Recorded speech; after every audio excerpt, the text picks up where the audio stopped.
beast on the east. Some say I'm the best on the west. Yes. I don't know, maybe. It's easy to see I'm a beast on the east. Some say I'm the best on the west. Yes. They be questioning if I got a lot or not. Well, it's enough if not a lot. A lot. I can have photos, but I would never tell or reveal how I got dough. It'll be in your best interest to squash your beef. If not your life, it could cost your teeth at least. And that ain't cheap. You with a few heads, but that ain't deep. My platoon patrol the room. Buffoon, you better control your goons, cause soon you gon' sing a whole nother tune. Like nah, I don't want no problems. Your homies don't want none either. Never bow down, I don't run either. Eager, let them fly gladly at a fool. I learned that back in gladiator school. I never lost a battle, that's on me. I never jam, I take the time to keep the gun clean. Better pick the easy route, cause you can take a walk, or you could choose the hard and get hauled off. Shoot, I'ma squeeze till my fingers broke. You wanna knuckle up, then we can take the chains off. Cause I'm a gladiator, gladiator, gladiator, gladiator. I beast in the booth till I lose my breath. Fix the track, bandage up the bruise I left. I break all your bones at least the leg. Shin shatters like a shell on an Easter egg. Begging for your life, I'm finding it funny. Crying on the phone while it's time to get money. Dummy, you a hoe, I see ya. Been new, the world had no idea. See the convoy deployed frequently, boy. Employed towards soldiers to seek and destroy. Want me to kick cat, run me a reason. Me and my gorillas, hungry as heathens. You can get choked out in a sleeper, shot the fuck up or slapped out of your sneak by the speakers. Sneaking badly, hater, for not knowing you were speaking to a gladiator. I never lost a battle, that's on me. I never jam, I take the time to keep the gun clean. Better pick the easy route, cause you can take a walk, or you can choose the hard and get hauled off. Shoot, I'ma squeeze till my fingers broke. You wanna knuckle up, then we can take the chains off. Cause I'm a gladiator, gladiator, gladiator, gladiator. Catch me on a good day, I might take my chains off. But most times I'll blow a nigga brains off. I don't care if he know me or not, homie or not. I'm on like he owe me or not. Homie, I'm not scared, I will not lose. None of you squares will ever feel my shoes. Just got some new Chucks and the new Timbos. Pistol in my pants with the hands of two Kimbos. I'd be still better off taking it slow. I never went soft, I'm just taking it pro, you know. Baymax, stack my endorsements. You don't know payback, that's my enforcement. Give it to any enemy wanted. Let her go to war, we the 300. Type of nigga do anything to prove that he greater. Think about it later, a true gladiator. I never lost a battle, that's on me. I never jam, I take the time to keep the gun clean. Better pick the easy route, cause you can take a walk, or you can choose the hard and get hauled off. Shoot, I'ma squeeze till my fingers broke. You wanna knuckle up, then we can take the chains off. Cause I'm a gladiator, gladiator, gladiator, gladiator.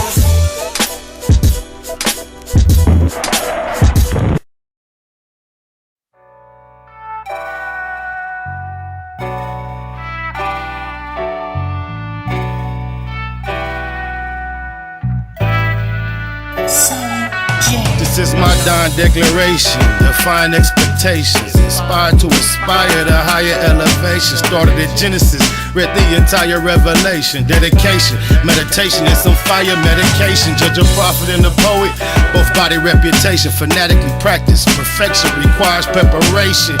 I go hard, like this could be the last chance.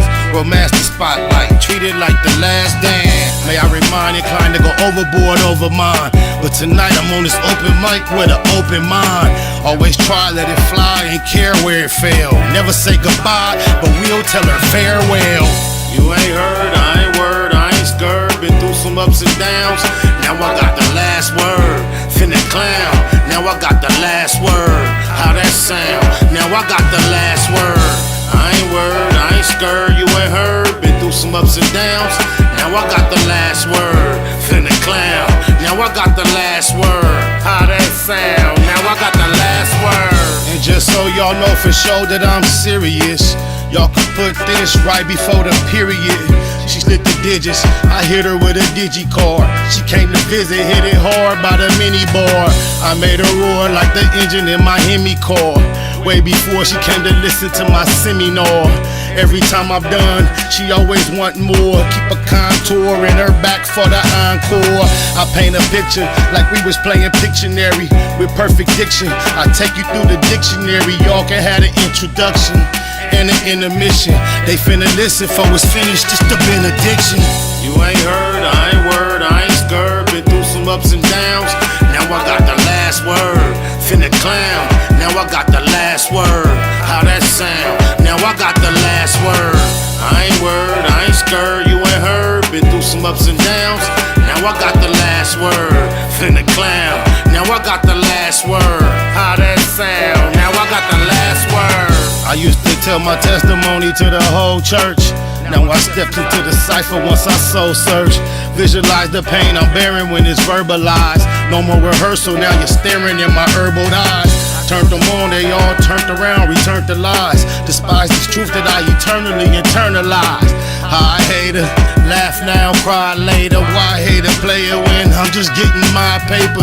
Your dialogue, that's a lot of lies to digest. Until I die, I guess I'ma have to digress. Chase the pay like she the one that got away. Remy shot a day, that's all I really gotta say. You ain't heard, I ain't word, I ain't scared. Been through some ups and downs. Now I got the last word. Finna clown. Now I got the last word. How that sound? Now I got the last word.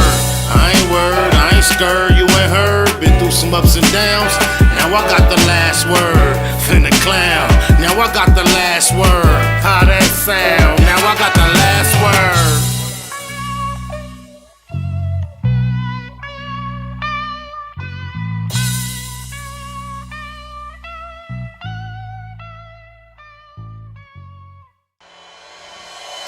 Point blank, through no subliminal dissing. When I listen, I can tell you never been on no mission. Sticking to the script, don't care if I offend you. Neighborhood crib, the marathon I overlook my competition, never seeing them.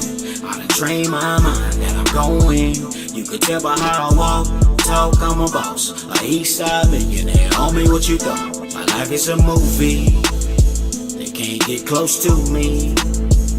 They mad cause they can't be. I'm everything that they wanna be, yeah.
Big shout out to my nigga SPI, Spotter Low. You know I'm in the black box, had to come through, tap in, show love one time. Yeah, y'all make sure y'all subscribe, stay tuned, all that. It's the homie cook-up boss, goddammit, Cub Low. And y'all tuning in to the Wake and Bake Show with goddammit the homeboy Spider Low. Here with SPI, the realest nigga in LA. Spider this bitch. My nigga Spider Low. Spider Low, nigga. Spider Low. Spider Low. Spider Low. Spider Low. Spider Low. Spider Low, that's my nigga. Spider Low. Spider Low. Shout out to SPI, that motherfucking nigga. You are now in the black box with the homie Spider Low, the most eastiest. Facts over feelings, keeping it a Google Plex. Feel my campaign. Spider Low, Wake and Bake. Better keep it Google, nigga. Loke is in LA somewhere doing what he's doing.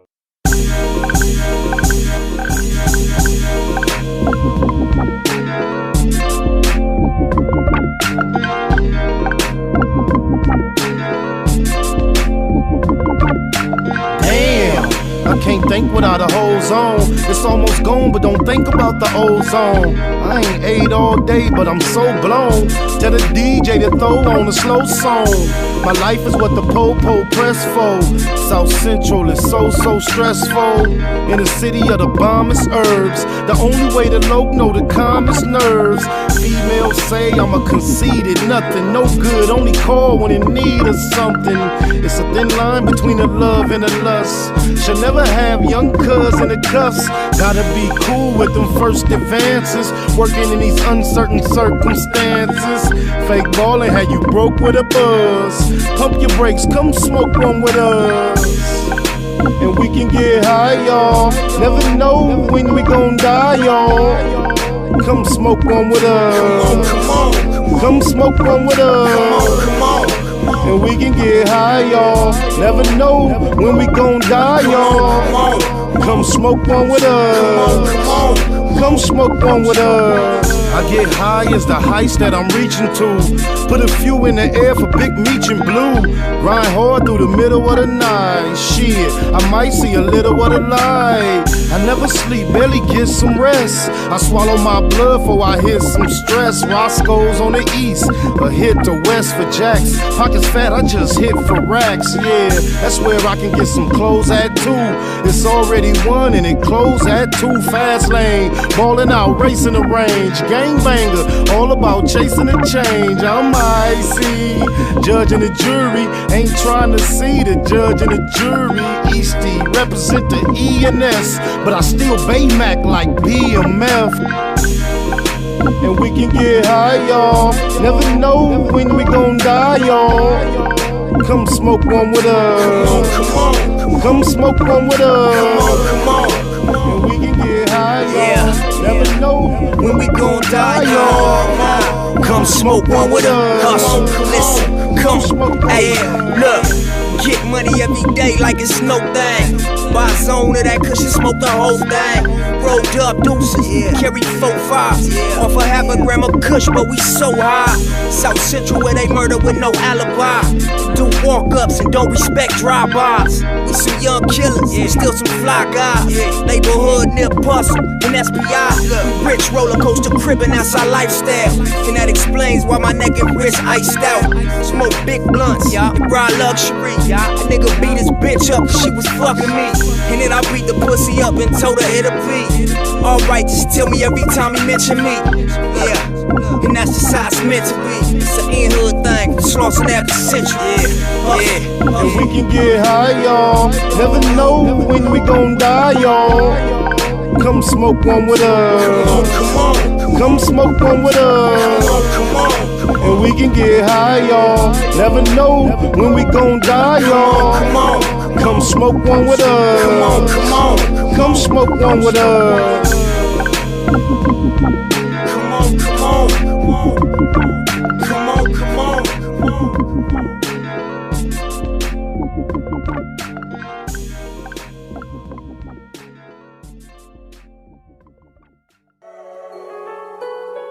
Google gang, straight legend. Google gang, SBI. Google gang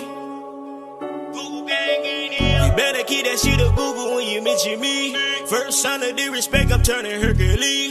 It's gonna be a lot of shirts pressed, rest in peace. Keep it a Google, better keep it a Google. Keep that shit Google when you mention me. First sign of disrespect, I'm turning Hercules. It's gonna be a lot of shirts pressed, rest in peace. Keep it a Google, you better keep it a Google. Keep it a Google. You better keep it a Google. Better keep it a Google. Keep it a Google. Google gang. Bottom line, love life, show us a blessing. Pull up politic and blow us a session. Spot a local most easty, no mistaking the station. They making them statements, we waking and baking. Word of the day, EC on replay. The marijuana-thon with VJ Keyway, BS and BS. Killing on the track in the black box, we never put feelings over facts. Bay Machiavelli, run me the bread. I don't get mad, I get money instead. I be high, you can tell by a nigga eyes. But wise enough to enterprise, you dig a lies. Contemplating with the Google gang, conversating. counting coins while these cowards in the comments hating. Only thing count, my count getting another comma. I'm a magnet to the money on my mother mama. Better keep that shit a Google when you mention me. First sign of disrespect, I'm turning Hercules. It's gonna be a lot of shirts press, rest in peace. Keep it a Google, better keep it a Google. Keep that shit Google when you mention me. First sign of disrespect, I'm turning Hercules. It's gonna be a lot of shirts press, rest in peace. Keep it a Google, you better keep it a Google. Keep it a Google. You better keep it a Google. Better keep it a Google. Keep it a Google. Google, gang. You can't keep it a Google, then don't mention me. Run a check through the set, I bet them niggas mention me. Red Bull and Hennessy, I keep the same energy. No matter on a solo or a couple homies with me. Tell them come get me if they want confrontation. I keep a couple shooters with me. And we right here waiting on shit to pop off. Take a nigga top off, you tempt me. All that BS, you can miss me. Slide down Century, doing about 60 in the gutter lane. Faded off yak and drop the pistol, hopping out the rain. I won't change, keep it a Google, the only way. Mention me, I come out and play. That's on the gang. We're not the same, I ain't nothing like these rap niggas. Hanging with bangers, no bodyguards, we all strapped, nigga. All truth, no lies, facts over feelings. We ain't gon' start something we can't finish. Google gang. Better keep that shit a Google when you mention me. First sign of disrespect, I'm turning Hercules. It's gonna be a lot of shirts press, rest in peace. Keep it a Google, better keep it a Google. Keep that shit Google when you mention me. First sign of disrespect, I'm turning Hercules. It's gonna be a lot of shirts press, rest in peace. Keep it a Google, you better keep it a Google. Keep it a Google. You better keep it a Google. Better keep it a Google. Keep it a Google. Google gang. Cheetah. Gratitude is definitely the attitude because it sure is a blessing to be right here in the black box as we blow us a session on my mama. Don't often get to do back-to-back days. I desire them do them far more than we get to, but it's kind of cracking to be here back-to-back. You dig it, lies? Ain't got much real deep subject matter lined up to discuss, but I have found it funny. Y'all see the title of what is currently taking place in the world of the clout chasers. Oh, my mama, since that's a term, that is actually a term these days, clout chasers. What is a parable? The word of the day, parable. A parable is a story having an ending based on moral attitude, a standard of conduct, or a religious principle. The priest opened his homily by relating the parable of the Good Samaritan from the Gospel of Luke. We've all heard the word parable. Parable is the word of the day. Oh, my mama. It's crazy, cuz, like, Ho No Honey is, I'm sure we can all agree, the official drama queen of the internet, hip-hop, West Coast diva. Oh, my mama, is apparently, obviously, highly enthused and involved in telephone combat. Somebody sent me a clip yesterday, even this dude, shout out to Jeremy, the white boy Jeremy that was on the phone with him, and it's so funny, he had like about a bunch of other niggas on the phone, and they was trying to bully a white boy on the phone. He kept threatening, and you know how he always talk that money talk. The white boy was like, let's post our statements right now, what? And the white boy kept trying to be humble, kept trying to threaten him. I'm like, man, what is so corny about this? Why it's just am I the only person that find it corny, right? But then, you know, that was just something I happened to notice yesterday, totally off the subject. But it seemed like, from what I can ascertain, shout out to CT, my mama, it seemed like cuz done brought up the BoskHoe No Honey. It's No Honey versus No Honey. Keep it a Google. That's awesome. No Honey versus No Honey. But BoskHoe No Honey WoskHoe No Honey seem to be trading or exchanging, I don't know what you call it, shots. Is they beefing? I don't know. However, apparently, you know, if you I ain't loaded it up because I learned a long time ago. You load up anything related to BoskHoe No Honey SNITCHUATION, he gonna get that thing up out of here. These dudes just don't let Ho No Honey fool you, cause Cuz is on that same conversation with the white boy trying to tell the other blacks on the call that, oh, he will get your stuff flagged, he will get your stuff flagged, he'll get it pulled down. But Wack was one of the first peoples that had expressed the ability to get content snatched down off of YouTube long time ago, being on the phone with Suge Knight. There was something circulating. First thing Wack was saying out of his mouth, so confident, was, want me to get it pulled down? I can get it pulled down. Pyro. Anyway.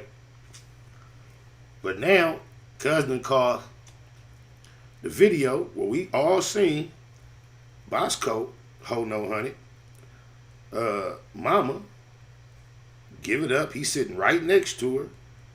She got all them big old thick butterscotch thighs, keeping all that hot, fat cougar punani. Excuse me, my bad. But anyway, oh, my mama, cuz see man areolas and get discombobulated. I see them big old butterscotch peanut butter thighs that his mama had and kind of lose it. But anyway, my mama don't check me out though. She say, cuz got on the stand and told everything that he saw in a murder. And then, you know, apparently he was kind of young, I believe like 12, according to his mom or something of that. And I think that's where he hangs the whole story, is that he was young. Although juvenile halls are filled with 12-year-olds who chose to stick to the script. But you know, that's always been a lonely road. And apparently Ho No Honey is Ho No Honey is using that video to get up under Cuz skin. And I find that ironic, Cuz always speaking on SNITCHUATIONs. But he don't never speak on Bluface situation. That's what really, really blows my mind. Cuz is want to be the first and foremost authority on people who cooperate, especially when they gangsters. Not only do we sit down with Takuchi, I can't understand how anybody with any type of like real G essence, understanding, or just manhood, even just somebody that understand. Your mama used to say, homie, don't tattletale. After Cuz sat down and had tea with Takuchi, Cuz, I don't get how anybody listens to, pays attention to, understands, can relate to Cuz on any subject matter when it got to be dealing with no G, especially not no SNITCHUATIONs. On the set, I just seen Cuz on the internet telling on a female the other day who damaged some property and did something.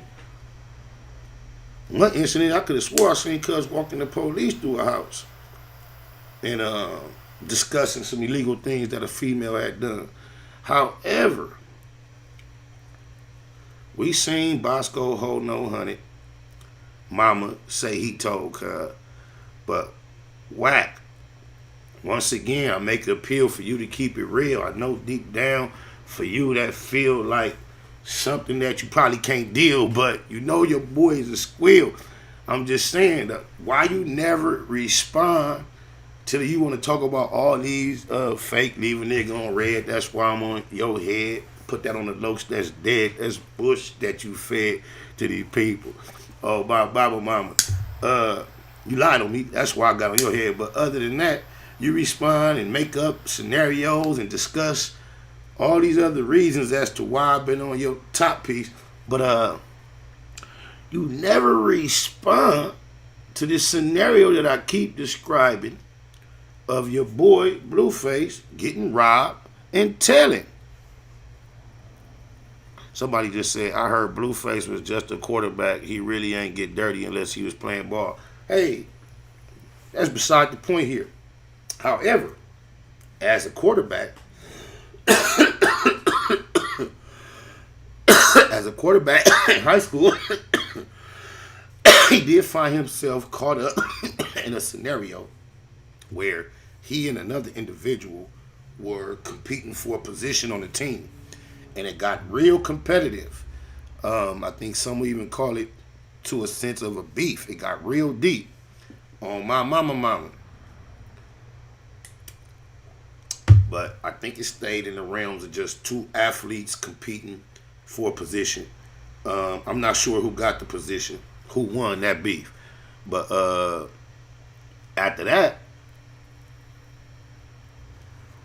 the two individuals, Bluface and this other cat, they ended up having like some differences over a female. So not only were they attracted to the same position, they was also attracted to the same punani. And then they had differences between that. I'm not sure the timeline of how long after it was that they were bumping heads about the female. The next episode in the whole scenario was they allegedly, according to Bluface and his statement that he gave to the officer, Cash Jones is his name on the paperwork too. According to Bluface and the statement that he gave to officers, someone robbed him for his chain near Six Flags Magic Mountain. And I believe it was in November of 2018 or 19. And throughout the process, some whoop wop wop incident happened, whoop wop wop wop. However, because of the fact, according to Bluface, it was this same individual that he had this competition on the football team with, and he also had this spat with over a female. He knew the individual's government name, first and last name, and gave it all up to the police. The person has been on the run ever since, living his life, attempting to be avoid apprehension on my mama. And the football and the Santa Clarita, verification is upon us. I'm just saying, do I got all the facts straight? You digging lies? I'm just saying, they was like, yeah, they was really like, look, y'all, I would not waste my time getting up here, making up nothing on nobody. That's why we on BoskHoe No Hunted Head, because he got on the internet, right on the same platform, and told a entire lie on me. He put me at an incident that I never, ever was at.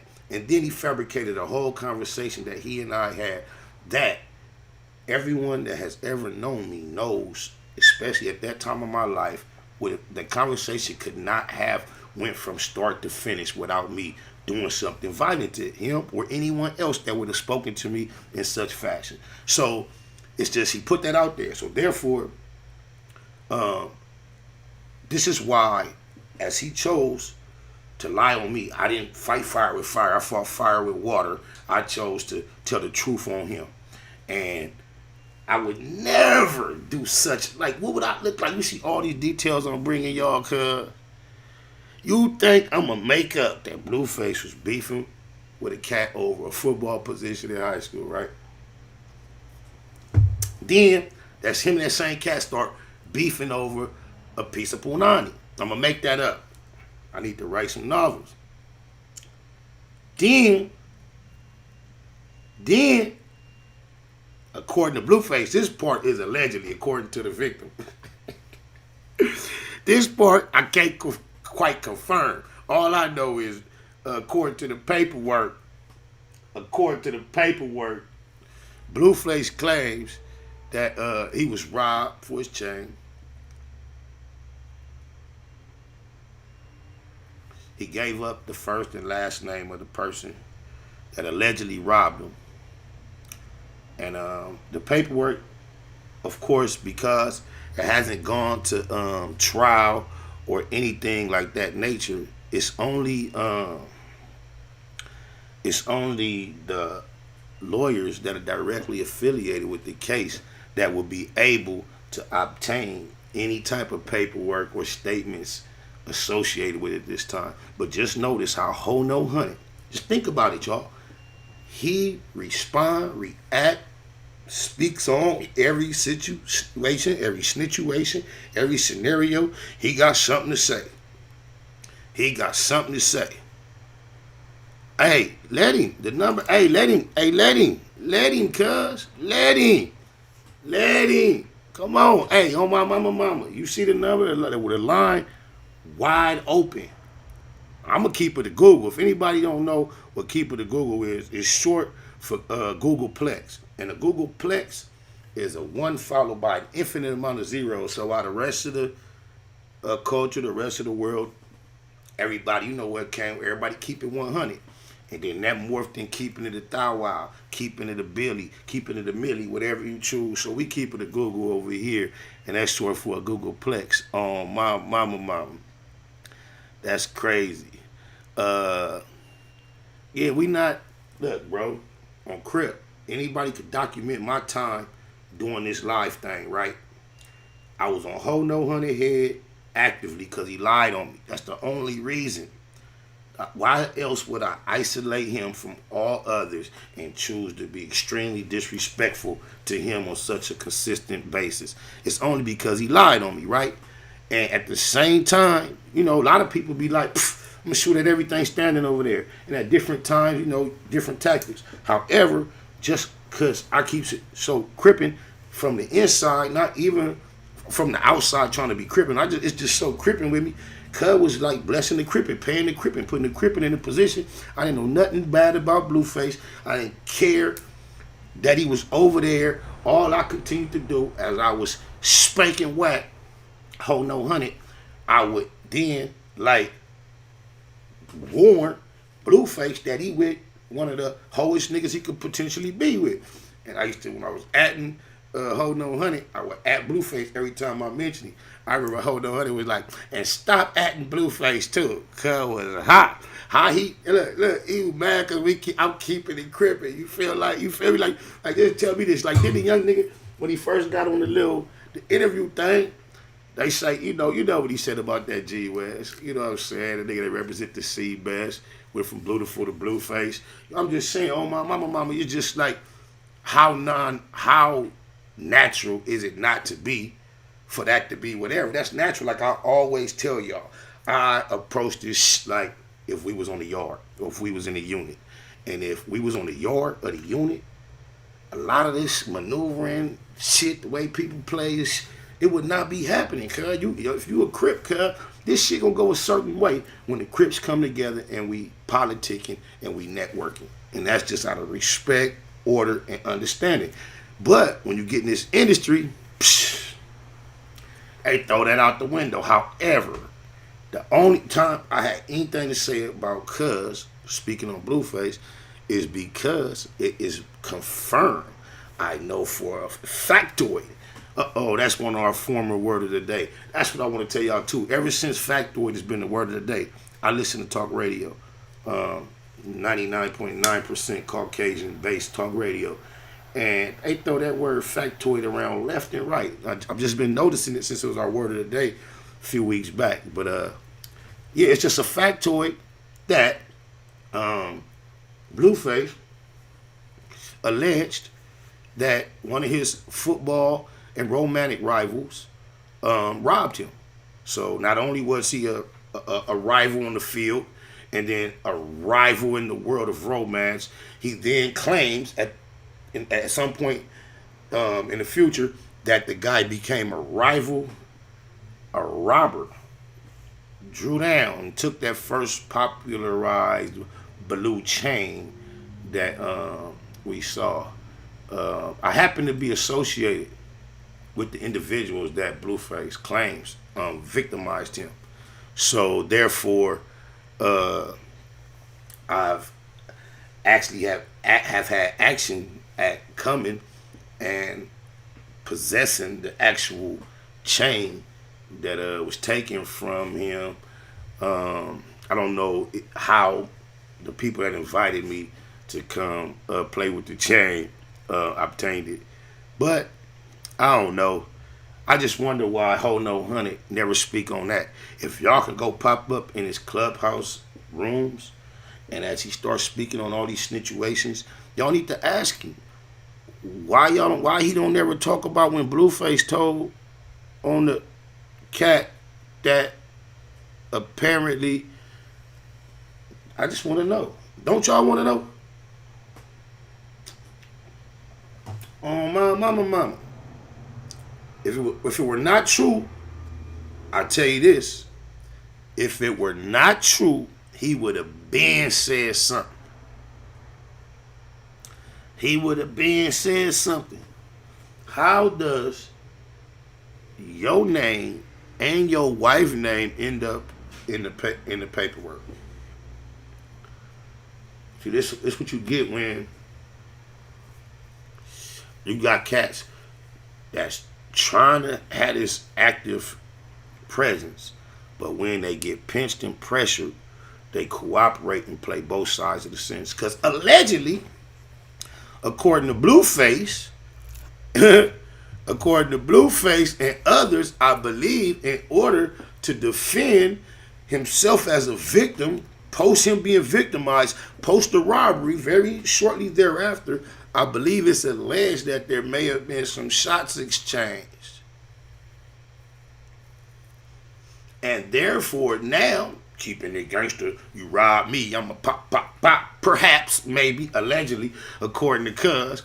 Now that go down, now the people's is on you because irregardless, you out in traffic, you a young nigga, and you whoop wop. Now that's still illegal. So guess what? Got too much on the line. I'm about to shine. So it don't matter about what's happening. I'ma just go for mine. And look, you out in traffic. The peoples don't know what happened.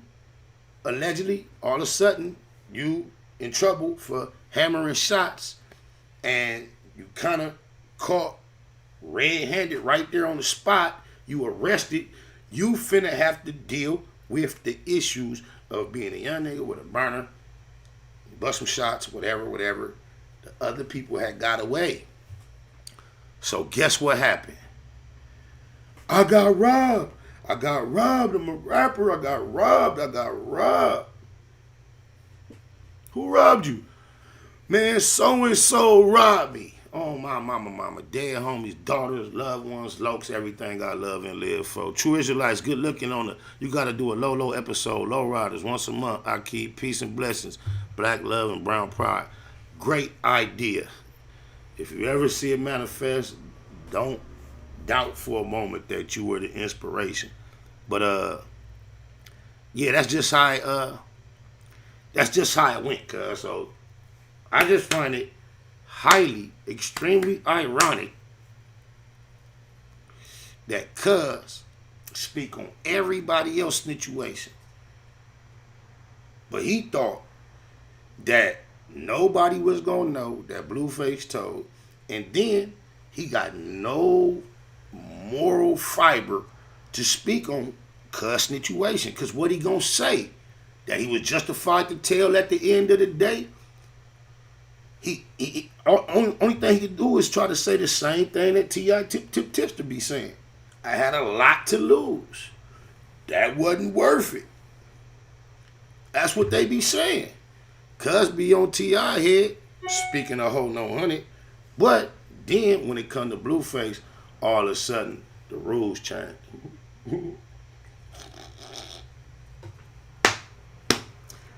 He tried to speak on my brother and say, oh, his brother snitched. His brother told him some 60s. I give y'all the knowledge I got on the incident. I do not play dumb like, oh, what the hell is he talking about? Or whatever other incidents I'm aware of. However, which I cannot do, which nobody else can't do, or it never done, is presenting no paperwork, or it ain't no nigga that's actively out here saying, cuz told on me. Can't no nigga out here in the street say, cuz told on cuz. So whatever the whoop wop is said, I'm like, at least I acknowledge that it has been said. I acknowledge it.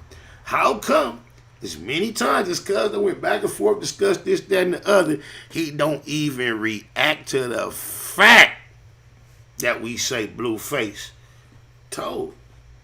Why does he act like the incident never took place? Oh, my mama. I ain't gonna lie. In the meantime, you know, I don't know how to classify Cuz as nothing other than a rap nigga. You dig a lie? So I ain't nothing like you fucking rap niggas. Or they managers. I'm kind of different. Like I'm kind of different. Like it be different kind of people. You dig a lie? Like and then like sometimes different can be looked at like cool, or different can be looked at as like bad. But like I always understood that I was different. I always pushed that, pressed that.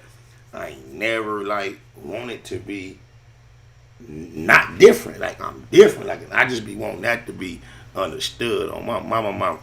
I'm the one setting precedents everywhere. Now I'm feeling like I made it. I'm looking up all my friends are mostly entertainers. I still got street friends, don't get me wrong, but all my friends, I'm in the entertainment door. I'm in that realm now. Now I'm finna start making a lot of legitimate money. Bitch, you run my name, it come back 100. Ask Big U, Top Dog, whack 100. Suge Knight, both the niggas he happened to drive over. The one that died and the one that survived. Rest in peace, Terry Carter. What up, Bone? It's the perfect type of beef for me to nut up on. Used to holler at the plug like, what up, Holmes? Cop 9 zones, go home and cut up stones. No extras on nothing, just saying what I say. From Compton and LAX, Cam with a K. Mayo over mustard, whiter than Ajax. And Trag Newport, getting high with AWACS. Nominated most Eastie, yes I accept it. Q, Mac and Dub, I'm West Side connected. Used to flood the swap me with my CD copies. Niggas nutty on my block like BG Nike's. All I ever did was keep it hood. All I ever did was keep it G. These niggas ain't never like me. That's something I never understood. All I ever did was keep it hood. All I ever did was keep it G. These niggas ain't nothing like me. That's something I always understood. Family first, nothing over or equal to them. Love my folks from the turf and my peoples from Brim. Industry-wise, the realest from the past to me actually has to be Master P. Keep it a Google, only way I know how to do things. Tour with Titty Boy before he had 2 chains. In Georgia with Jeezy and the CTE, or the son of Easy E and the CPT. Project passion on the mic like I'm giving a speech. Spent weeks on South Beach politicking with me. Used to think I was banging with a decent group, till they left the low hanging when I beef with Snoop. Never sneak this and just speaking the truth. When you shoot from the soul, it gets deep in the booth. I'm a legendary native like CJ Mack. Never left, but tell them haters that the keyway cack. All I ever did was keep it hood. All I ever did was keep it G. These niggas ain't never like me. That's something I never understood. All I ever did was keep it hood. All I ever did was keep it G. These niggas ain't nothing like me. That's something I always understood. Call me crazy, or maybe it's a baby thing. Baby Spider, baby Dre Line, baby Lane. New Orlando before Burris war with Glencoe. Fuck with slow bugs, but his name was Winslow. Shared a cell with Chris Lighty, got blunted with Fab. Now no one damn near had to run it with Zab. That nigga Puto couldn't do nothing but laugh. Like you a fool, sticking moves, stay up under the jab. Grab a bag of that gag for $1,200 a half. Fuck the world on my handicapped brother's behalf. Hit the road and wear it out for a month and a half. Counting cash, I don't care about nothing but math. Usually I'm all alone with a gun in the lab. Like you should leave me alone, I don't wanna collab. Number 1 in my class, I been good crip. Run long and not fast like in hood nip. All I ever did was keep it hood. All I ever did was keep it G. These niggas ain't never like me. That's something I never understood. All I ever did was keep it hood. All I ever did was keep it G. These niggas ain't nothing like me. That's something I always understood.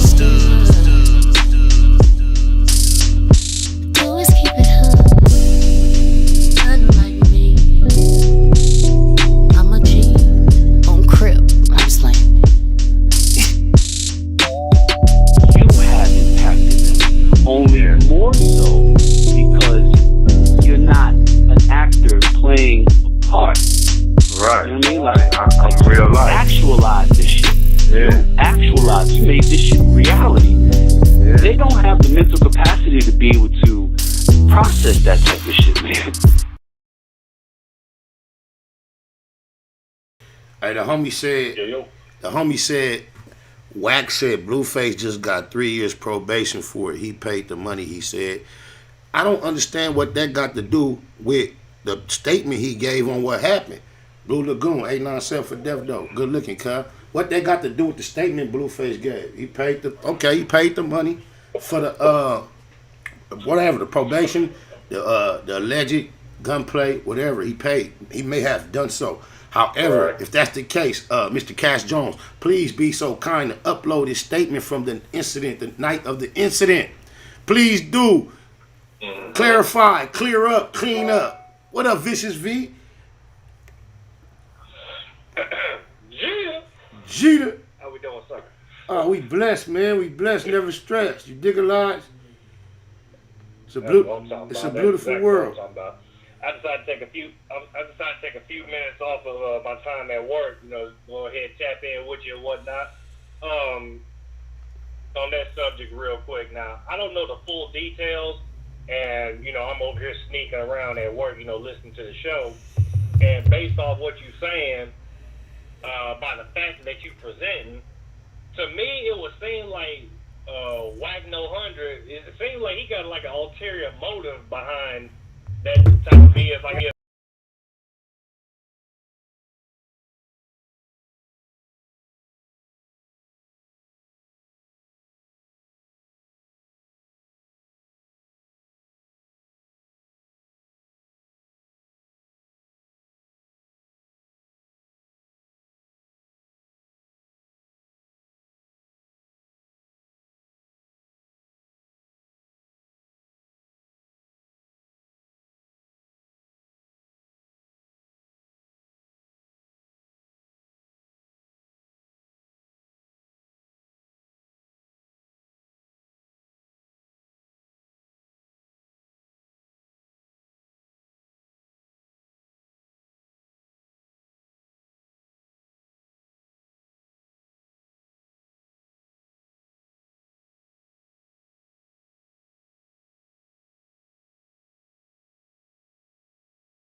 The hell done happened around here? For a second,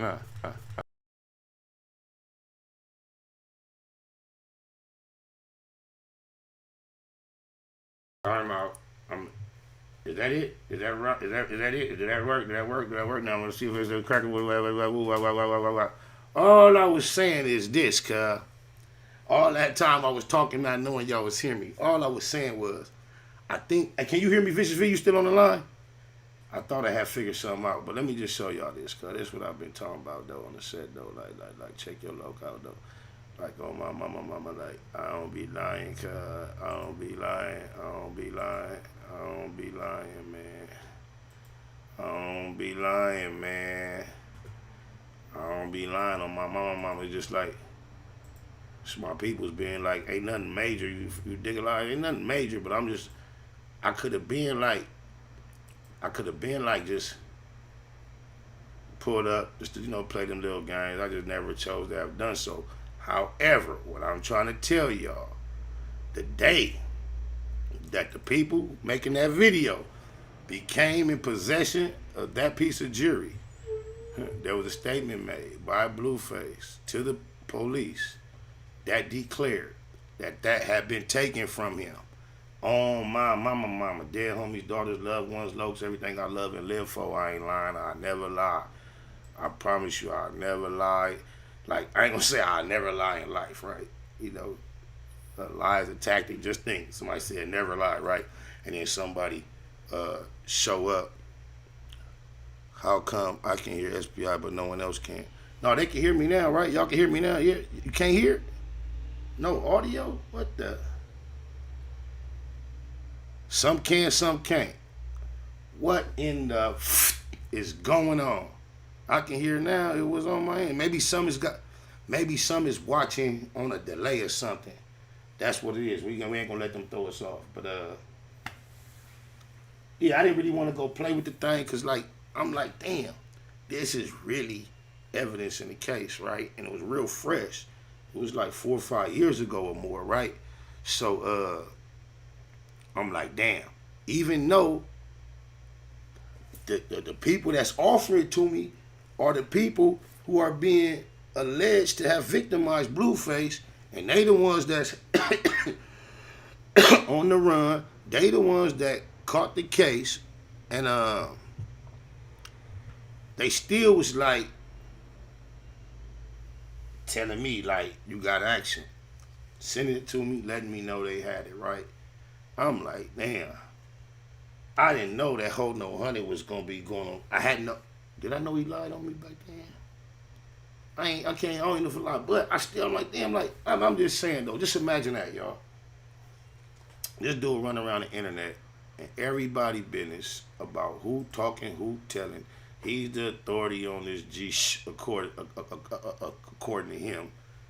And his boy got robbed, according to his boy, according to him and his wife, because he and his wife's name is in the paperwork.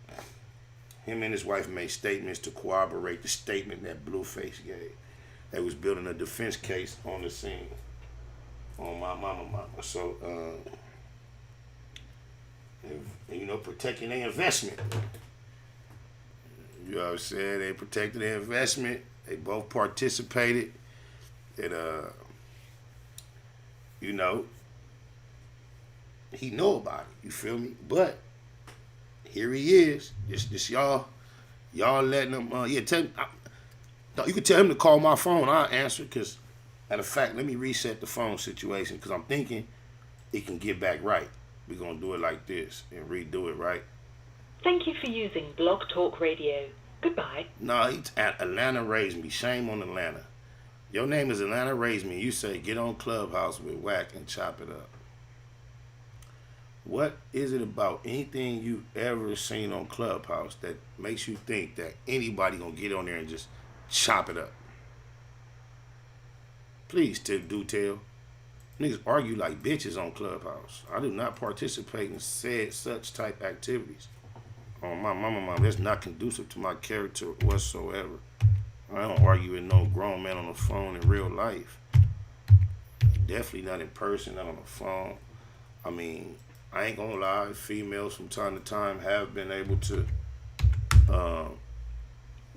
trick me into an argument, but I'm pretty clever with avoiding those as well, man. Arguing is not something that I involve myself in voluntarily.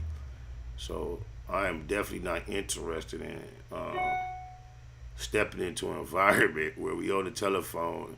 Do you realize how tough people get over the phone and on the internet?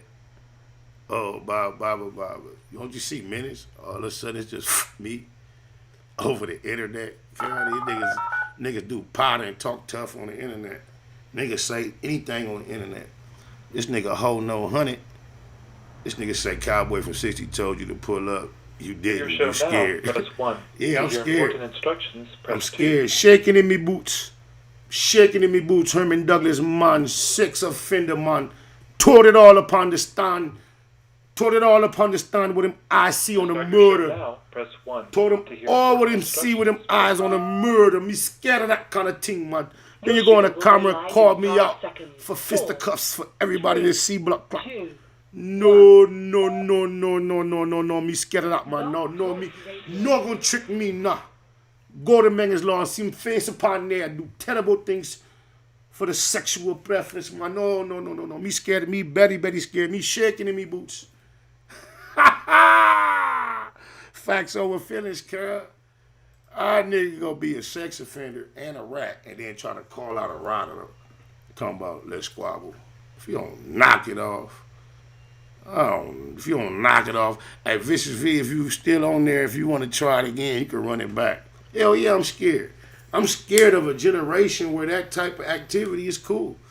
Where niggas could jump on wax, diss their enemies, get shot in the ass, they end up on the stand, and the niggas they on the stand testifying against get a whole gang of time. And then they still could be around some G's and some Crips at all. Yeah, man, me scared, man. It's time to be scared, man. If you're not scared of that, you're not awoke, you're not really, man. Nothing wrong with fear, man. Only thing, don't be coward, man. Only a coward will have to go chase down that type of a invite to try to prove he's somebody, cuz. Anybody coming in here speaking in that fashion, in that manner, bringing it up, really don't get it. Exactly why these niggas think cuz a Debo type nigga from over there. Cuz, I don't know. I don't care what no. Hey, shout out to my nigga G Move, moving though, coast to coast for death though. Hey, I don't care what no nigga think, man. You digitalize. You already know, G Move. Just think. Just think about it, cuz. If you from LA County, right? And you really from out here pun, like the homie say, the black top, catch game dog, catch it dog, catch it dog. Shout out neighborhood Nina from the Nina. Oh, by mama, if you from out here and where I'm from, cause can't nobody tell you nothing bad. Now can't no bad maybe, but you can't nobody like, okay, get on the internet and say what you choose. Guess what? Like my environment is gonna vouch. Cause even though they can't stand me, certain niggas got morals and they move. That's what we always had woven into the intricacies of what we call our game of war, freeze tag. Is that there was still some honor. Like, ain't no need to lie. Like just check me out. Look how niggas do stuff, right? You got an opponent, right? Now you're investing energy, whether it's defensive, offensive, energy or negativity, whatever it is, you have an enemy. And you're investing your energy in that direction. And then, in order to like verify or classify them as your enemy or justify them being your enemy, it seems like typically you want to take down everything about them that can be considered anything of positivity, right? And then that question is to why does this then become a worthy enemy, a worthy foe for you to even challenge or acknowledge? So it ain't always when you do have a opposition about tearing down their qualifications. If you tear it down so much, then you have to question why you wasting the time even engaging said individual. You digitalize.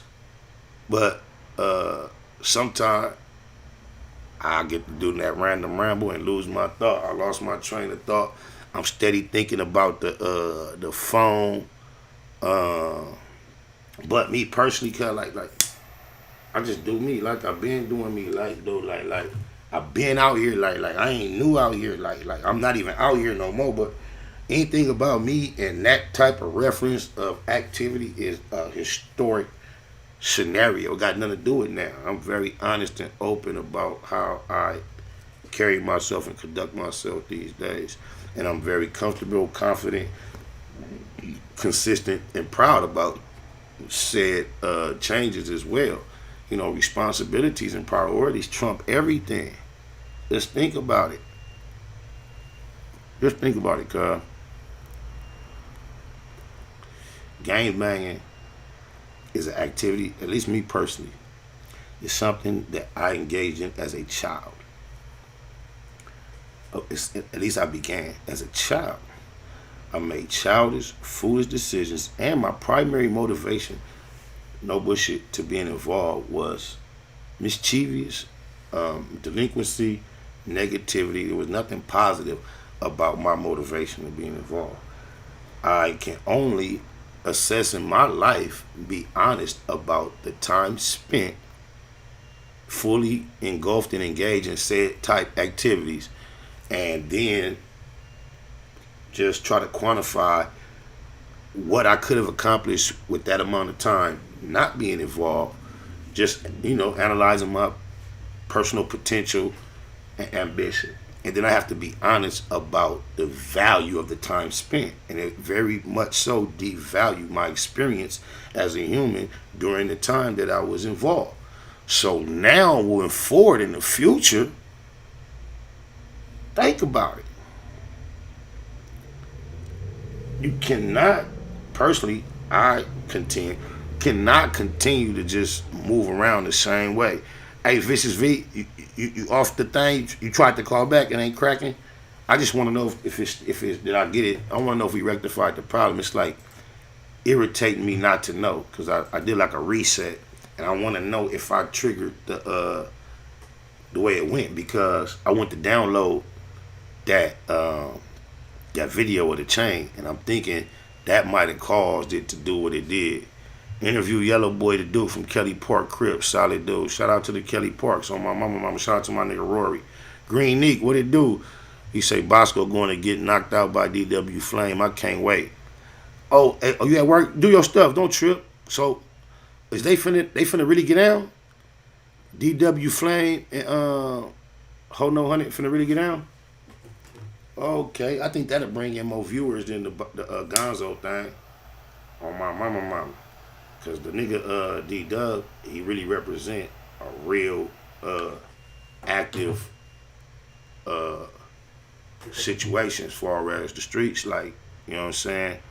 And Gonzo, like, it was up for question. And like I told you, me being a native out here, I never knew nothing about Cuz seeing from 60. So whether that was like a affiliation, slightly true, kind of true, I didn't know nothing about that. So I could just imagine the way the flame movement is, because it'll be a whole nother energy to it. Yeah, that thing might do a little better. You dig a lies. On my mama, 510 area code, man. You in the black box. What's cracking? It's cracking. Okay, I like to hear that softness. What's happening? You is from the Bay, though, huh? I know you. Oh, that's what it do, Shaniqua, with the tongue. What? Hey, what's happening, sis? What's cracking? I was just testing the phone. I know you is. It's working. I just want to just take this time, because I don't often hear your voice, and I see you in the chat. You're so active. So just because I'm getting a chance in front of everybody to speak to you, I just want to thank you for all the love, support, your consistency. You don't switch up. You don't change. So you stay down. You Google Gang official. Love you. What's happening, though? So sheezy. The same way here, Yep. I love it that you solid. You keep it 100. You keep it Google. Oh, my mama. And that's what I respect about you. Thank you, baby. Yes, sir. Yes, sir. You want to speak on something specific? Hey, this is my thing. This is my thing. Because, like, look, I don't participate.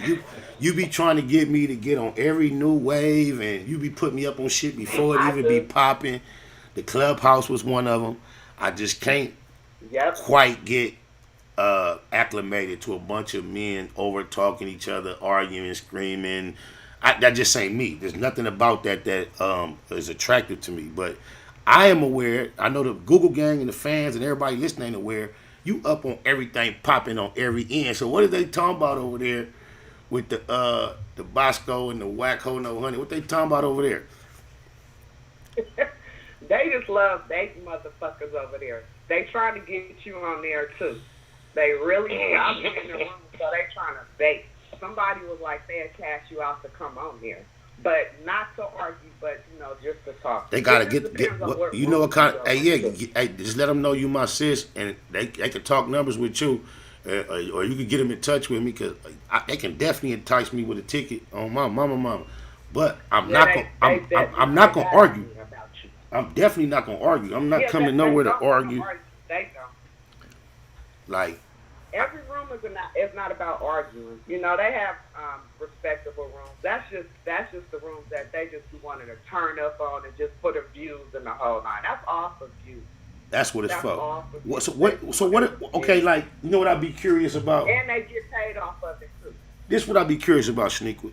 When I do hear the little clips and I hear somebody, it's always some other dudes in the background. Who is these niggas that think Ho No 100 is cool? I don't get it. Like, where these niggas be acting like are nobody. they nobody's, huh? They nobody. They clubhouse road. You know, if you want to talk all your shit without getting touched, without nobody running up on you, and you just talk all the shit like you the baddest, come to clubhouse road. Because ain't nothing going to happen to you. Wow. They just sit up there and just do a whole lot of yakking for views. Yeah, Wack, and quit threatening that white boy. Quit threatening the white boy Jeremy, Wack. All on record. You all how you sit down with the most famous federal informant known in hip hop and be friendly with him, and then get on Clubhouse and threaten the white boy Jeremy. What you know we don't know? How you gonna tell Jeremy? He talking about keep my name out your mouth. I done told you. Nigga, I got your name in my mouth. Ho No 100. Cash Jones. Why Bluface told?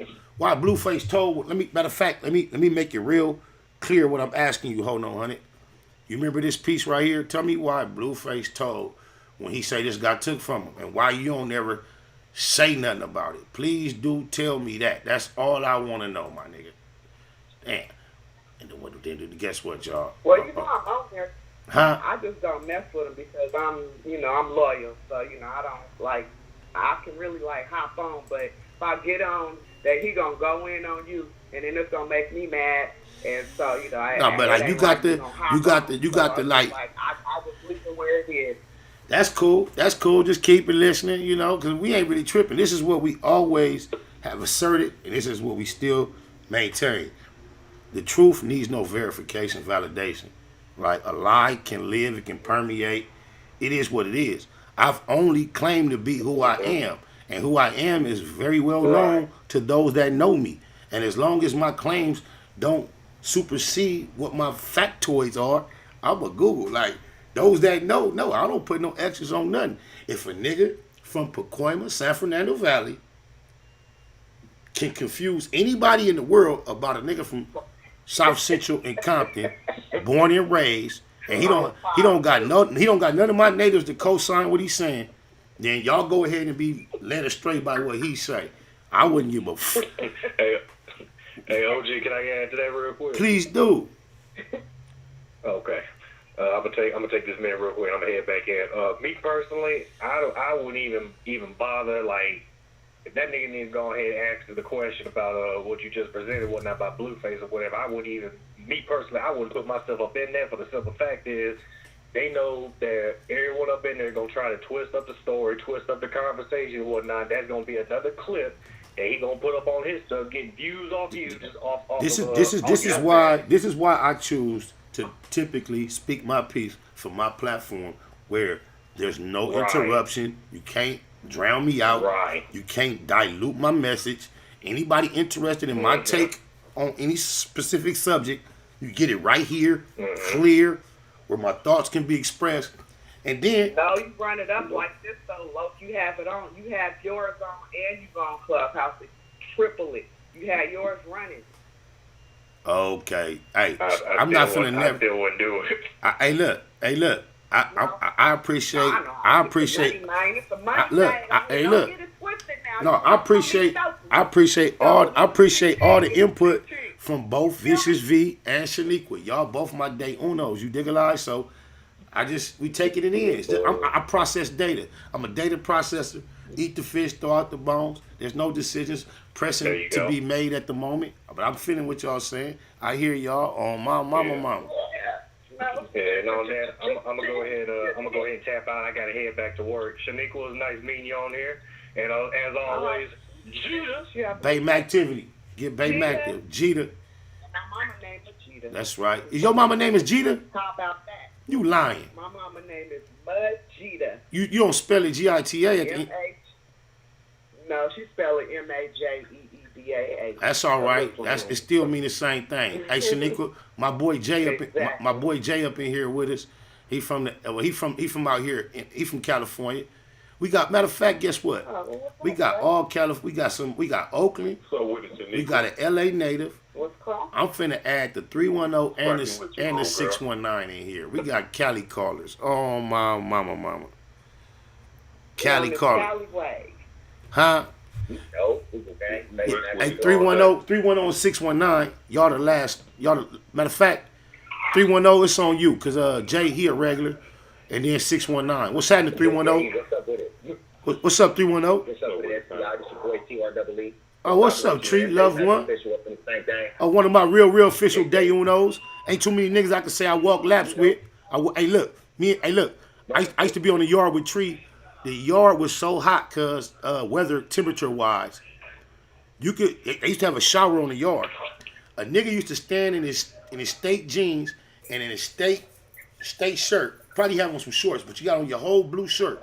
You can stand in the shower and get that light blue shirt wet with water till it's this dark. Like, it turned royal blue. It's soaking wet. By the time you walk one lap around the track, you might have one little wet spot in the middle of your back. Your whole shirt will be dry. What up, Tree? What's up, man? Yeah, it was hell out there, man. It was hot, huh, cuz? It was hot. And guess what? Shout out Big Spider, because that's where he at right now. Huh? Shout out to Big SBI. What's up with it, Big Spider? He up there right now. What'd you say? Okay. I wanted to talk about that Clubhouse app, man. We can't make that move, my nigga. I know the feds, Federal Bureau of Investigations, that's a hotline for them. They tapped all into that motherfucker, cuz. Indeed. Yes, nigga on there, lip wrestling, chatty fatty. That's a lip wrestling now. Hey, you know what? Yeah, that's a federal hotline right there, my nigga. You can't fuck with that at all. I tend to agree. You'll see how much information the feds get. I tend to agree, bro. You can hear whack, ho no honey. What's the difference in YouTube? You can hear. Information. I'm not on everybody YouTube discuss. I'm not on everybody. I didn't say it's no difference. However, here on my channel, I control the spirit of the content. I'm not drawn into what nobody else is speaking and having no conversations about no subjects nobody else established. Over here, I do what I want to. So the difference between YouTube and Clubhouse is not quite relevant, because every time Clubhouse comes up, we're being invited to come have discussions in a platform that somebody else established, that the feds already tapped into. Because if you think the motherfucking feds ain't tapped into everything that Wack is talking about and doing, you crazy. Yeah, they tapped in like a motherfucker. Look, just think about it. Takuchi is a friend of the feds. Takuchi has not one other public friend in hip hop other than Wack. How much focus do you think the feds have? But look, Wack is bragging about being mentioned in a. Social media is ran by the feds. Okay. So why be on there discussing crimes and things of that nature, your gang affiliation, who not really from the hood? Why would you be on there with Wack if you from Compton Crip, on there arguing with another Compton Crip from your hood, if you really from the hood, if you really put in work? Why would you do that on social media? That's why we laugh at all the cats. This is why we on social media laughing at the niggas that get out like that, because I ain't nothing like you fucking rap niggas. Oh, my mama. If you think that personal activity with street violence and gang interaction and all that was what an individual like me thought I should utilize to gain popularity on here, cuz I would have an extreme amount of content. I exclude all that. Yeah. If I mention something, it's from so far back, and I usually tell it in a comical fashion or in a teaching point. I'm not the one out here trying to. Nigga, I can sit on this motherfucker. Go ahead. I can sit on this motherfucker and tell you 1,001 war stories with me and Spider. But we've been on this motherfucker for a couple of years now, and y'all ain't heard nothing. That ain't what we do. You know, I've been on the yard. Look, when he got on the phone and I realized I was in prison with this cat 20 years ago, I just said, hey, that came to mind. However, I mentioned the fact that it was so hot on the yard that our shirts got dry fast. Do you know how much activity that I was involved with personally on that yard? On my mama. And I'm not like using every opportunity that the homie is here to try to verify that type of, you dig a lies? We be on some, when we come together in politics, we build. We don't even discuss back then. And if we do, it's not about nothing negative. It's always, I don't know. I'm not on here trying to prove to nobody I'm nothing. Everything that I ever have said I am in a braggadocious manner, because it is hip hop, just like the spirit of battling. You know, you talk shit. I'm gonna tell you this though. I ain't never told a lie though. On my mama.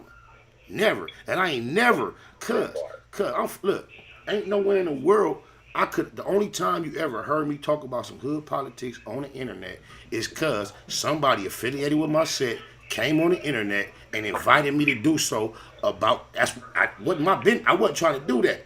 Because say, let's air it out. He went on the internet. Now, once it's on the internet, yeah, I am quite accustomed with this motherfucker. Been familiar with it for a long time. Yeah, so I don't have no problem with trolling the troll. I don't have no problem with participating, but I'm going to control the environment I participate in. I'm not jumping into no clubhouse look, when I speak, I make eloquent expressions. When you're arguing with somebody, you can never get your point across. What is the point of going in there arguing and getting drowned out over like you arguing with a bitch? Like, why would I volunteer to involve myself in that? To get hoarse and holler and scream for these goofy ass, corny ass cheerleaders that a nigga already got in there on his nuts that know he sat down with Takuchi? Once you sat down with Takuchi, cuz, you can't talk to me about nothing. Nothing. What kind of real nigga want to build with a nigga that got love for Takuchi, cuz?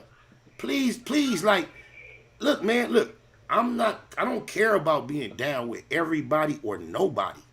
I don't give a feeny. On my mama. Networking in general is a cool concept. But as far as when it comes to a person's character, and me already establishing myself character-wise as a certain individual, it's nowhere in the world I'm going to give a fuck about a nigga that went and sat down with Takuchi after what we saw he did. If you do that, you cool with everybody. You cool with anything. You ain't got no morals. You ain't got no lines. A nigga think Ho No 100 represents some type of opportunity. So guess what? It don't matter that he is cool with Takuchi. It don't matter. It don't matter. Then they went in on T.I. yesterday too. So they just went there. Oh, this the club. Well, T.I. YouTube, all they did is brought YouTube the clubhouse. T.I. deserves it. T.I. deserves it because, you know what? On my mama. Look, on the set. Look, on the set. T.I. is extremely fraudulent because not only did he get down, not only did Cuz get down and tell, but then he came out beating on his chest talking about he go by the G code. And I think that is the most dishonest representation you can tell our children when you saying that your Crime Stoppers commercial was directed toward our children and our women. So you telling the same children that you told it's okay to call the police, that the only way you got out of that trouble was sticking by the G code when you know you participated on the behalf of the prosecution in a murder case? Do you know how different that is, sticking to the G code and participating on behalf of the prosecution? If T.I. would have did what he did and sat his ass down and shut the fuck up and say, hey, that life ain't worth it, y'all. I almost lost it all. That's all he had to say. Niggas know you ain't, but niggas want to be known to be a G so bad that, guess what, y'all? Why else do you think that testimonies is dismissed and erased and deleted from YouTube? Why? Yeah. Why would he get it removed? Yes. Go ahead. Alright, what's happening, homie? How you feeling? I'm blessed, man. Gratitude is the attitude. Jeter, how you feeling, my nigga? Yes, I'm feeling good, homie. This big sailor, homie, West Side over. You know what it I'm do, saying? Gro? Free K-Head, free Fat Cat from 11A East Coast. What it do, Gro? And free, you know what I'm saying? Free Top Dog from 76 place, homie. You know what I'm saying? You already. Right, but I have a question for you though. Indeed. So look, so yesterday, right, homie, this nigga Wack was talking about BoskHoe, you know what I'm saying, at 12 years old snitching and shit. You see what I'm saying? But on Tekashi, he was like, oh, he was a civilian, whoopty-whoop, right? Wow. So how do you feel on this nigga being 12 years old, doing what he was doing as a civilian, but then making an excuse for him being a grown-ass man, knowing what's happening and snitching? Give me your take on that, homie. Wow. Like, it reminds me of the fact that I just heard BoskHoe No Honey on Clubhouse arguing at a white boy named Jeremy, trying to clown him, telling him his wife was a transvestite. While BoskHoe No Honey, firstborn son, he's part of that same letter classification. So the double standard that he has no problem living the life of a double standard. I agree with you. Not only is that the case, he's getting on BoskHoe head about having a snitchuation. However, his premier artist, Bluface, according to him, was robbed. He was robbed for a chain. As a matter of fact, it was this chain right here. We're going to take one more look at it, just to be clear. This chain right here, according to Bluface, was taken from him at gunpoint. And Wack is fully aware. His name appears in the police statement as well. And he still runs with him. So the fact that he would sit down with Tekashi and then try to bring up the same type of activity on BoskHoe as if it's a black eye, it just shows that Ho No Honey will bend over for the money. Anything matter. In his mind, Tekashi represented so much money that it didn't matter. And look what he did. That nigga put on a dress shirt. Didn't he have on like a collar button-up shirt to announce that? That nigga he was happy for that meeting. And he was calm. He let Tekashi jump up and talk all crazy to him. And then he always telling people in Clubhouse, hey, if we were face to face, would you say that? Yeah, well, Tekashi was jumping up, roaring on you, nigga, face to face. Oh, my mama. That part. But yeah, but BoskHoe being 12, you could look at it a whole gang of ways, right? But I know this. What I cannot exclude is niggas in juvenile hall, 12 years old, getting beat up for telling. That part, you already. So it's like. If my son and daughter was 12 years old and I told them to tell, they gonna tell. What the fuck? Mine too. So what you saying? Mine too. So what's your point? What's your point though? What's your point? Mine too. So what's your point? Okay. We talk about BoskHoe and his mama, and now he Mr. Badass on the internet talking about other people. So what's your point? Ain't nothing in the life of gang banging, gangsterism, streetism, toughism, none of that you can ever turn around and say, my mama. Or like T.I. said, I got to understand because my homeboy mama. That is never the answer. The whole essence of being involved in this shit is saying, fuck what my mama say. Otherwise, you would never be a part of this whole culture. So ratting is ratting, homie. You understand me? I feel that. His mama said he was a witness. But so you know what I'm saying? I mean, he's a rat regardless, right? Period. Point blank, period. I ain't never motherfucking justifying no bullshit like that. Like I said, homie, I done walked the yard with some of your homies. It's real riders, reputables. You know what I'm saying? Right. I'm Big Silo, homie from Louisville. No, salute. I done walked the yard with some of your homies too. Like, I know how it go. I'm not saying every 12-year-old that tell deserves anything. However, anytime you come as a gang bang professed whatever you is and you got something to say about everybody else's situation, snitchuations. I don't give a fuck. You was 12. I know 12-year-olds that are held accountable for their get down. So if you want to just say 12-year-old was excuse for a nigga that got something to say about everybody's snitchuation, then hey, the game is wide open for anything. You know what I'm saying? All I can do is, go by the facts. You feel me? Hey, you know what? Hey, homie from A7. Hey, homie. Hey, whoever you is from A7, homie. Whoever you is from A7. Whoever you is from A7 in the chat room. That's real corny, homie. That don't even like if you can't smell and sense the respect of men that's being established right here, you really speaking corny. You probably ain't even black. You probably not really from no scenario or no situation or no section. Cause we that's goofy. We don't tolerate that. We ain't gonna even highlight it. But I want to let you know, yeah, niggas saying that goofy shit, nigga. That shit ain't cute. You ain't moving nothing. You ain't impressing nobody. Shout out to my nigga Say-Lo. Oh, my mama. K-Head from 11 May would have told me to beat you up. Shout out K-Head and Kiko, my lokes. Death though. Oh, that Kiko, you on the set. Oh, yeah, that. Them my riders. They love me, homie. Them niggas love me. Love me. You already, hey, bro, you already know I know how it go, man. There's a lot of outsiders that probably won't never over, under, or understand it. But you know, that's what understood ain't got to be explained. Salute to you, man. We trying to do better for the future, man. Shout out Booking from 11 Oh, God, shout out all the homies, cuz. Shout out all the homies, free all the homies. All the homies, real reputable. All right, tell me this then, but just since you here, ain't no need of playing with it. Give me your thoughts on the C-Mac saga. Not on what you think based on what he doing now, but what he just went through personally, as far as what we've seen he used to say.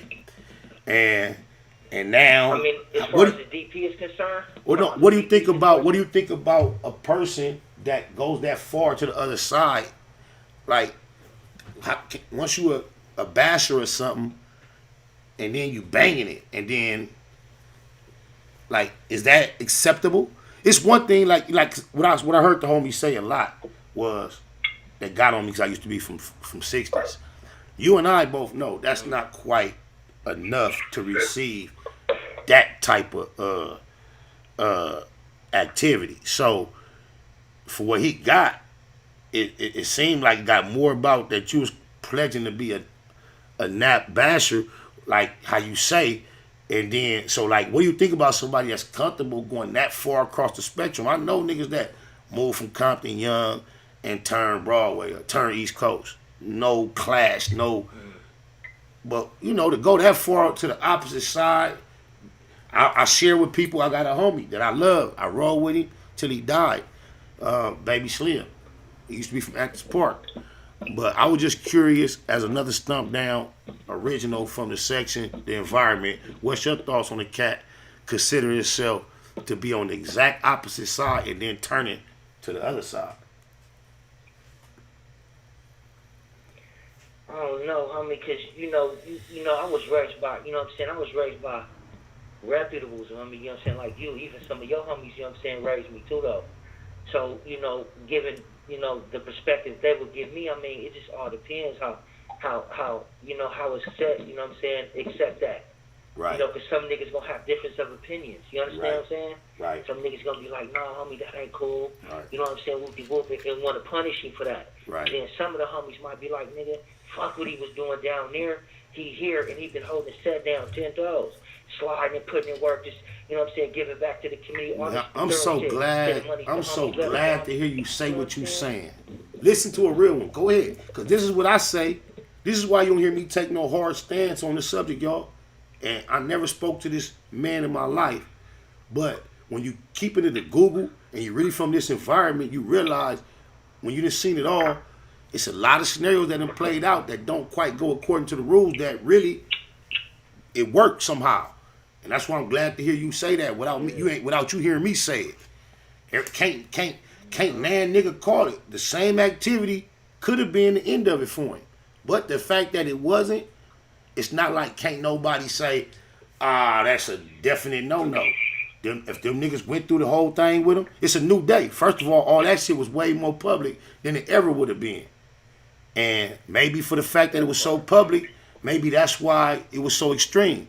And just from a gangbang perspective, I can't knock it. But I'm glad to hear you say that, because I know a lot of niggas come on here and try to be with all the extras and act like everything go one way all the time. But I respect what you said, Say-Lo. Shout out my nigga Big Loud from the Deuce, too. Yeah. Yeah. Oh, for sure. And then you got your homies, right? They would have told me like that. So you know how it goes, you know what I'm saying? They'd have called a meeting or whatever. So the homie K, you know, because the homie K ran the thing. So the homie K would have been like, you know what I'm saying? Hey, homie, you know what I'm saying? Whatever. That shit was then. So what is he doing now, though? So any smut on him now, if wasn't no smut on him now, then bygones be bygones. In any case, okay, would have said, nigga, any nigga got a problem with this, get down with the homie right now. Get down with him right now. And guess what? If Cuz, I believe if Cuz had a more of a family structure over there, he would have had a more of a that type of action. But when you don't really got no structure over there and you just put all out here on you, you finna get the group. You gonna get the group treatment. And that's basically what he got. Like, Cuz, you the most popular homie. You out here. Just imagine, first off, he tells his own story. Texas, here, there, in and out. Now we see he was affiliated with other stuff. So it's not like a born and raised story. You know how many homies was already probably not liking the fact that he was on the forefront. They probably was looking for any reason to try to. That's just a hell of a reason. Like, niggas can work with that. It's kind of hard to get a panel to like defend you. But you know what? I'm very grateful, just on for the sake of the homie personally, and just us in general.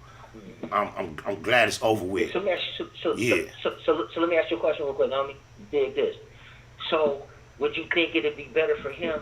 You know what I'm saying? Because, you know, rest in peace to the homie Nick. You know what I'm saying? So, you know, it's treacherous in these sets. You know what I'm saying? Every set is treacherous. You know, because you got homies that fuck with homies don't fuck with homies, whatever, right? So my question to you is, I mean, would he be wrong if he be like, you know what I'm saying, not fuck that, but if he would be wrong and say, man, I ain't with that no more, homie, you know what I'm saying? I'm rising above the set. You know what I'm saying? Because, bro, let me tell you something, bro. Let me tell you something. Some of y'all was against this. Some of y'all was with me. I've never spoke like personally from my perspective of the situation. I've never like talked to y'all about like if it was me. So I respect what I know how the game go, right? And I understand. No problem. I ain't got nothing to say. But now I'm finna switch it based on what you just said. If it was me, you see where I'm from? I'm from 1597, because I'm from a one-man gang. And that's just that, right? But if that was me, then my homies, cuz, gunplay. It's gunplay. Oh, my mama. I ain't got no more homies after that. What you mean, nigga? What you mean, nigga? Me, I'm not knocking how no other nigga politic. I'm not knocking what no other nigga willing to go through. Me, personally, first of all, with DP, I'm never ready for no DP. And guess what? From the time I ever heard of a concept with DP, my mind was made up never. So guess what I do? I made sure I stayed 10 toes down to where I didn't never deserve one. So now if it come up ever at all right. Yeah, you can't tell me shit about my crippin'. Nobody, never, nowhere. Not because I'm bigger than the program. Not because I'm bigger than the program, but because I programmed appropriately. And I've analyzed my whole generations of all my peers, enemies, and all that. And I watched every scenario, how every nigga can move, check in, check out, do their stuff. I have nothing that can speak on me. I am beyond reproach when it comes to the way I've conducted myself according to that culture. So, hey, me personally, gunplay. That's you can receive. Go ahead. I didn't put. My bad, homie. No, go ahead. No, my bad. Go ahead. I feel the same way. I would have went against the set, nigga. You know what I'm saying? The boogeyman, everything over there. You understand me? Because I'd have felt like y'all put your hands on me. You know what I'm saying? Out of some shit that happened way in, and I told y'all about that. Yeah. You get what I'm saying? But the thing is, I'm the face of this 5-5 shit. On the set. Y'all put y'all hands on me. The hands is look. The hands is one thing, right? This the thing. I remember I was a young nigga, just young from the set. This is how my brain got programmed. My big homie Milk, ECIP. I remember the Q102s they had put on a gang of homies back then. It was coming to the hood with Polaroids. Like we just put on whoop-de-whoop, like showing how many niggas they put on. And they like, niggas got their jaw broken and all that. I remember my big homie Milk, rest in peace, was like, if my homie break my jaw or kick me while I'm down, nigga, I'm coming back busting. Soon as I heard him say that way back then, bro, that was but guess what? I treat my homies with an extensive amount of love to make sure that anytime the love don't come back from this way, I ain't got no reason to try to preserve none. Like, you feel me? It'll have to be a real extreme situation. I never been a nigga to like try to like get on my homies. Like if it came to regulating or politicking something that we all got an understanding about, and you ain't functioning correctly, I'm a line pusher, but I ain't never been no nigga that's just about beating up homies. Like that ain't me, cuz. So I definitely ain't finna have myself in no position where one, the homies could be justified to do nothing to me. So after that, if you try to do something to me unjustifiably, nigga, everybody, you better know how that's gonna go.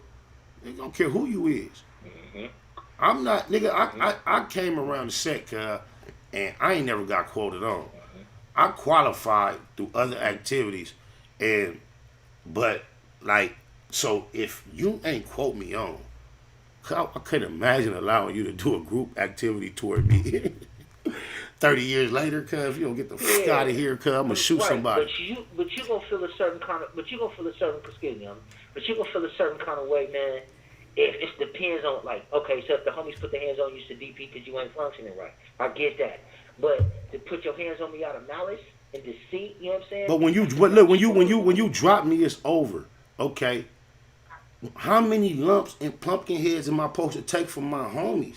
Like, okay, like we don't know. We can't call it. The Crips did they shit. That's why I don't speak on they shit. Salute. But I'm just like, okay, me in that similar situation, cuz for what it take, it look like cuz with some extra rounds. And see, this is what I'm saying. Look, in that scenario, just look, we looking at a DP. That's how we classify it. But what I saw is that some of the participants was looking at that as a put off. They politicked and figured out. Just think about the video we saw. It's one nigga saying, no, cuz still from the hood. I love y'all. That lets you, any nigga know how it go. Let you know some niggas was over there thinking it's a boot. He was getting a boot. So that's why it was so extreme. We know a typical DP don't have no nigga coming out looking like that, cuz. Nigga go cut you feel me? That was more than a DP, cuz they decided as a whole that it wasn't no DP after the fact. While it was going on, niggas was treating him like fuck her. That's why he was so happy and felt so fortunate to come out with his chain. I keep forgetting the nigga name. He keep mentioning it, but he like, cuz made it straight. All he kept saying is, I'm still for 5'5". Like, I'm still for 5'5". Like, you feel me? Like, some niggas was thinking about DPing cuz. And like, you know what I'm saying? Like, I mean giving cuz the boot. And that's why, like, when you hear a nigga name from any hood, any section, cuz running from a DP, or cuz got the boot. Anytime a DP or a boot, the reason right after that, the next thing gotta be DP, boot for what? And I can understand why niggas was on cuz head. I could just understand it. It's like you rise to this much popularity, and then you ain't really got the background over here like certain people, but niggas ain't gonna hate you out of that because you really a homie. However you got over here, you a homie. But now you did this, niggas, you gonna have to be held accountable. But it was some niggas that was ready to get him out of there. That's why it was so crucial. But the overall majority, the diplomacy decided he could stay, and now he a nigga that got did bad, but he's still over there. I couldn't be around, like you say, I couldn't do it, cuz. But I heard him on his video when he on his live. He was calling certain individuals out for head ups. I don't know who they were, if them was easy wins. I don't know. But neighborhood to the neighborhoods. I tried not to discuss the intricacies of other niggas' situations, but that's just like because the homie from Groove kind of brought it out me to explain how I would respond to similar situations. Not saying nobody else should do anything. Cud did what he did. Right. And you know, Cud didn't run from it. Right. And I guess he owed that. He owed that to his crippin'. If y'all look at the whole dynamic of his whole beginning, what he been through, he owed that. But 510 area code, what's happening? That's Sneak One. What's the 30? Oh, that was area code. Huh? Yeah, I had accidentally hung up, got over it. Okay. I'm still here though. Okay. Hey Jay, you've been very patient, Jay. Please bless the chat room with your perspective. All right, Spotted Low. Salute, big homie. I had to speak on this because this keeps coming up on that clubhouse. It used to be back in the day, the old LA Raven or the party line where there was a lot of drama going on the party line before social media and all of that. Now I feel like the party line is transferred over to the clubhouse. Now I want to salute you, homie. Yeah, that's a very, very, very, very good observation, bro. And guess what? And even don't anybody that know about the party line, that's that. Guess how? Remember how young you were back then. So how many things are you actively involved in right now, the same way you were back then? Yeah, tell me that.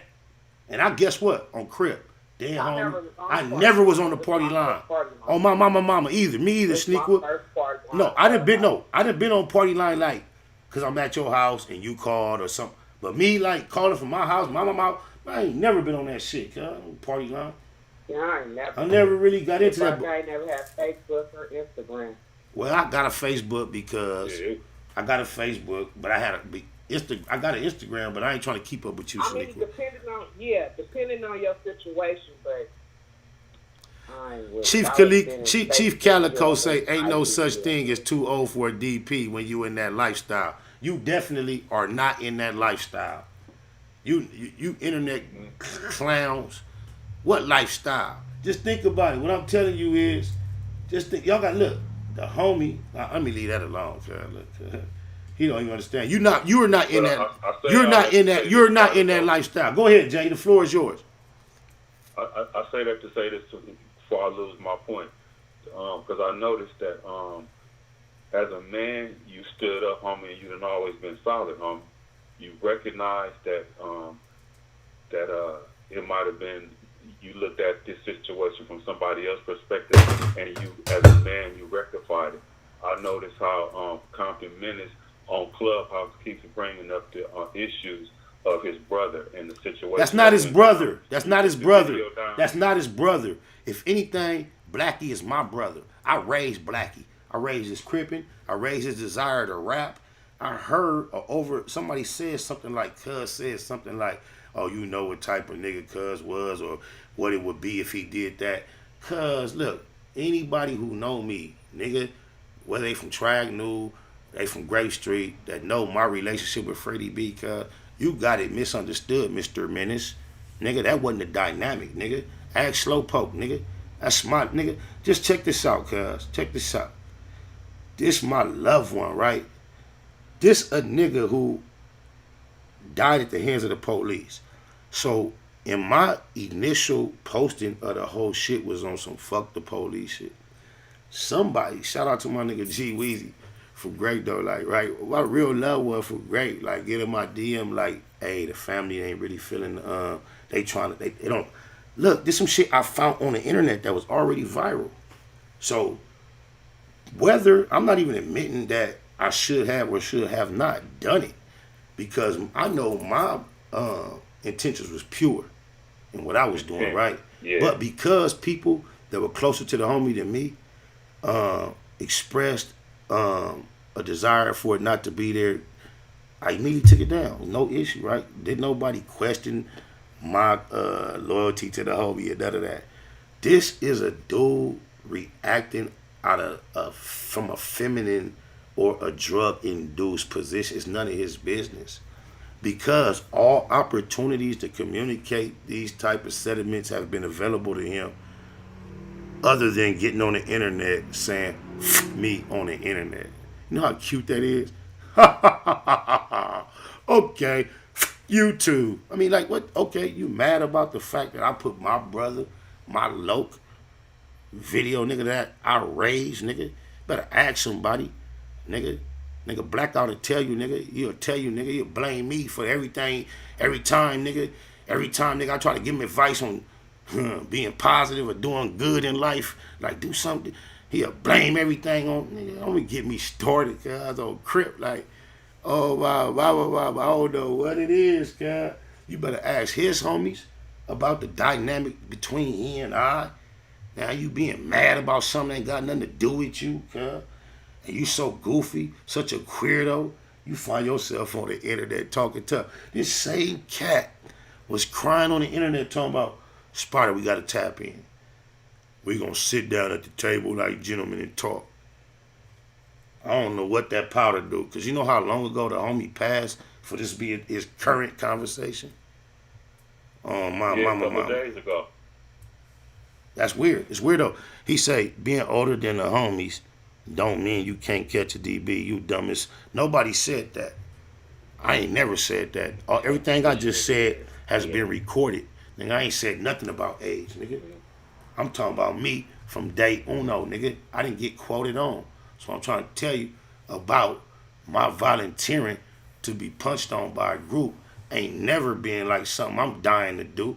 So what I'm trying to tell you, on the way out, nigga, you can't articulate, nigga, no smut. I wish I would, nigga. Tolerate a group of individuals, nigga, that I ain't did nothing but put on for. Nigga, I ain't do nothing but put it on for, nigga. All I ever did was put on, nigga, for the whole situation, nigga. My whole life, just think about it. My whole life being involved in this shit. When you got big homies that can give you advice, the only thing they ever had to advise me was kick back, make somebody else go, slow down, you doing too much. Nigga, I ain't never had no motivation to be active coming from outward, nigga. I ain't never been sent, nigga. I'm saying this in front of, do you know how many people, nigga, know whether or not I'm lying or not, nigga? Nigga, I ain't lying, nigga. It's a gang of people, nigga. Hallelujah, holy hallelujah. Gospel, cuz this is like Google gospel, nigga. It's just me, nigga. Some niggas was so attracted to the activity that they never needed any outward push. It's just, I just happen to be one of them people, my nigga. It didn't make me no better, no tougher, no harder than nobody, according to me, because that ain't my place to say. But I know this, can't nobody never tell you no day I ever marked out, did no buster shit, no day they ever sent me, nigga. I wasn't never turned down, and I've been retired. So this is a long time ago. I ain't bragging. I'm just sharing on my mama. You feel me, Say-Lo? Yeah, I feel you. I mean, the homie got all the life to brag. You still alive. Hey, 650. What's that? The 650 area code. Some niggas was so attracted to the activity that they never 650. Yo. What's happening, man? You gotta turn the YouTube down in the background. Turn your background down. Hey, ask the concrete about SP, cause the streets talk. Every step I take is a sea walk. Go ahead, 650. The floor is on you. Hey, whoever that is with the background, you need to turn the background down. Turn your background down, huh? There you go. Hello? Hey, he said I seen SPI at the. Hey, I can hear you. He said I seen SPI at the courthouse a while back. Homie was in a deep conversation on the phone. I kept it pushing. Shout out, Bone Slave. What courthouse was we at, cuz? Hey, where you at? Hey, 650. What's happening, man? Go ahead. The floor is on you. What up with you, folks? Oh, man, I can't call it love one. We just in here breaking bread, keeping it to Google, chopping it up, facts over feelings. We ain't getting mad. We getting money. You dig a lot? Oh, yeah, nah, fuck with you, though, man. Like, but now, you know, what I learned about this culture, man, like, they only let you ride so high before they try to take you down, you know what I'm saying? That's just the fame of it, you know what I mean? Like, just say, for example, you know, like, say if a nigga in the hood and you know him for knocking niggas out, how many niggas really want to fight you? You feel me? And so, you got to look at it. How many niggas in the hood that really want to see your downfall? Can I keep, wait. Let me answer that question. Let me answer that part. Because you just switched it up. You just cleaned it up. See your downfall and fight you is two different things. Be a lot of niggas want to see another nigga knock you out. Ain't too many niggas might not want to fight you. Yeah. Go ahead. Yeah, I follow. Yeah, but you know, like you know, like we from the same area. You know what I'm saying, like, you know, not from the same section, but we folks though. You feel me? No, I can smell you. I can smell you. Yeah, and so you know, like I know out there on that east, it was so many niggas. It wasn't too many niggas that really rose. I'm saying above. I'm saying to the point of becoming like bullying. But you know, when you first said that, you made me picture, because as you were speaking, I have a very like a visual mind. So when you were speaking, I started thinking of niggas I know that knock niggas out. And then when you said, how many niggas want to fight them? My brain I saw a very small number. And then you said, niggas want to see you fall. Then I saw a large number. So I'm following you. I feel you. Yes. Go ahead. Keep going. Yeah. And so that's how I am. Cause and so that's how I am. That's one thing I learned. You know what I mean? Like me growing up. You know what I'm saying? Like I think like J-Fox, for example. Cuz. I don't know who you is, but I can't believe that was one of. Hey, look, that's one of the 3 names that I'm thinking about through the whole thing. When you talk, that's crazy. You feel me? And then another nigga that was known. Don't say wait, hold up. Don't say Big Merc. Yeah, Big Merc. You feel me? When you saying knockout, that's really when you were saying. Aggressive. I'm saying he was fine, but he wasn't aggressive like Jay. Like Box, but the knockout was legendary. But like you right. But the knockout. Yeah, you right. But that's like rock. That's like rest in peace, Ron Ron too. You know what I'm saying? King Ron Ron, like King Ron Ron had the legendary knockout too. You feel me? On the set. But what I'm saying, back in the days, what I'm learning, back when we was growing up, to be a fighter or to be a gunner, you was love. You know what I mean? But nowadays nowadays it's fear. You know what I'm saying? Because you got to think, it's a lot of homies in the hood that's faulty, and just like what you said earlier, it's a lot of homies that's line pushers too. You know what I'm saying? That just did this shit. I'm saying because it was the love in their heart. So just imagine the faulty homies. How do they really can't be themselves around those who are thorough though? You feel me? That's deep. And so they whole plan, see that they whole plan is to annihilate, and you know they annihilate you by any means necessary. Nowadays, if they know they can't whoop you, what they gonna do? Tell on you. Set you up for the dulo. Yep. Or they gonna set you up. Or they gonna set you up with them folks. Yep. But what do you know about a culture? It got to the point. What do you know about a culture where you could be stumped down, and you know do your whole career, all A's, no politics, no smut, and then you got one cat that got all the smut in the world, and you from one of the deepest organizations in the world, and you got one individual smutted out that go public trying to smut you. How ironic can that be? You obviously from my environment. You obviously from my environment. You from my section just because things I hear you saying. So you are the same way you speaking on King Soul, Ron, and Merc. Ain't nowhere in the world I can say the stuff I say about myself and you not come on here and call me on something. Oh yeah. Feel me? No. You'll call me. And you respectful, you intelligent. We grew up together, you know what I'm saying? Thank you. Yeah, but you about what you say though, you feel me? Thank you. And I know, you feel me? You know what I'm saying? You know, me and Lil Soul name was Curtis. My name Curtis. Like, that's my boy. Yeah. That's my boy, Lil Soul. Yeah, 1 and 2. Yeah, Lil Soul, Black, everybody. I know everybody over there. Yeah, Terrence, my nigga, Lil Black, my nigga, he still call me to this day. Yeah. Yeah. Hey, but look, I was saying though, look, this what got me out the way though, man. Like when I started seeing that they was playing eliminate a process. You know what I mean? When I realized that dudes nowadays, when they got a problem, they don't address that problem with you.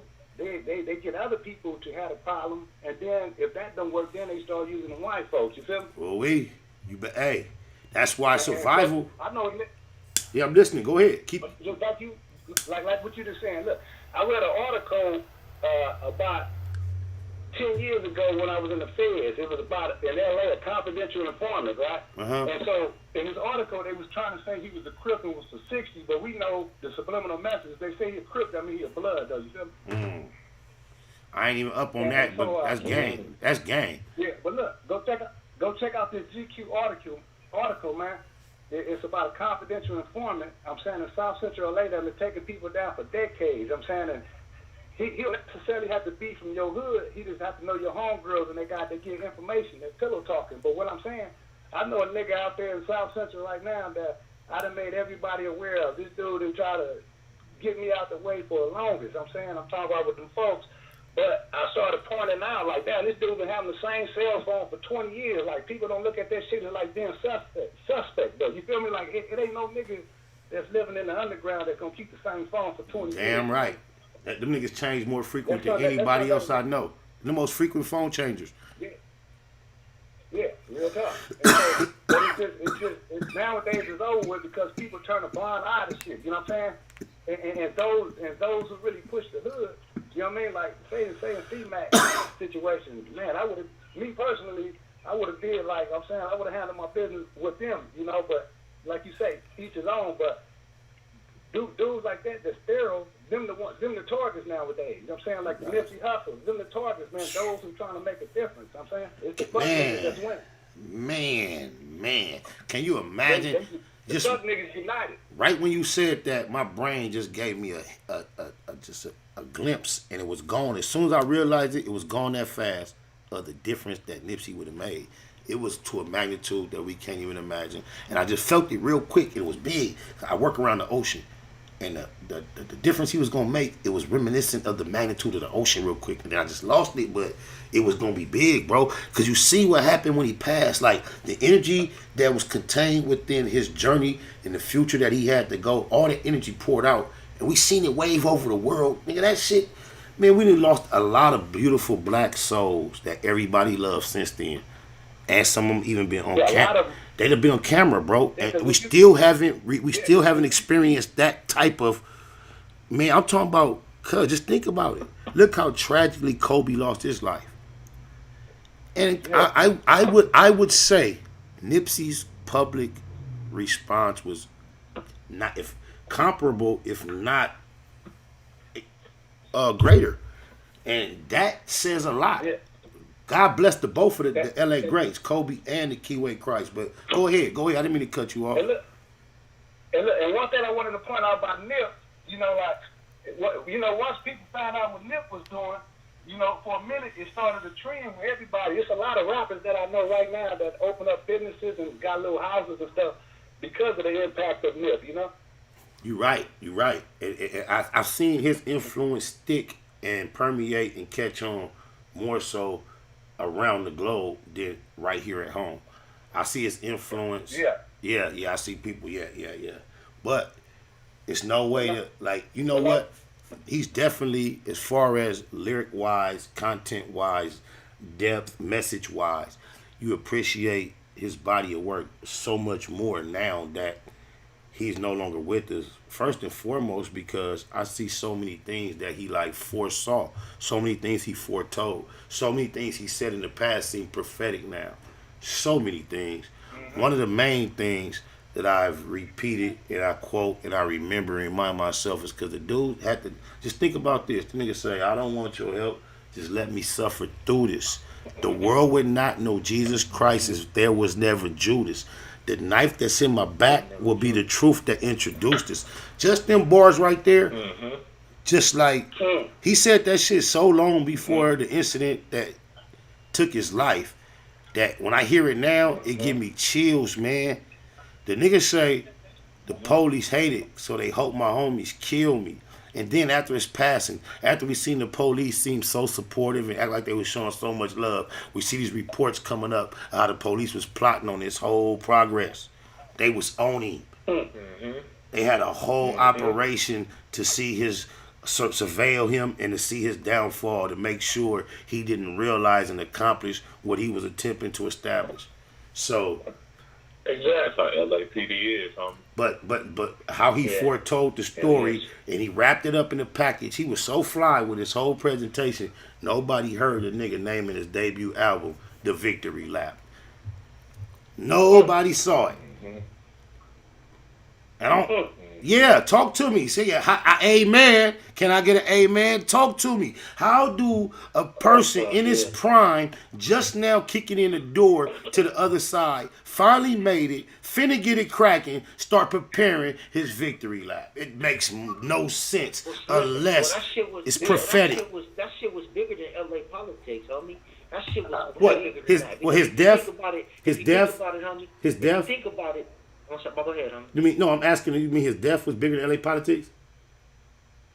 Hell yeah. Go ahead, Bill. Go ahead, Bill. Bigger than gang politics. Let me tell you this. Because if you look at the area that he had his shop at, right? Property. You get what I'm saying? We're talking about something way bigger. So where he had a shop at, and he was just in the process of teaming up with my man, the Jew. The Jew that got him in the door with the property surrounding the whole area. So, Nip's idea was to take back his whole community and build on, and he had an army with him. To the higher-ups, to the Illuminatis of the world, he was too much. So we got to eliminate him before he get to buying shells, get to buying... And look, it's not so much. It's not so much. It's not so much because we have to stop. It's not so much. It's not so much. So then why they got to shop on Melrose? Why they have to look, this is what I'm going to tell you. Listen to me. This is what I was about to say. It's not so much to stop him for what he's doing, but you see the tattoo he had over his eye and what word he utilized to express his whole existence? Prolific. The prolific means influential.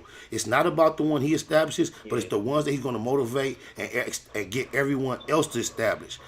What is been established in his honor and afterward on Melrose is no shouts to him, bless them. It has nowhere near the influence of him being alive and being affiliated with what he was doing. So even if the powers that he's speaking about had the agenda that he indicates, it doesn't mean that they won't allow the aftermath of what's going on to go on.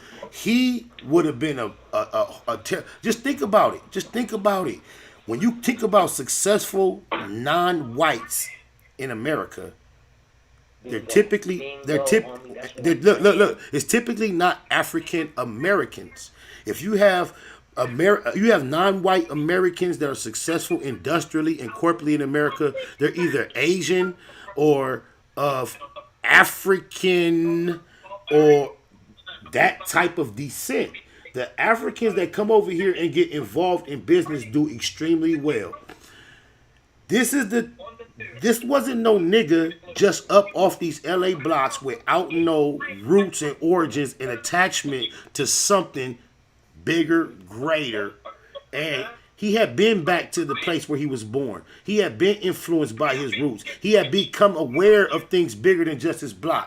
So that influence that could also relate to the Rolling 60s and everybody else that respected what the Rolling 60s represented, anybody that looked that way, that respected that environment, they also respected him. Look what else he was going to add to it. And it's an anomaly that, I don't know who background that is, but it's extremely irritating. Whoever background it is. That's killing me. Thank you. But that's an anomaly. Just think about how many. I call myself Bay Machiavelli because the homie called me that. I do that funny. I do the joke. So many people attempt to compare themselves to Tupac. When I first met young Buck Jenner the first day, he said, people be on me with that Pac shit, but no, you got it. I've heard other people say certain things. But for Nipsey, as original as he was in style, to feel comfortable, as native he was to these LA streets, to say, Tupac of my generation. The only thing Tupac-ish about him is his fucking influence. He knew something about himself that we didn't know because he had not quite established himself as influential as Tupac before he died. But once he passed, that's another prophetic thing. Tupac of my generation. Who else knew that when he was saying it? Yeah. He said that while he was alive. Right. He said that while he was alive. What fucking evidence did he have that he was the Tupac of his generation while he was alive? And you know something, I was just thinking that as you was talking, like back in the, and they basically did it like they did a Malcolm X or Martin Luther King. Like say like when you had that type of influence, like Nipsey has, and that's what they was looking at. And Nipsey just influenced the '60s, but he had Inglewood families and they trades also trying to mimic and do the things that he did. And so that's why they eliminated. But look. You know the form of how they murder their intelligence. I think they try to shoot a subliminal message to us that if you try to do this, this is gonna happen to you. You know? Well, look. This is my thing. Now, when it comes to Malcolm X, Martin Luther King, right? I can see the suspicion of some direct involvement in the actual event that brought upon them demise. When I hear conspiracy theories that attach to that, I don't just block them out. However, being so familiar with the culture that brought Tupac and Nipsey to their demise, I know better. However, I think that the same powers that you're referring to realize that certain elements in a certain scenario, the high probability for certain things to come to a certain end. And I think they may have been, well, he said it. The police hope my homies kill me. That's exactly what he said. I'm not paraphrasing. I'm quoting. I said the police. Hey, Spider, check this out real quick. But the only reason why I say that because you come from the area where I come from, and you know the police back in the days used to take us to the end of these neighborhoods with handcuffs on and leave us there. I'm gonna keep it a Google. I done heard stories of that, and I saw it in colors. Other than that, I ain't seen much evidence of that. But that is a legend. I've heard other people say something like that, and I've seen it in color. And then you remember back in the days, back on the Shaw, I remember the police used to come down the Shaw, the sheriffs, and they used to have like a blue rag or red rag, and this in the Crips or this in the Blood. So I've seen a lot of. No, I remember in '92 when we had the first peace treaty. Matter of fact, you know, this is the year. This is the anniversary of the peace treaty this year, but 20th year anniversary. But I remember when it was peace treaty, it was a high reports that police was getting. It was drive-bys, and niggas was getting hit right between the eyes and drive-bys, and they saying the police was getting caught after the drive-by high-speed chases and wrecks. They was finding off-duty police trying to kick up, get the gang violence back started. Yeah, I know what you're saying. It's not just far-fetched. I agree. I understand. I'm tapped in. Yeah. It's like, you know, we doing what we doing, but we also got them instigating, though. You know what I mean? No, I agree. But, you know, just think about what we hear about the Panthers and everything else. Look, I've often said we are living in a fish aquarium, a fishbowl experience, and we don't realize it. Meaning, the fish that are in the aquarium have no idea that they're not in the ocean, unless they were once in the ocean and then transferred. However, if their ancestors were brought from the ocean and they were bred in a controlled environment, a piranha in a tank has no idea his world is being limited from what it actually is. And I think our existence is very similar to that with the powers that be. Let me ask you a question. Hold on real quick, homie. So let me ask you a question. See, Spider, you know what I'm saying? When I came home, right, I got a trucking company now. You see what I'm saying? So I started with one truck. Now I got 3 trucks. So I'm looking at other companies like JB Hunt, shit like, I'm trying to hire brothers from the hood. Thank you, homie. I'm trying to hire brothers from the hood so I can teach them how to drive the business part of this. Thank you, I appreciate it. So JB Hunt made $88 million last year, just 1 year alone. You know, CR England, they made 70-something million in a year. You get what I'm saying? So when it comes to us, you know what I'm saying, trying to branch off into a bigger, that's why, let me skip this up real quick. So, you know, it was Jay-Z, Puffy, and Russell. They tried to get the import-export shipping, you know what I'm saying? They blocked them because they don't want us to rise on their level because they know once we get there, we're going to recruit and teach our peoples how to do it and take over everything like we always done. You get what I'm saying? Well, you know, that's the. They trying to blackball me. They trying to blackball me right now because I'm getting all the African brothers. I'm getting all these other brothers. You know what I'm saying? I'm teaching my young homies from every set how to the business part of this trucking game, right? But they trying to blackball us. They don't want to give us these contracts, these government contracts. They don't want to do that, bro. So I see it from Nip's point of view. He tried to. It's just bigger than what y'all believe. I mean, trust me, I'm in it. But you know what? One of the main things. I salute to everything. Salute to everything you share. But tell me this. I'm gonna just tell you this. Nipsey's approach to the challenges that you just spoke was, don't try to build a wall. Lay one brick a day, and then at the end of eventually you'll have a wall. That's the whole marathon concept. I understand how insurmountable the challenge appears. However, we have to have the faith and the perseverance that what we believe in is the answer, and all we can be obligated to do is be committed to it and hope that our influence will trigger as many as it can, and we gotta quit being selfish to think that we're fighting for a result that we might realize in our lifetime.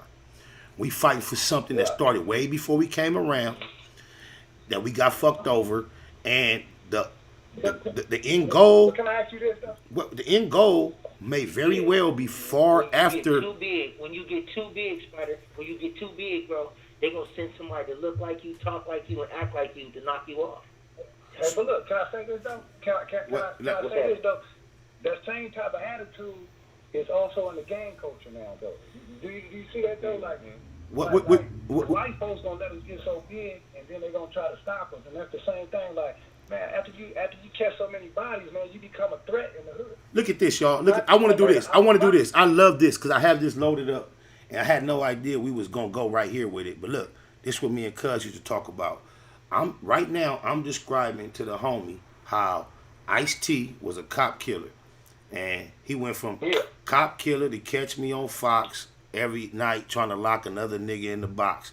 He went from being on Arsenio with Lokes on, his big record being cop killer. That was his influence. Ice Cube, Death Certificate, I Want to Kill Sam. He went from that to doing the family movies and being a more cultured American. It's not, but just check me out. Since we talking about the homie and talking about what we talking about, this how we used to break bread.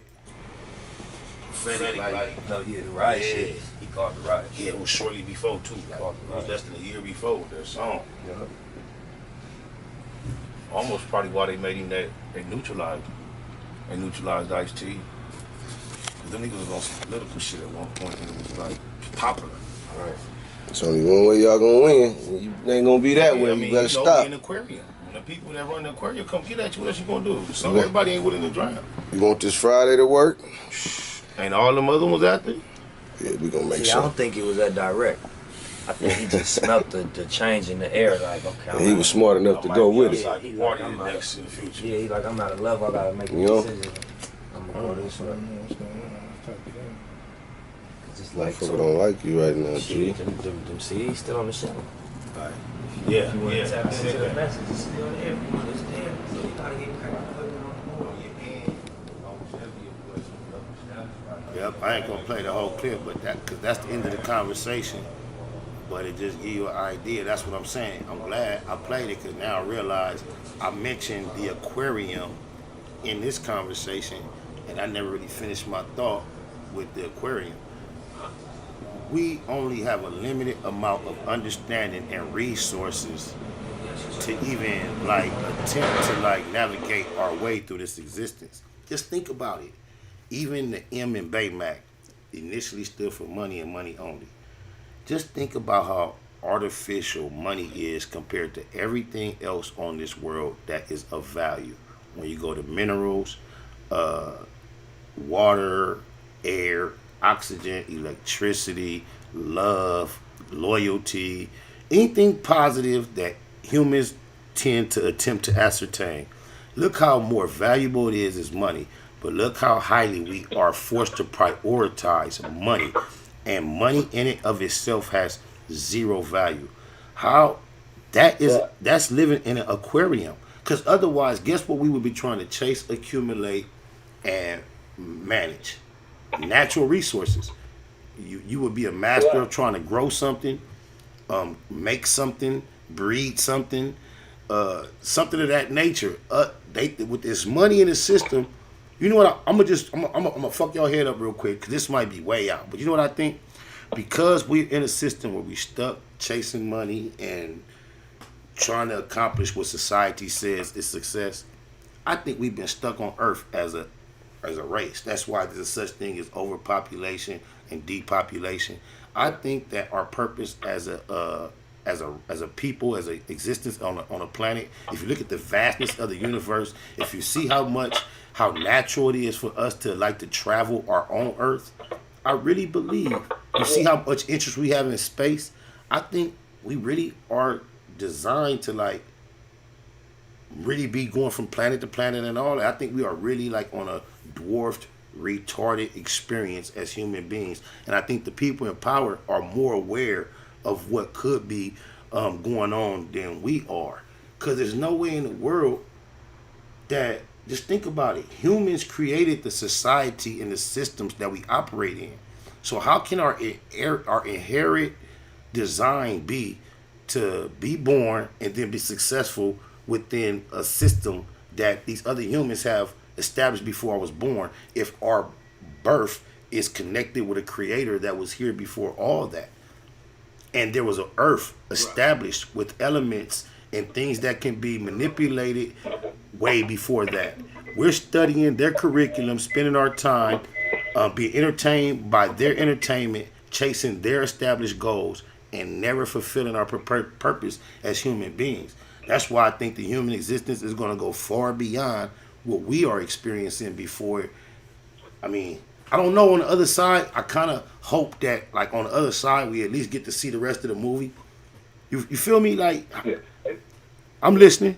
Hey, look, Spider, a nigga really fuck with you, man. I seen your growth, though. You feel me? Thank you. I seen you. I seen your growth, man, and I really know where you came from. You feel me? Thank you. I really know. You feel me? Thank you. What I'm saying, man, I appreciate the knowledge that you're sharing out there, man. And one thing I wanted to say, I noticed that you deal with a lot of words too, right? And yes. You try to, enlighten people in words. But I was gonna say this, like you know how you deal with the words. You know how you got prefixes and suffixes. Yes, sir. Right. Now I noticed, like the suffix side, right? You can spell it XIDE, IDE, or SIDE, but no matter which way you spell it, it still means the same thing, right? Deaf. So basically, so I noticed in mixed communities, like say in the suburbs, they don't have, they may have like a West J Street. Ooh, look, come on now, tie it in. I hear you preaching, preach. Put it together. Yeah, they don't have a West Side J Street, so I try to give people, and this will make me change. And so this is why the community, in my opinion, is set up with the liquor stores and all that is set up for them. And subconsciously, we don't know, but subconsciously, we products of their environment. And the subconscious, I've learned recently that the subconscious mind is far more influential on our daily decisions than our conscious mind. The subconscious is powerful, y'all. I'm listening. Go ahead. Yeah, because I look at it like this. Like just say this for an example. Just say back in the day, I know a lot of my elders and a lot of older black folks can't even look at roots, right? Right. Because it brings about an antagonism, it brings about a hate, an anger, right? Mm-hmm. But nowadays with this new generation, I'm saying we can go look at 12 years of slavery and then go leave the movie theater and knock down another black or something, Like we don't have no type of sticking to us no more. Well, then you take a white folk, you take the white man or white woman, they see the movie like, damn, that was a great movie. Do you think that? Do you think that disconnect was by design? Or I mean, I have to believe that, because the only other explanation would be that somehow, naturally, inherently, us as a people are somehow degenerate and unable to function in a society that is civilized to a degree uncomparable to any other people. And you know what? If you look at the end result of a lot of statistics and a lot of our activities as a group, you might have to agree. But the only thing is, okay, that may be true. Now it's time to discuss cause and effect. And when you think about it, and you think about the plight of our people, there is no other group of people who have experienced what we've experienced. And no matter how you view it, if you look at our experiences post going through these traumatic experiences, we have been dominant and successful, and we have been able to establish our own. Do you realize everything that we consider government, religion, and things of that nature that we feel like we have gotten from the European structure are all things that were originally established, created, designed by our ancestors, that they put the whip on and they put the whoop on, and then they gave it back to us to suppress us, condemn us, hold us down. And just think about it, y'all. Think about it, y'all. If you say you white, you can at least, the first thing, the very next thing, if you have to classify yourself, that you can associate with it is American. And America is a vast amount of land that gives you some type of, I'm there. Ain't nobody else in this world called a color. It's so many other different nationalities. They call us black. Black in so many reasons has been connected with evil, darkness, bad, the lesser, the worst one. They call us black. And guess what? The only continent that you can imagine upon this vast earth that is actually without money, just think about paper money, without money, that is more rich and valuable than America is Africa, motherfucker. Africa. Exactly. Africa. We've been raped, robbed, and reduced to remnants of rodents. Oh, I liked it, all those R's. I was trying to make them make sense. And look, and I'm glad you said that too, right there, Spider, because he's relevant. Thank you. I used to say that all the time, though, right? Yes. I used to say, like, the way they do it, like, how could they get us to annihilate each other? It's like they didn't come and tell us, like, okay, go kill this nigga, or nigga, you ain't shit. But it's like what you said. They taught us that everything was black was bad. And so I tell myself, subconsciously, then what do we think about ourselves when we see our reflection in the mirror?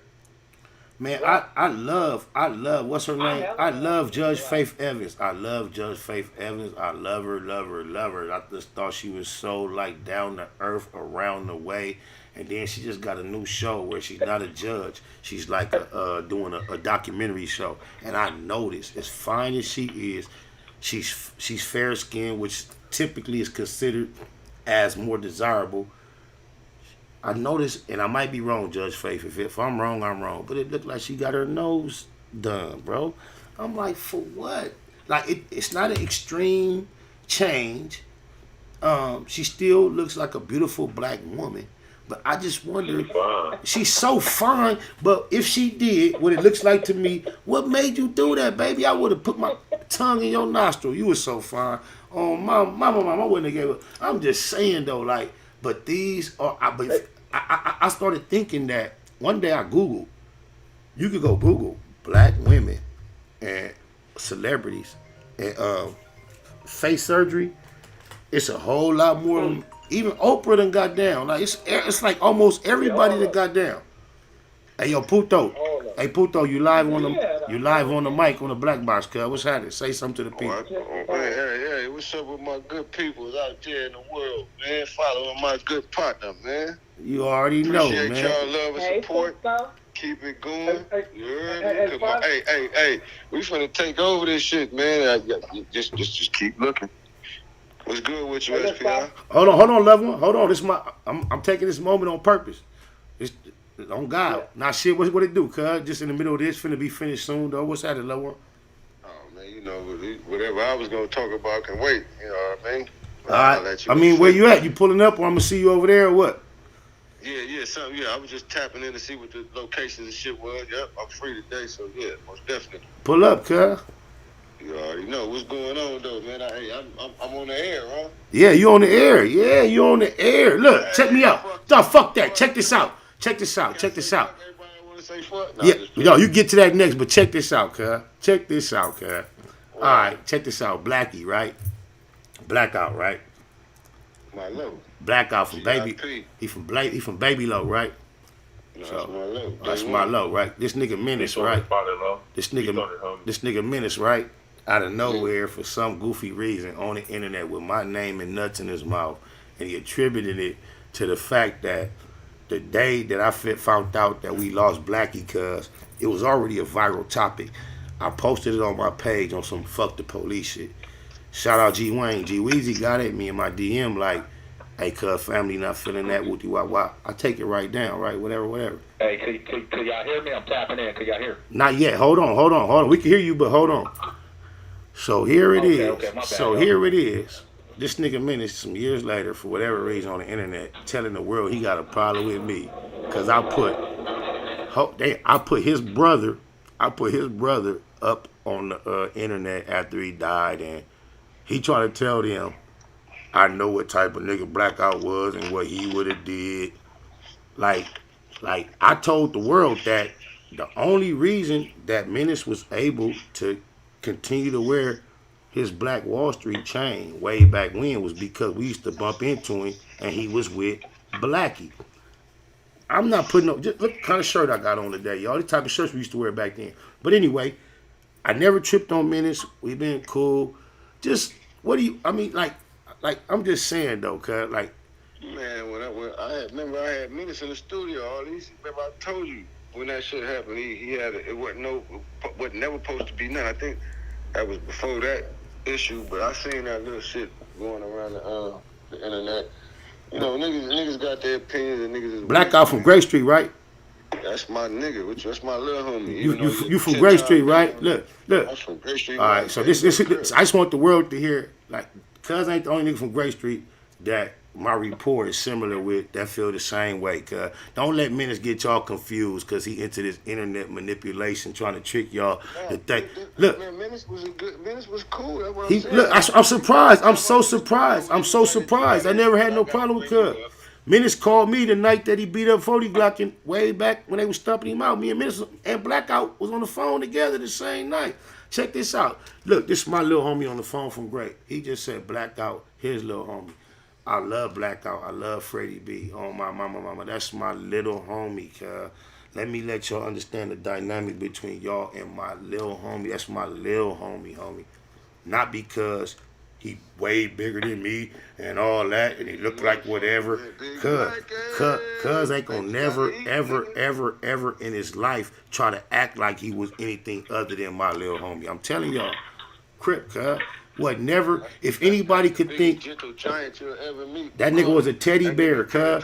I don't know what cuz trying to make y'all think about what me and cuz had going on. Slowpoke, ask all the track news, cuz. Like, I remember, cuz, I knew Blackout for years, cuz, and our whole dynamic was being in Compton, and our whole dynamic was he telling me he from Gray Street, and I'm telling him, I used to see him with the twins in front hood, in God Squad. They used to be in front hood, but way before that, I remember Blackie used to try to tell me he from Gray Street. I used to tell him he lying, cause he did not never get an attitude, get mad. All he used to try to do is try to prove to me he from Gray Street.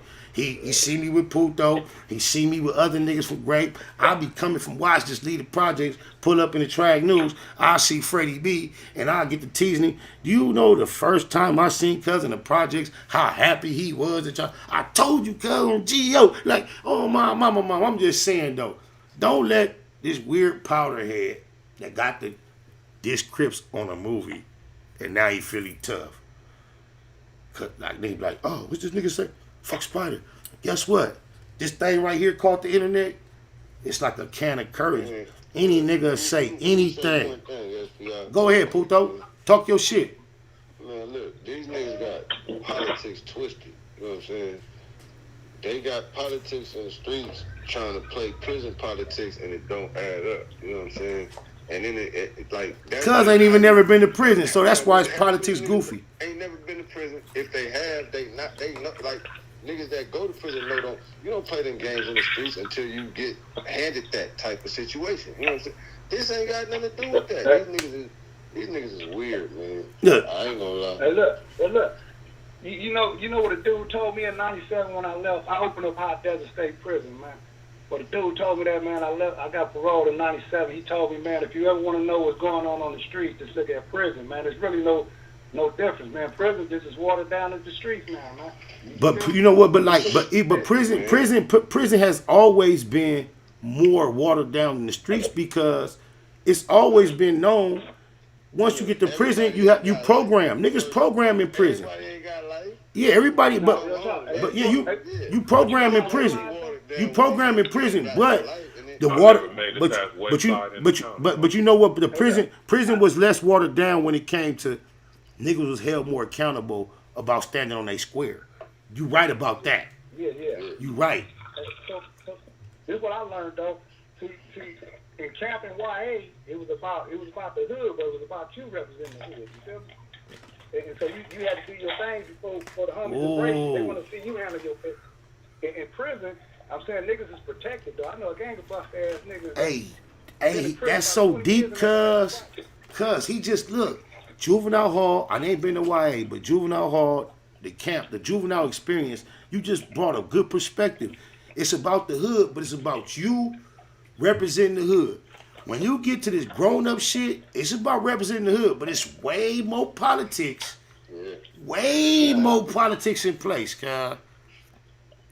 No, real talk. And guess what? You gonna know in this game, you gonna deal with reputables and realize you done seen reputables that's willing to wink their eye on certain situations.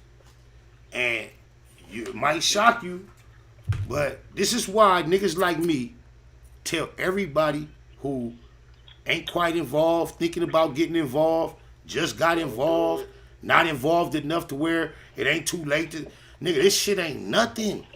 Me getting up, making music about it, speaking about it, is not saying, hey, this shit was great. Come on, come run it. This is just me saying, hey, I got a platform. Hey, what have you been through? This is my shit. This is what I did. That's it.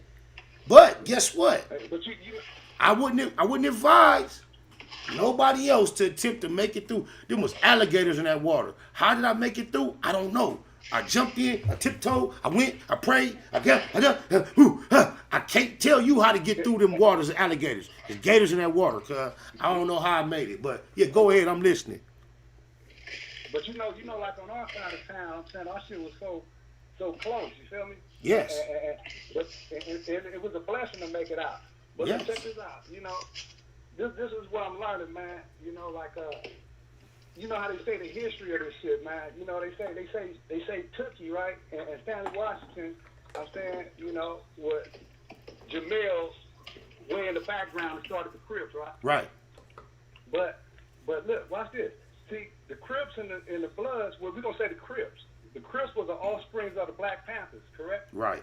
That's what they try to say. Right. Right? That's where the community revolutionary independent party come in. Right. But my whole thing is that I noticed in history, every time we started an organization, the system created an opposition for us. Correct? Correct. And so what I'm saying, I believe, and I'm from out the Bloods too, but I'm saying I believe in my heart that the motherfucking FBI started the Blood. As much as there probably no way. Okay, go ahead, Bob. They can say. What about T. Rogers? Rest in peace, homie. Hey, listen, T. Rogers didn't start no Blood. He started the jungle. You feel me? Now, what you finna say? They say L.A. Brims, right? Who started L.A. Brims? I don't know. Yeah, and look, we know who started. We know who started the Crips. We know who started Pyru. We know we can say Puddin' and Bunch. We started Pyru, but who started the Blood? I don't know. So these is questions that we need to talk about as a community, man, because a lot of us doing shit that we have no knowledge of doing. We have no knowledge of it.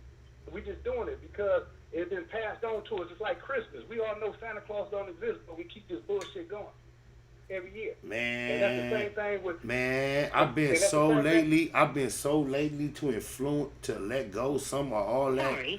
Just that regular shit that I just do, like Christmas or certain shit of that nature, not necessarily Christmas, but certain shit I've been just motivated just to let go, just traditions, just because I'm doing them and I don't believe in them. Exactly. Because only reason why I'm saying that, man, to me, you can only rise so high, man, and your own gonna take you down. It's like, man, it's like when you get killed, man. 9 times out of 10 it's gonna come from somebody you know. Everything comes from your though. It comes from your circle, you know. Hey, who background? Who is that with that loud back? Hey, who is this talking? This Salo talking? No. Okay, you the new caller. Okay, I want to make sure you got a chance to speak. Yeah, go ahead. No, that's it, man. No, I feel you. Hey, look. I feel you. But what I try to start shifting my focus from is from the problem and try to start thinking more about the solution. Of course, you got to know where you've been and know where you're going.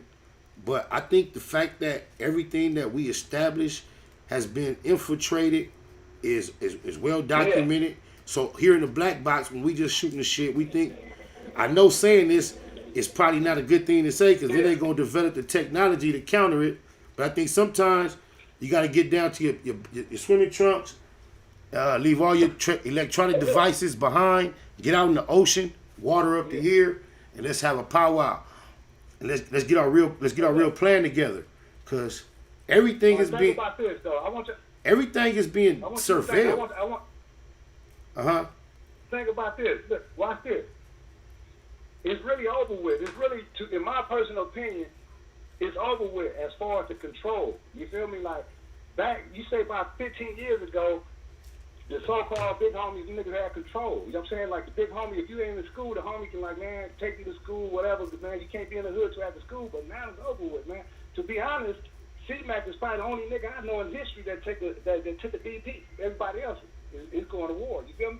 Because everybody, it ain't the same no more. DP, back in the days, you could DP somebody, but now come on, man, you can't do nothing. You know what I mean? There ain't no love. Well, I'm not. I didn't want to be the one to try to be on the internet talking all that rah. But believe me, I know, my nigga. I know, cuz like I got music.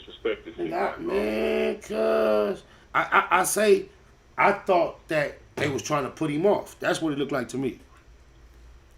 Yeah. Looked like they were trying to put cuz off on the set. No, real tough. No, but and so, you know, I know times is different, man. You know what I'm saying? Times is different, you know, and it's a whole generation. Like back when we was coming up, the majority of the niggas from the hood, everybody stayed in the hood. Now these motherfuckers, people don't stay in the hood no more. They stay out of town or out of state. You know what I'm saying? Yep. So they don't have the same love and the values as we had in the hood, you know? And you know what else is funny? We come to a culture where a nigga that took a DP is celebrated versus the fact that they don't realize anytime you gotta be DP, that's short for discipline. That means you are not in accordance with what is correct, which means you are foul, faulty. So the fact that you are willing to tolerate being punished, I don't see any honor in that. Like I never nowadays taking a DP, niggas try to glorify it. Like I fucked up and now I'm so down, I'm finna sit here and let some niggas beat me up. I don't get that. Like I don't. Like the niggas that get DP. You know what I mean? I fuck with C-Mac. I'm not knocking C-Mac, but I'm not speaking. No, I fuck with him, but I'm on what you saying. Yeah, I ain't speaking on C-Mac. I'm talking about my perspective on DPs. I'm talking about my perspective. My perspective on DPs the whole time I was active though. Like.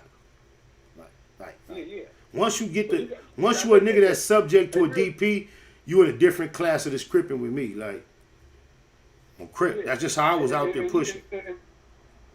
And realistically, man, you say after 92, man, it ain't really been no DPs no more. It's every man, it's like, come on, man, it's only, because 92, everybody hood, they kill somebody from the same hood. You feel me? Like, I done seen niggas. If that's the case, I done seen niggas. It would have been a gang of niggas. I done seen niggas literally tell paperwork, and the homies, they don't boot him, they DP him for the telling, and it's way less than what Cuz got for telling. Yeah. For official, and guess what? And they still be around. They still functioning. Come on, man. I know a few like that right now. You feel me? Yeah. So that's speaking to that watered down. But this is what I realized. You know, I realized when I could see, you know, and this what I tell y'all the truth, man. Everybody that been locked up before, we all get that same mentality that we finna go out and fix the hood. You feel me? Like, man, I'm finna get out, I'm finna get the hood back popping. That's our mentality when we get out of jail. But I realized after getting out so many times, I realized I couldn't fix the hood. And the only person I can change is me. It's over with, man. The hood is over with. Man. That shit is over. Infiltrated. And nowadays, when you put in, look, back in the days when you put in work, you was loved. Nowadays, you put in work, you fear, man. They're going to tell on you, man. You better know it. Somebody going to tell. You better know it. You know what I mean? And so, just think about all these. I mean, I'm always. There's so many cases that we see right here that's high profile shooting that you can see the shooting is over with. Don't nobody know what happened. And before a few weeks or months, guess what? They got their man in jail. That's it. Real talk. First 48. Y'all look at, y'all want to read the Bible and y'all want to read what this philosopher said and not look for the signs everywhere. If you got a show like First 48, if y'all don't see how many times niggas that's really willing to get active are still willing to go in there and tell it all, y'all now it's real. That shit real. That's not one thing. That's not scripted. Them niggas is really in there telling. You will see a nigga that was just out there with all the shit in the car with his boy. They was right. And they man, what? It goes down, man. Go to school. Go to crypto college. Get you some money online. Make a family. Move away. Stay out the streets. Don't be mad at nobody. Don't sign up. Yeah. Just the same way you don't want to go draft to no motherfucking army. Don't sign up for no motherfucking bullshit. Those that are still affiliated to some degree, I do have this position. Maybe we can start recruiting in the future, but at this point, recruiting needs to be shut down. But I don't think we have to let go of the whole name, because if the Roman Catholic Church can exist, then I think that the Crips as an organization can reconstruct their focus and still find some relevance. But I don't think that I think right now we need to be at an all halt cease. It's been corrupted. But I didn't mean to cut you off either, homie. Go ahead. And you know another thing too, and this is as a whole. This is for bangers and non-bangers. But I think as a whole we've been deceived by democracy. See, we so caught up in democracy and failing to realize what type of system that America that we govern under. You know what I mean? We got to realize that we living in a capitalistic society, and under a capitalistic society, you got to have capital in order to survive. Street Tank, you right. Street Tank. You say I should get a membership going. I do have a membership going. I invite you to go sign up. Prove to me that you mean what you say. So I got one going. Your name should pop up green in the next couple minutes. Let's see if you about it. Let's go. I'm listening to you though, homie. Hey, 805, that's Nick. No, that's it though. So you saying you don't have to have green to survive, bro? That's what you saying? Who said that? No, I say in this society in which we are involved in, green is so much a necessity. However, I think that is an establishment of humanity. I don't think that's indicative of our original purpose as our creator designed it. I think that puts us in a simulation experience similar to an aquarium where a piranha only can eat what its owner sprinkles in the top. And money represents whatever we sprinkle at an aquarium. A piranha who could hold his own in an ocean full of fucking sharks and whales. Once he's in that aquarium, if all you put in there is flakes, that's all he got coming. And I think that's how we live in. And money is representative of those flakes that fall over that fucking aquarium. I think without money, humans will find, just think about how much accumulated collective time, energy, genius, and all that is exerted into ascertaining and maintaining money. And then think about have money not be in the mix, what we would put all that energy into. I'm gonna call you right back when I finish this live. Okay. All right. What would we put that money in? What would we put all that? Just think about it. Think about it.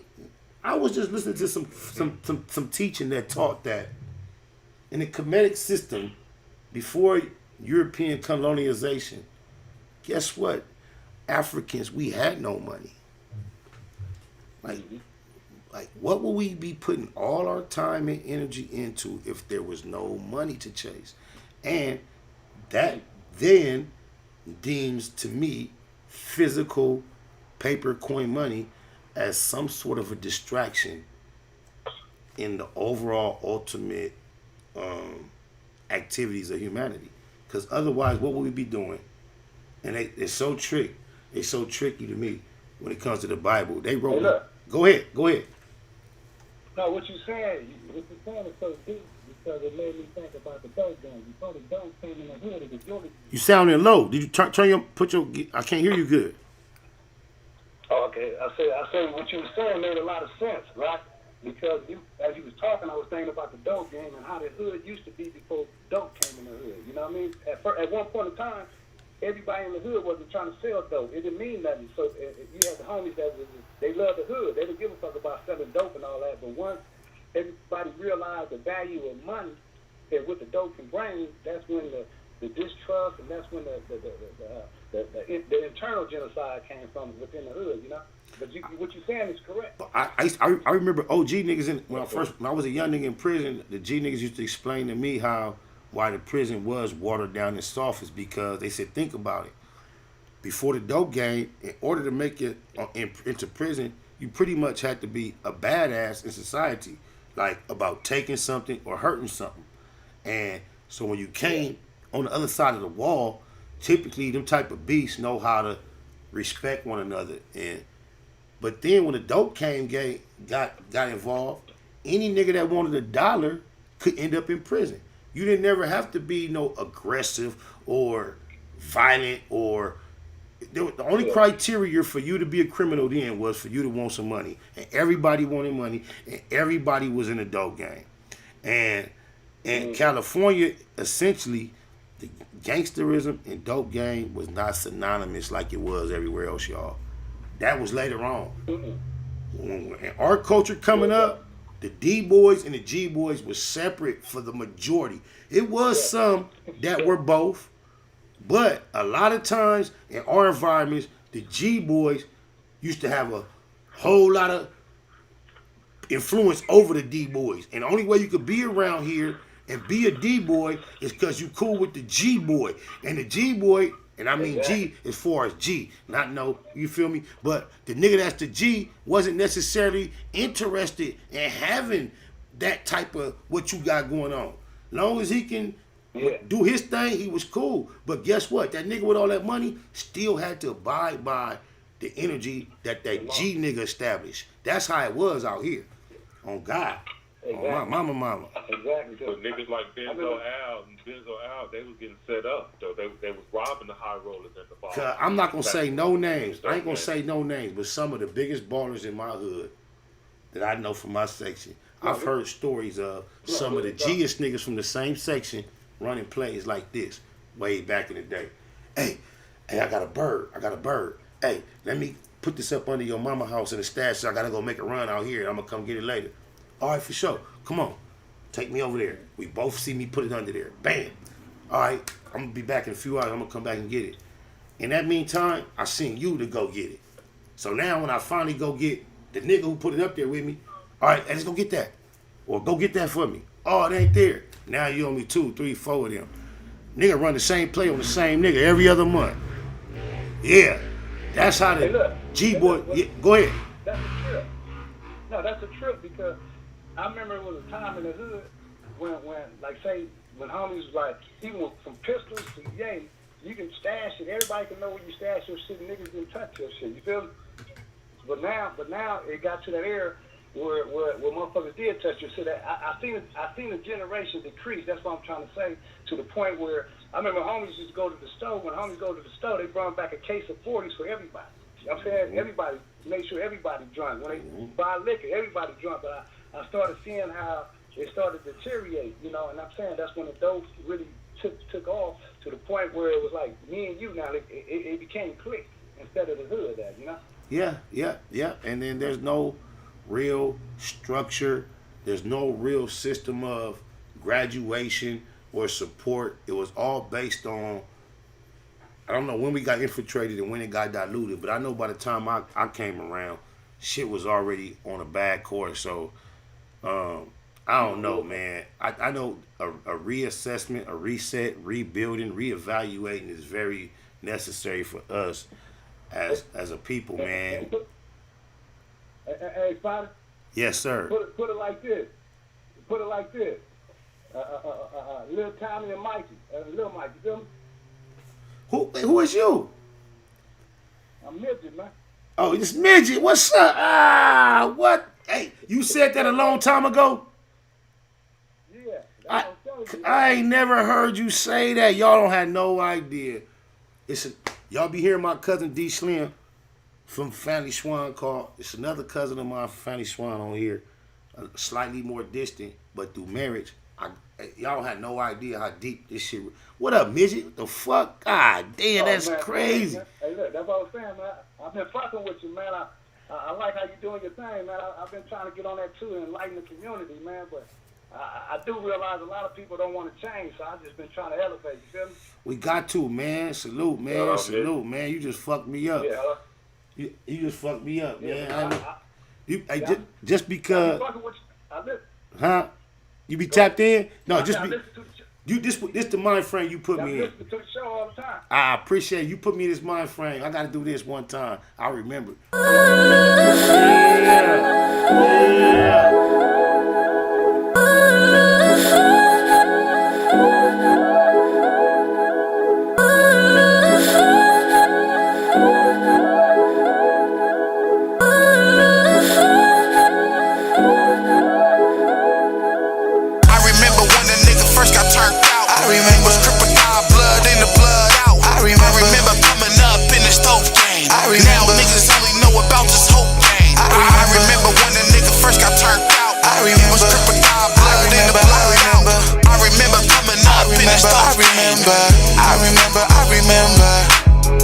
On the turf, Lil Box and Lil Merc. Not a gang of birds, but the third served the Lil work. Sticky shit, every time he lit his big. Politicking with his clique, trying to hit the biggest lick. Problem with the hood, we gon' have to see to that. It was Baby Jinx, Tiny D, me and Black. To be from EC, can't explain how it felt to me. Lil BT nicknamed himself Looney. With big wine on the 5, getting hella faded. Heard that nigga ain't survived, so we celebrated. On a mission with the homies, or if by my lonely. Niggas know me, always got the pistol on me. Shot his way on the set, they ain't quote him on. Never lied, every lyric you can quote him on. Diamond shining, rhyming with my rollie on. Money long, kinda like a Coleon. I remember when the nigga first got turned out. I remember crocodile blood in the blood out. I remember coming up in the stove game. Now niggas only know about this whole game. I remember when the nigga first got turned out. I remember crocodile blood in the blood out. I remember coming up in the stove game. I remember. My mama, some shit you just can't forget. Like some of the young niggas used to claim to set. Same time, some of the homies used to bang young. To this day, me and Herb trade the same guns. East side, niggas know about that 7 gang. Central to San Pedro, sold up on everything. You ain't heard, 93rd to the Sin. Ain't nothing new, neighborhood, this what it been. All the Sherm homies hitting in the hood. Fuck the function off soon to get to getting good. A party ain't a party without a little drama. In the parking lot, hollering at Lil Mama. Say my name next to Johnny Ray, Baby Dre. Soul 1 and 2, Big Snake from 88th. For death though, I die for, I surrender. Shit was evil on the east side, I remember when the nigga first got turned out. I remember crocodile blood in the blood out. I remember coming up in the stove game. Now niggas only know about this whole game. I remember when the nigga first got turned out. Shout out my nigga Midget from the east side, 80s and 90s. That's crazy, man. Glad to hear you on here.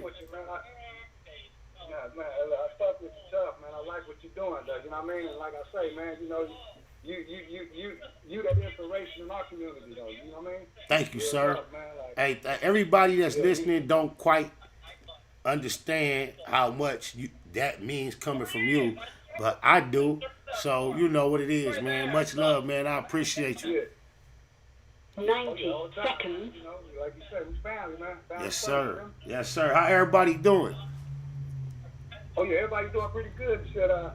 Everybody still in the same spot. Mine, Buster, only Merc. You know, he moved to 95th now. You know. He over on the 5. Cause when I go on the 9, I see he ain't there. I often wonder where he at. I need to holler at Merc. Tell Merc I love him, cuz. Oh, God. Hey, let me tell you something about Merc, cuz. Let me tell you something about Merc, cuz. Big Mike. Big Mike a cold nigga, cuz. I know he love me. I know he care about me. He don't want to see nothing bad happen to me or nothing, right? So I remember there used to be a time when I used to be in the streets heavy, and like when I had the red truck on the 6s and all that, and every now and then, late night, it'd be me, Puto, her, few of my homies. We'd go on the 9 and end up in the backyard with Big Merc, with Big Mike. Hey, y'all, for those that don't know, when I say Merc, I'm not talking about my G-homie Merc. This is my neighbor across the street, my daddy friend. His name is Mike, Big Mike. We just call him Merc, separate from the homie Merc. So we go to Merc house in the backyard, in the garage, kicking it, catching up, talking shit. We drinking Remy. Cuz I have a gallon of Remy, cuz. We'll sit in his backyard and get so loaded.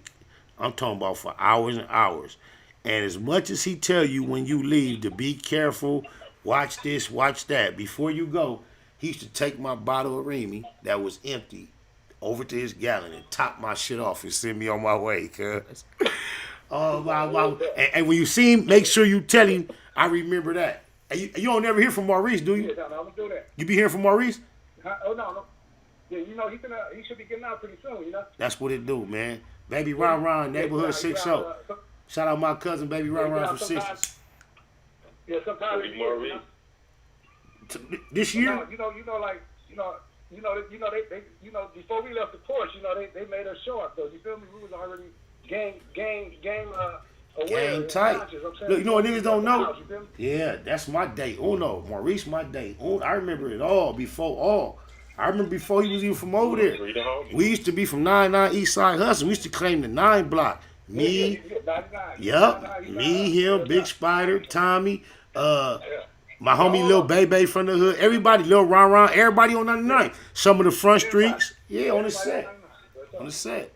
Oh, God. Hey, look, and just went all the way from 93rd and 99. 93rd, 99. Oh, God. Hey. Yeah, remember Thief Slim used to be at your grandma. Yeah.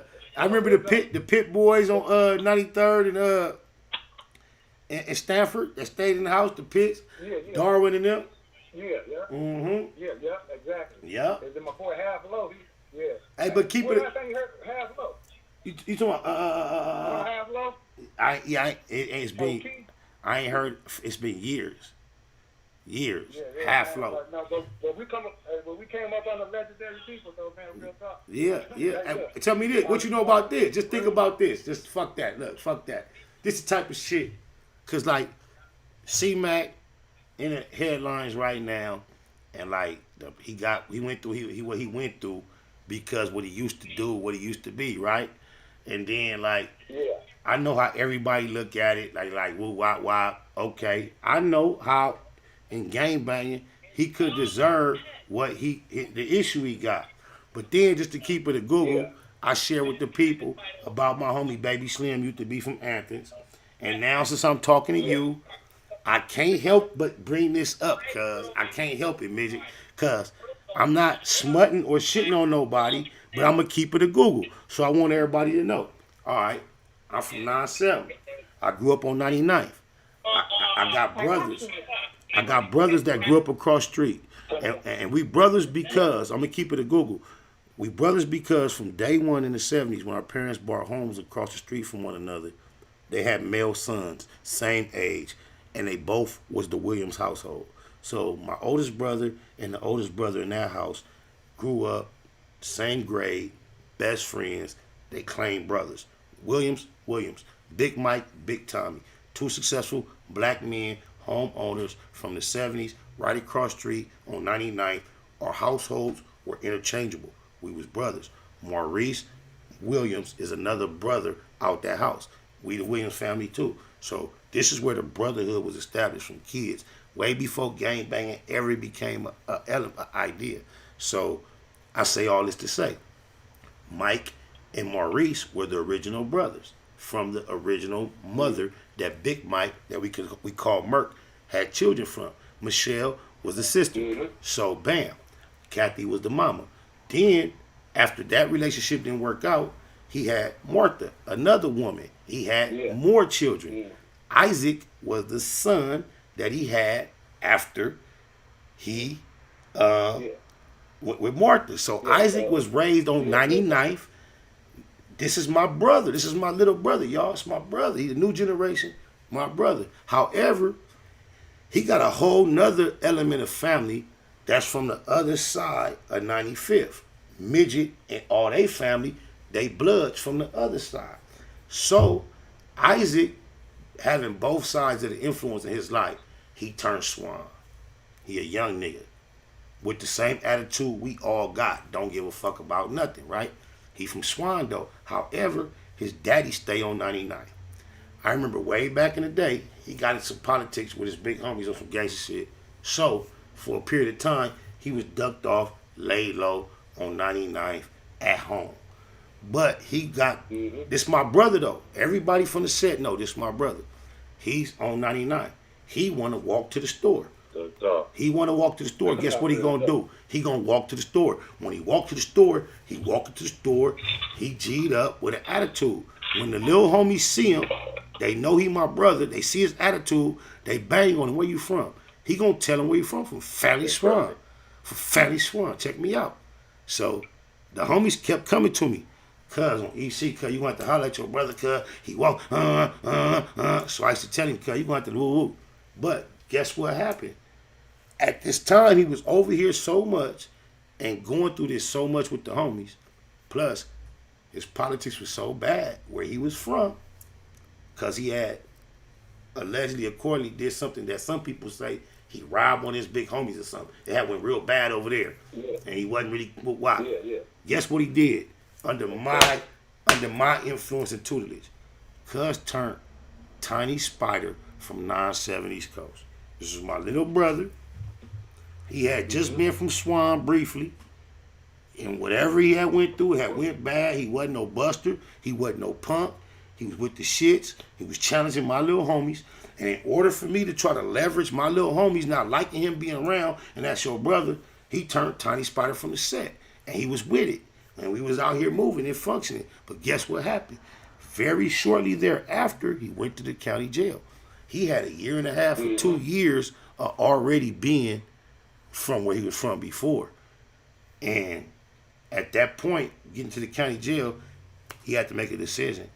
And he went back home. And it's been like that ever since. So this is why when somebody like C-Mac had that scenario, I'm not the nigga just to say, all bad, because from my experience, these are two, my homie, Baby Slim, my little bro, Isaac. These are two situations that I share with y'all. But you can even see the homie from Santana was in the chat earlier. I heard him say, he said, I've been from two hoods. They'll tell you, I tell him all the time, he from Nutty Tanner. Because in Compton, the homie Lil AJ from Santana, a lot of people would tell you he from Nutty and Santana. But guess what? He born and raised in Compton, ain't never been ran off. He still be around. I don't know. You tell me who a buster is. And they put it on the internet. That's where the disrespect started, homie. It should have never been put on the internet, homie. So what? Should it not have been put on the internet, or should it have not been put on the internet? Do you also say Cuz should not have went live right afterward and he put it on the internet? Really? He went live afterward. But I'm just saying. But before that hit the internet, the homie went live himself and told the whole story. So do you think that was cool and it still should have not been put out? Let me tell you, look, this is what you got to listen to. This is what you got to listen. This is what y'all got to listen to. Cuz listen, look. Y'all talking about a gangbang culture, cuz. And what I'm trying to tell you is, it was some niggas from 5'5" that was looking at cuz like an enemy. Anytime you see any nigga that was comfortable saying what he typed, it's a lot of people, even if they go with the majority vote, and they mind cuz still an enemy. On crib. I'm going to just keep it a Google with you. It's some niggas from over there that still look like him as an enemigo, cuz. It's some niggas that's that pure. You can't, so some niggas, you can't be a us killer and then be a us. It just go like that to some people. Yeah. And then like you said, Spider too, just like you named a little scenario, and then you know the situation with me, you know, like, come on, man, I grew up with everybody from 9-7. You know just like Dion. It's the same shit. Yeah. Look, we stayed, it was so much fun on 99. That's what we everybody went to 99. You get me? Can I ask you something? What I'm saying? You've been shot due to gangbanging, haven't you? Yeah. If we had to guess and wonder, like from like my homies. No. Oh, okay. All right, go ahead. Oh, my bad. Okay. You know, like Midget been through a lot though. Hey, y'all don't know. Hey, look, this nigga, you might think you see him, you might think he a Mexican. He real fair skinned. He been through a lot, cuz. This nigga, he been gangbanging longer than me. I ain't gonna even lie. This nigga, like, he been around. This nigga been around. Go ahead, Midget, I'm listening. Oh, for sure. Yeah.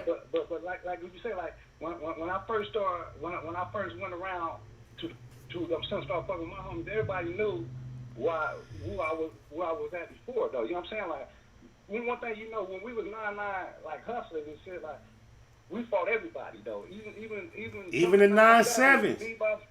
Even the 9-7s. Come on, man. On Crip.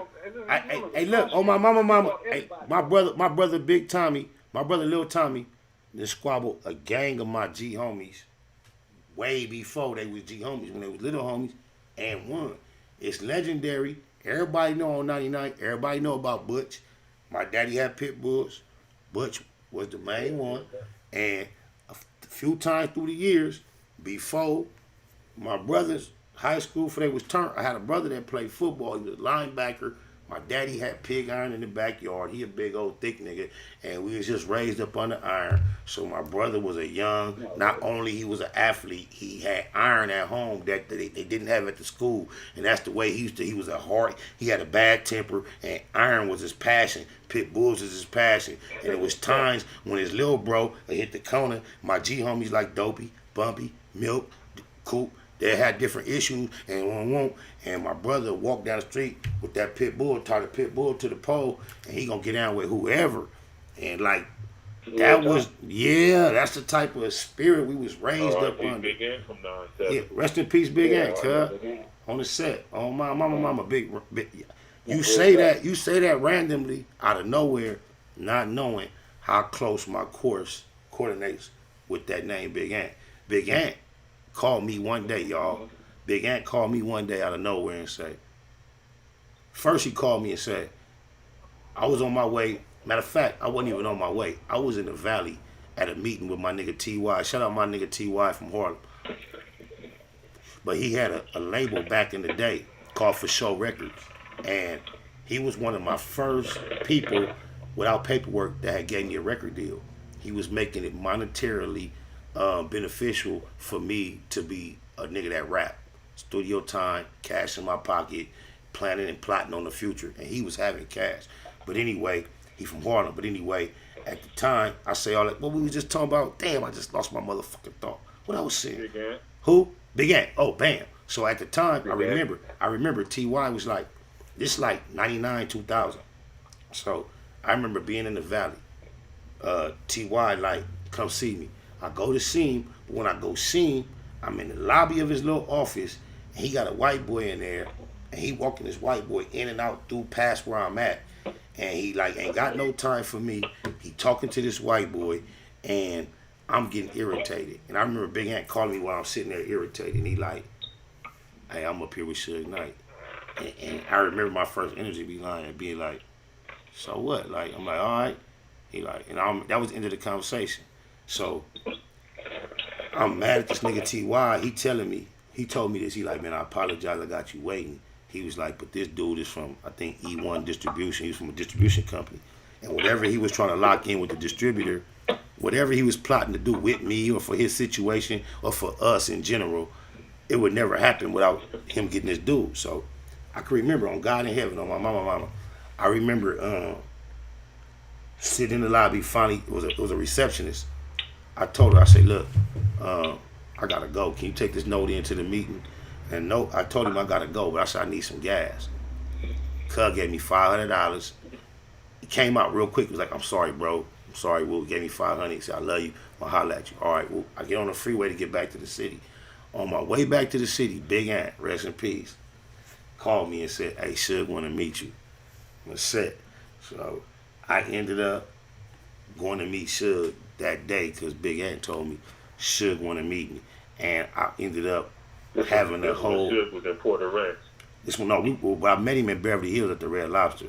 But he said he only waited for me at the Red Lobster. He called that shit low budget day one. But at that time, that's the first time I heard somebody refer to the Red Lobster like it wasn't popping. And he was like, I don't even eat this shit. when you was on your way. This was just the closest thing, so this is where we came. And at that time, I'm thinking to myself, like, damn, Red Lobster ain't nothing. I didn't know no better. But you know what I also found out recently, or what I was told recently that I've never been told before in my life? I was talking to Reggie Wright, who was very present at that time with Suge. And I'm talking to Reggie the other day. He telling me that when I came and met Suge that night, and Suge said, okay, we gonna fuck around. And then we ended up fucking around for 2 years. Reggie told me that Suge and them gave the homie some bands. The homie ain't never mentioned that. He rest in peace to this day. This shit happened I met Suge in like 2000. So this shit happened in that year. And I just found out in 2022 that Suge had gave the homie some bands, him and Magic some bands, for bringing me to the table. For bringing me to the table. So wait a minute, Spider Low, he had blessed him with some bands and you never even knew about it, huh? I never knew about it. I had a relationship with him that extended way beyond that. He ended up passing like in 2000 or 19, somewhere like that, 18. And prior to that, all the way up into way back then, he and I consider ourselves brothers. However, extremely ironic, right before he passed, we weren't seeing eye to eye. And that's ironic too. We weren't getting along at the time of his passing. However, prior to that, we were extremely close. Amongst other things, I always was very, very, very appreciative of him because, like I told you, there was a time in my life when Suge was about to be released from prison. And because of my aspirations of thinking I'm going to be a rapper, I told everybody that I bumped into on Crip, before Cuz get out, 30 days by the time he get out, I'm going to meet him. But after Suge was released from prison, I didn't put not one iota of effort into meeting him. But according to the universe utilized Big Ant. Within 30 days, like I have claimed, I'm going to meet him within 30 days. Within 30 days of his release, Big Ant called me and said Suge wanted to meet me. So, look, y'all, without religion, chasing a lot of other shit, that's how in touch I've been with the universe. And I think only distractions of trying to chase established accomplishments kind of like gets between that. Just think about it. When I was in private school and Brandy, Ray J's sister, had never cut a record, and she was a couple grades younger than me. I had a girlfriend. She made me her boyfriend. That was my little girlfriend. So that's the energy that the universe has been attending to my life since day one. And me chasing, and whoever it is with the background, you fucking me up. But yeah, can you mute your background? We get caught up chasing a lot of tangible things that men have put in front of us, and we might never realize our potential. Just think you're a person that can run, and I'm gonna make it simple. Just think you have the ability to go 600 miles up to the whatever your potential is. You can travel 600 miles if you're just allowed to go. But then humans put up obstacles in between. You only have a limited time to be here. And if you're allowed to just move forward in your limited amount of time, you have the capability of traveling 600 miles. However, if humans put up multiple obstacles and make you think you need to do this and do that and do this and do that before you get there, guess what? With that amount of time, you won't reach them 600 miles. It just won't happen. No, real tough. And I think sophistication and technology really has us as a humanity diverted from our original purpose. Go ahead, speak. No, you know, that's why I try to tell people every day, like on social media, I try to remind them, make every day count, and that you can do anything that you put your mind to. You know what I mean? Because, like I tell, like this. At one point in time, the reputations that we got now, we had to earn them. We didn't come in the hood with the reputations. We had to earn them over a period of time. And so I tell people, we basically got to do what Hitler did. Hitler took the swastika that was in Egypt and he reversed it, that was on the pyramid, and made it destructive instead of constructive. And so, like I say, if a person that's been stealing cars for 10 years and taking parts of taking parts and selling the parts, then if you turn that negative around, then you're a master mechanic, you know? And so that's why I say people like you, Spider, I'm saying like, you've been examples of the community. We got other examples, but you know, we got different examples without naming as far as people who beat the odds in the community. You know what I mean? Like, what you just said remind me of when I heard about people like they'll hack the highest level government computer, and then instead of them going to prison, they get hired by the government. Or I heard like once the whole Hitler Nazi regime was over with, the NASA was basically established on all the scientists that were prominent under Hitler's reign. They just took them over to their side. Kind of remind me when Tony Montana, after he killed old boy in the police, and then it was that one nigga left behind. They was finna leave, and he was looking scared. He's like, "What about him?" He's like, "You want a job?" Mm-hmm. Yeah, I feel you. It's what mercenary. It's the mercenary concept. I feel you. I feel you. Exactly. And so that's what it is, you know. But see nowadays, and so I want to tie this in with the disciplinary thing. Like I say, you know, I don't know too many people in this day and era that would tolerate that, because I know on the east side, we everybody on the east side, we pretty much raised up like bulldog, pet bulls. You know what I mean? It's like we from the gate we aggressive. Yep. And we taught. I'm saying we're taught. I'm saying to not to compromise that by any means. You know, whether it's from the outside or the inside, your homies or the so-called opposition, but that same aggression. You know what I mean? Like I say, I don't know too many people nowadays. You know what I mean? That would on the set. I remember way back before I even turned the set, when Big Spider, he did get quoted on the set. So whatever he was going through, he get to get quoted on. The day he get quoted on, whatever's going on, he getting down with one nigga. Another homie fired from the blind. Guess what? Cuz walked out the session, went home, got the 38, went in the field, sat on the wall. And it was finna be some big old problems till Box came around there and politicked and told Cuz they was wrong. You from the hood, ain't got to be no more.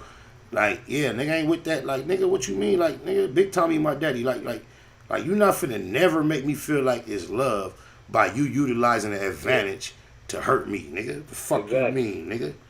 Even when I supervise niggas getting quoted on, nigga, as soon as the advantage became obvious, it's time to break. Even if it's gonna be another round, we finna break. We not finna beat no nigga down to where he feel like you beat down and dog. I ain't with that.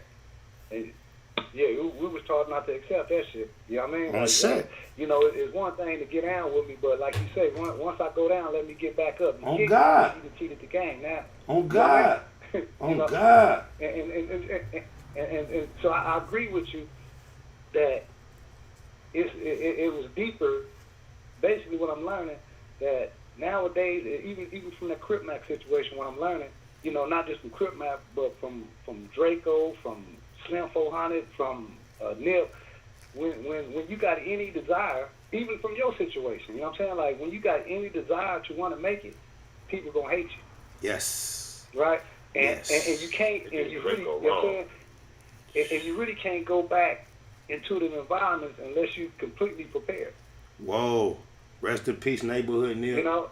In Jigga, regardless of everything that we realized. Rest in peace, Draco. Everything we realized about whatever. I remember a long time ago, Jigga in an interview speaking upon himself being actually from the environment and then actually transcending and making it to that new environment, and he expressed that it is impossible to do both. He said, I don't care how authentic. He said, Jigga said, I don't care how authentic you were from the original environment. Once you actually make it in the new environment, you're going to have to choose, because the old environment is going to find a reason to not accept you. And it's not on purpose. You don't fit. You don't fit anymore. If you used to wear a size small because you were skinny and frail, and then you went and then put in all the work to where your body now mandates you wear a medium, you're not going to fit within that small anymore. And these environments that we hail from are so oppressed, they're so vile, the reality of the negativity things are so natural that when you actually become other than, it doesn't work, bro, because now guess what? Everybody who was over there, all the negativity is looking at you as something to leech off of. There's nothing over here. We don't have excess. Exactly. So now if there's excess available and it's not being distributed, how long are starving, aggressive motherfuckers going to allow something to just be dangling in their face and they not getting no issue? All right. Exactly. And then you know too, you got the type of niggas who you can bless, but then you got some type of ones that if you give them something, they gonna hate you though. A lot of niggas like that's what I'm learning. That's what I learned, man. Like some people do want a handout, but some niggas you give them a handout, then they feel less than a man, and they want to take all your shit. Or you give some niggas you throw them something and they satisfied. Some niggas you throw them something and now you're gonna have to continue to keep throwing them something. Mm-hmm. That too. No, real talk. And then the game is, if you are not really amongst the culture of the wolves, sometimes it is very appropriate to throw a certain somebody something in order not to have to deal with what everybody else would do to you. You just gotta know who you are in these environments. No. Real talk. A lot of times you got to do that. But you know, I was saying like, there's some people that don't even want no help. You know what I'm saying? Like, you know, just say you go passing out food to the community, and some people gonna be like, man, who this nigga think he is? Yeah. You see what I mean? Yeah, but you know what I realized? Yeah, but anytime you're in a movement that matters, what is potentially expected from outsiders or the opposition does not affect how you move forward. Because anytime you put in your life or your real energy on the line for something that matters or a purpose, you already made up your mind that it might not be the most popular, it might not be received well, and I might be met with opposition. But I believe in it so much, and I believe in this way it should be so much, I'm going to stand on it. And then when you really got that much purpose on it, it don't matter who agree. Because just look at it right now. Yeah, exactly. If you had, just think about it, if you had $500 in your pocket, and it was 1,000, 1,000,000 people who weren't aware, who didn't believe you, what would it take for that million? What would it take for them for you to admit or agree, or for you to believe that you didn't have these $500 bills? Like, it don't matter what the outside influence is when you have your mind made up on what you're proclaiming. If you're saying, just think about it, whether it's true or not. This could have been a fake cartoon, but the concept, Moses, they say Noah, it had never rained. Build an ark, extended amount of time, invite people to come, get on this ark because everything is going to be flooded. It don't have to be a true story, just the principle within it. Everything's about to be flooded. Right. Come on. How much, look, just think about it. From what we said, from what I'm telling you to defend against, if we took that perspective, Noah would have never built the ark. He definitely wouldn't have been on there ready. Just think about it. When you make, right about that. yeah, You gotta stand. Right. You gotta stand on something. It's not gonna be popular. Typically, what I've realized, when people stand for something, very seldom are they around to witness the effect of, not even Martin Luther King, at least in our realm of existence, got the opportunity to realize what we consider his influence established in America. Moses, if you believe in that story, his whole plight was to take the children of Israel from Egypt into the promised land. And guess what? If we believe the story, Moses himself never made it to the promised land. So that seems to be a theme. Yeah, it seems to be a theme that kind of stays consistent with being someone who's purposed with standing against the odds. And I don't know, you might be right. You might be right. Spot Look, I wanted to speak on what the homie spoke on earlier about Nipsey and that particular area. Because if you think about it, right there on Slauson and Crenshaw, they built the train station that was going to LAX. And that area with like Woody's Barbecue and all those black businesses there became of value. And Nipsey was talking about building a tower. He was talking about taking the marathon to the next level of that area. And to find out that the LAPD was plotting against Nipsey the whole time to take this brother down was, I mean, it just goes to show you how the fake love that they showed to imagine that our whole civilization has come from the origin of Africa, Egypt, which is Africa, Egypt, Africa. To compare that with how influential not only hip hop is as far as worldwide and where it comes from as us, and then compact that with the influence of gangbanging and cripping, and then take someone as eloquent, as positive, as motivated to create a new narrative, and then the oppressor, the enemy, realizing he's not a domesticated genetic individual from over here in slavery. His genes originate from where we first found this greatness, from where we learned everything. This is a very close replica of what we read about. This is why we call him the Keyway Christ, because if you realize the Christ that even them people talk about came from way over there where Nipsey came from. In that general region, if you want to care from America. If you wonder why the world seemed to cry along with his mother, the same thing happened with Mary. Come on, man. Exactly. It's been generational with Mary. People were, what is this? Wednesday, Tuesday? People will be in church Sunday, if not this evening, crying over Mary, son. On schedule. And I had never seen it like that, Spider Loc. And I mean, living out here in the valley, homie, I hadn't seen it like that since Michael Jackson. When Michael Jackson passed away, they shut the whole 101 freeway down. I had never seen nothing like that in my life, so that they could get from Havenhurst all the way to the Staples Center. And look what you just, know how much money? Look what you just said. Guess what? Michael Jackson didn't even sell out the Staples Center. Nipsey did. So the biggest names you can think to compare him to, Michael Jackson has never influenced our culture as far as black is to make us think we can do it. As soon, look, people try to say Nipsey, Charleston White bitch ass try to say Nipsey wasn't black, right?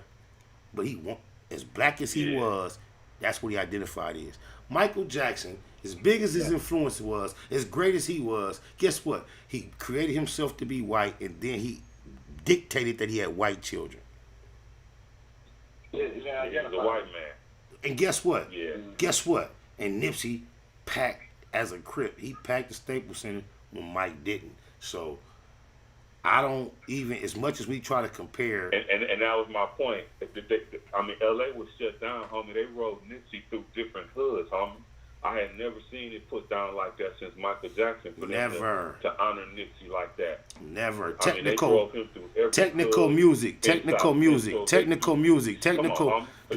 Texaco Music said, I disagree, big homie. That's a very respectable way to approach me.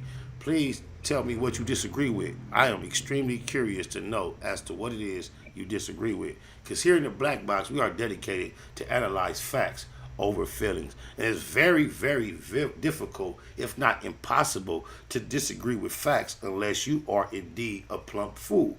So what did I express that was anything less than a fact? What is it that you could possibly be disagreeing with?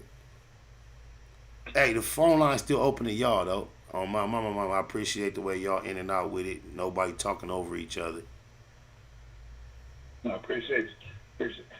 No, I'm ready for this. Appreciate everybody on the panel. Huh? He said Mike was proud as fuck of being black. So he bleached his skin, chopped his face up to have the most extreme European features as he could possibly possess. And then when he finally made himself responsible as representing himself as someone that's presenting offspring to the world, even though we know it wasn't done through the natural process, he had the nerve, the audacity, the gall, the interest, and the willingness to present Caucasian, white, blue-eyed, blind children as his offspring, and you got the nerve to say he was proud of being black. Bye-bye. I don't care if you disagree. I'm glad you expressed it. I will call it however I will. But you are definitely making your assertion from a different place other than analyzing facts. Because you cannot give me one piece of evidence where you can tell me Michael Jackson was proud as fuck of being black. Was proud to be black. Yeah, based upon what? Why would he not? Anyone that's proud to be black, when they ever, guess what? He exercised more option in childbirth than any of us do. We all lay down with another individual, and after that, we cross our fingers. We don't know what's coming. He took it upon himself to exercise plenty control on what type of offspring he would have. And he had Caucasian offspring, and he proud of being black. Yeah, and present him to the world as his own. Get out of here, Texacal. You wasted your 2 seconds of attention to say something that bogus. Shame on you. He got his offspring ordered like a hamburger or something. You know what I mean? Like what he wanted on him. Guess what? All that. Guess what? When you talk about the shift of power, influence, monetary substantiation in America, all that, the Beatles catalog, everything. It was reported that Michael Jackson owned the rights to the "Happy Birthday to You." This is why when you go to restaurants, when they come out and sing "Happy Birthday," they sing a song other than that version, because restaurants can become liable for allowing their employees to present that copyright infringement. I swear to God. So this is what Michael Jackson represented to the financial element of America. And then when everything is about generational wealth, and us, just think about you being a motherfucking on a plantation, and for some reason, spooked by the door, you finessed your way into a house nigga and tricked the master out of giving you more than he gave his own son and all that. And then you leave it to you leave it to his offspring.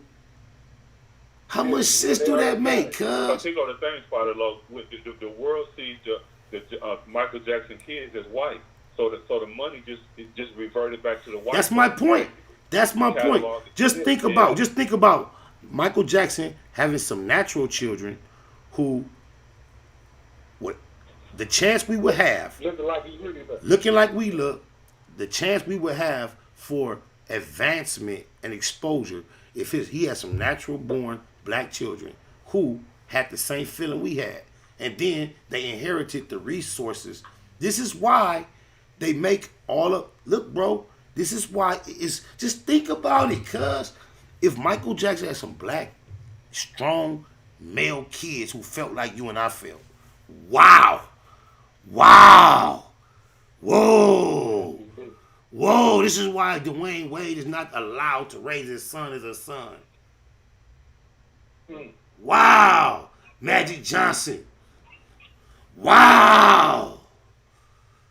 Yeah, give him a smoke. Wow. Yeah.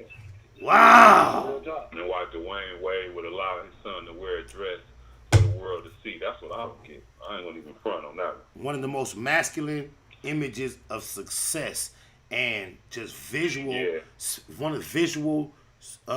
of our most obvious visual specimens of melanated strength is Russell Westbrook. He's athletic. He don't smile a lot. He's aggressive. They had this nigga posturing in a skirt. All of that's on black masculinity. I don't understand why Russell Westbrook would even have agreed to do it, though. He doesn't either because success breeds an environment mentally to where the issues that are really pertinent seem to be pertinent no longer to you. Just think about how comfortable Lil Wayne bitch ass is saying, "Oh, I'm rich. I ain't never experienced racism." He don't believe or don't associate or empathize with all the plights that we all bleed emotionally with when we see our people, because it doesn't affect him. However, he rapped and say nigga every other word. Talk about shooting niggas. Let me ask you this, Spider. What you think about Kevin Hart sitting on that white man's lap? even if it was for comedy, what did it benefit the community to see a grown black man? I've raised 4 men as their father. One of them is a very sturdy, grown correctional officer. The other 3 are 13, 14, and 15 years old. With that being said, there is absolutely zero validation or justification for a man to put his buttocks upon the region where another man's loins and his pelvis and his genital area is lap, leg, anything of that nature. You put your body heat upon another man. It is unacceptable. Kevin Hart, however, if you want an example of a soul being sold, disclaimer, I watched True Story with him and Wesley Snipes. That's some good shit, though. I liked that, the True Story shit. Entertaining. However, I've seen this. Look at y'all. If y'all want to see the evidence of the matrix we living in, I've seen Kevin Hart being questioned as if, would he ever wear a dress? He said, hands down, no questions, unequivocally no. And then there's people who have took their time to put it together, and they immediately, as soon as he says that, they show him in a dress, bro, in a powder blue dress with a wig on and being a bitch. Damn. He did the wonder. He did it. So it's like when you ask me about Kevin Hart doing things that are questionable when it comes to masculinity and character, I'm not surprised. And when you compare Kevin Hart to the long list of other black male celebrities, specifically who have achieved their success through the avenue of comedy, excluding Dave Chappelle and Cat Williams, it's very hard. Corey Holcomb, it's very hard to find one that has mass extreme success that has not portrayed themselves as less than masculine. I want to give Steve Harvey, Cedric Entertainer a pass because I'm not familiar with them ever fucking around. I'm not, but the vast majority of black comedians who have achieved success have first proven their ability to be a very convincing, feminine, not masculine, funny woman before anything. All of them, almost. It's kind of crazy how it seems like say if they don't portray, I'm saying the strong black man and as a female or putting on a dress, then they take the ones that society look up to and they play them as a police role in a movie. You see, look, the most positive image I could think of right now that has not necessarily compromised himself masculinity-wise would be Anthony Anderson. However, they grabbed him, someone who has come from a comedic background, who has displayed himself as a fool. Not that he's doing anything inappropriate at this point, but these are the people that they're comfortable with acclimating and promoting. Terry Crews, if you just take him. But Anthony Anderson is from Compton, homie. Shout out to the homie. Shout out to the homie. I didn't know he was from Compton. I'm glad to know that. I appreciate the fact that since the Cosby Show, when it comes to like sitcoms and black content, I'm not familiar with Blackish in particular. I can just perceive from the general perception that it's more reminiscent of the Cosby Show than it is of Martin or something of that nature. Not knocking Martin, but it just, what I can take from society's expression, it basically tries to display a more positive side of our experience as Americans, which is not typical. If you go back to Good Times and even Different Strokes. Different Strokes is a sitcom that was developed about 2 black children being raised in a penthouse around millions of dollars, but only because of Jesus Christ, blue-eyed, white-type savior provided this lifestyle for them. Yeah. Then we had the Jeffersons. We have Good Times. I've been recently, shout out to my Uncle Dog, Grant. from Compton, original Compton crib. Spent a lot of time in Fresno. The Johnson family, shout out to all y'all, love y'all. Been spending a lot of time with him lately.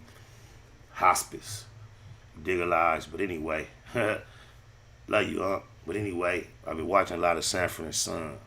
These are the type of shows they've given us. So I'm proud of Anthony Anderson and the image that he's been able to establish on our behalf. But however, it seems Born like and raised in Compton, homie. Anthony Anderson from Compton. But look at your boy. The biggest person as far as in that lane is your boy Tyler Perry. I would be far more proud of all of Tyler Perry's success, as proud as I am, had there been no such thing as a Medea. I would just love for it to be a Tyler Perry minus a Medea. Why couldn't that be a fact? But look, you know. Shout out to Ice Cube. You know, like Shout out to Ice Cube for accomplishing success in front of the camera without ever putting on the dress. Go ahead, I'm listening. Shout out to you for sure. Yeah. Now, you know that's a trip that, you know, because it already been like statistically proven that, you know, TV and radio have so much influences over the kids' mentality, right, and the people in general. But it's a trip, man, because I remember when I was in elementary, man, real tough. I was in the 6th grade at 99 Elementary. We had a popular show when I was growing up. Fame. Was your principal Miss White? Huh? Miss White was your principal? Oh shit! Probably I don't. All right, go ahead. My bad. Go ahead. Yeah, but no, I remember, man, one day, it was like everybody at the school, real talk, everybody's at the school, everybody used to look at the same thing. You know, everybody talk about it. But look, I remember the next day, they had a show on Fame. It was like some gangbanging shit. Like it's some gang shit. But make a long story short, I remember the next day going to 99 school, elementary, man, I remember everybody at the school started gangbanging. Wow. I remember dudes like I'm from 9-7, I'm from BYY, now I'm from Sun Street. I remember in 6th grade after that show, I seen how it did change. I'm saying everybody at the school. You know that's deep because not only that. Go ahead. But even colors, but they know. Look, let's talk about Martin. Like you just said, Martin. Look when Martin first came out. Martin started saying what's up, and look how that became so popular in the community. Right. So they do know the influence, you know. And look at this though. I want to show y'all this though. Everything it goes back to what you were saying too, Spider. Everything is strategically designed because look at this. Way before it was a black and Mexican war, they already put it in colors. Just like way before it was a microwave, they showed it in Star Trek. You know what I'm saying? Mm-hmm. And so I think they control the tempo. If you look at colors wasn't so much about Crips and Bloods. It was about black and brown. But just think about this: the alternative, which lends a lot of credence to what you're saying, and it validates your point. Think the alternative. If they didn't jump in and cause desertion and allow the black and the brown to unite and form a bond and create a community and a nation within themselves and represent all their interests as one in solidarity, then what type of threat does that expose to their structure? So that makes your point so motherfucking valid because the majority of the people who hear us saying this are so sleep that what we saying sounds far-fetched. It sounds far-fetched, bro. Just to prove, and just to show, and look, far as I know, and maybe I'm wrong, but maybe somebody can say it, but after 92, after that Rodney King verdict, then it was black and brown fight. We ain't never had no problem with massacres and all like that. We all shared the same hood. They didn't get involved in our politics. They stayed in their lane. We stayed in our lane. Guess what? You know what I mean? That element. Wait a minute. Guess what, y'all? Guess what? When you go to Watts, that shit is still just like that. It's a lot of areas where even in Compton, we're still just like that.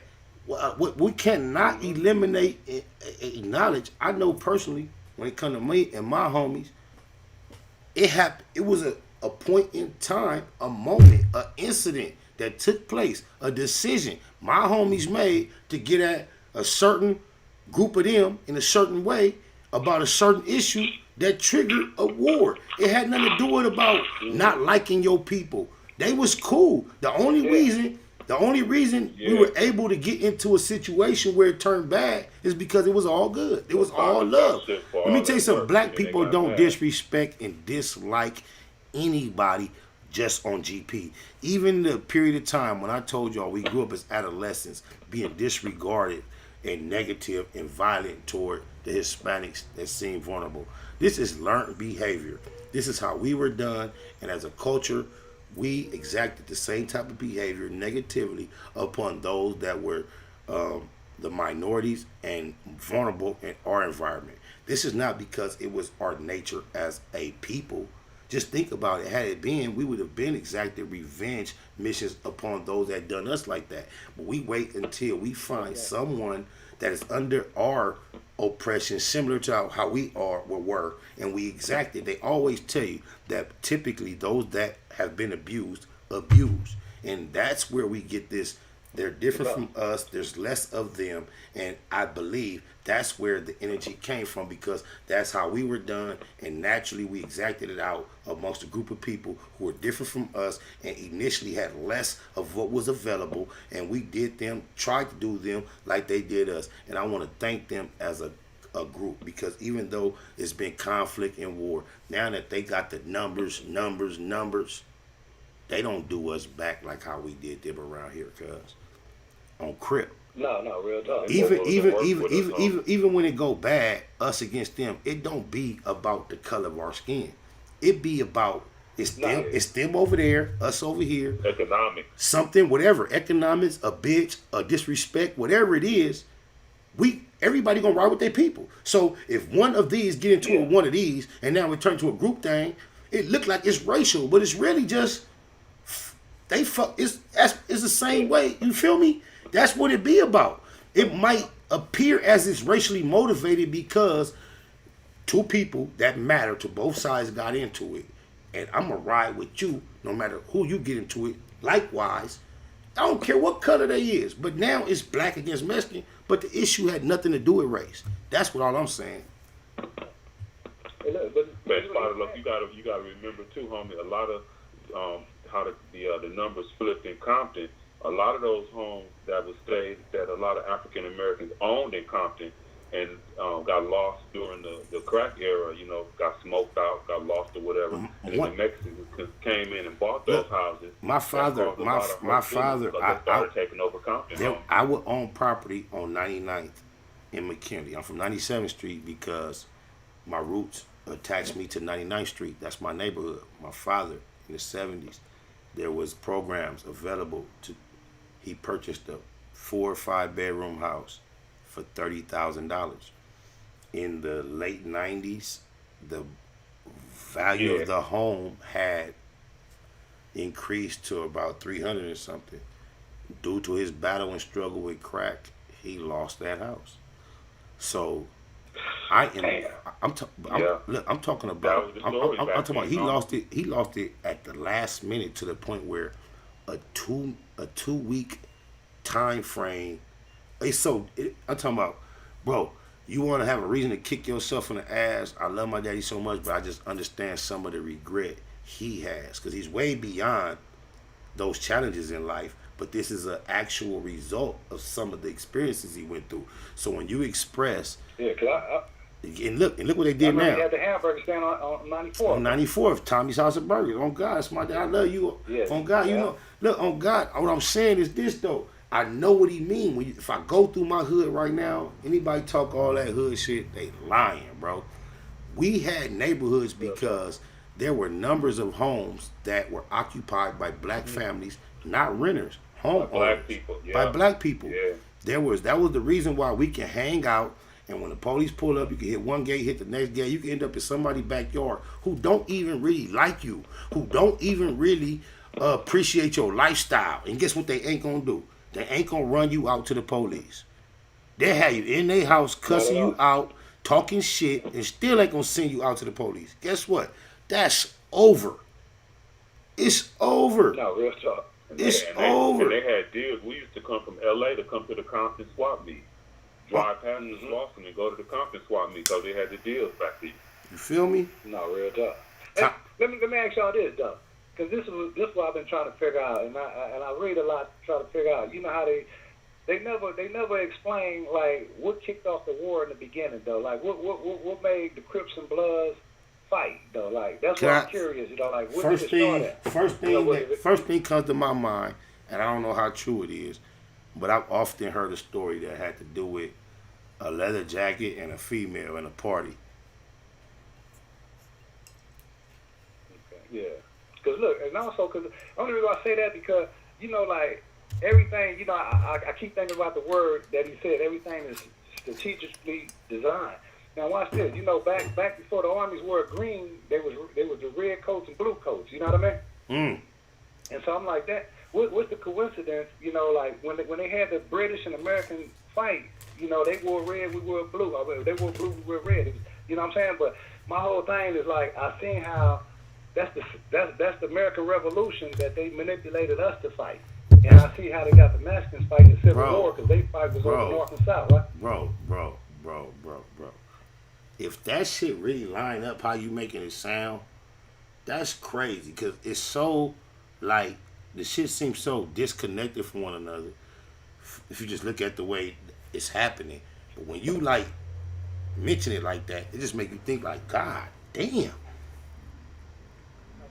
Because where do you get that? Where do you get that? And then you look at the American flag, and blue and red is only separated by white. Now, exactly. One coincidence, two coincidences. When you start getting 3, 4, and then you can relate them to other clusters of coincidences that relate to the same subject matter, and you look at what we've been through, and you look at where we are, and you look at the concept of way back then. Just imagine this. Us being on the plantation, the white boy put a stick up and then with a hoop on it. Then he take 10 of the niggas off the plantation, the best ones that can make the ball go on the hoop the most. Now y'all could live, guess what? Y'all ain't gotta live in my house. I'm gonna give y'all your own house. But I'm not gonna help nobody else out there, and you bet not do nothing major with what I give you to help them. You think of that concept. Exactly. Think of that concept. Yeah, Wait, hold on. Hold on. Think of that concept, bro. And think of us. Never left America. And think of the small percentage. Mm-hmm. Think of the small percentages of our people who are put in positions of privilege based on their ability to do similar things, such as be effective with putting that ball in the hoop, and then how much of those resources they utilize to help. Remember, we on a plantation. It's only a few of y'all that they allow to come out and entertain them by being athletic, and they're giving you a lot more, telling you don't do nothing to help the plight of your people. What's the difference between that concept of the plantation and what we see going on with all these successful athletes and entertainers? Please tell me what's the difference. Oh yeah, nah. I don't hear you.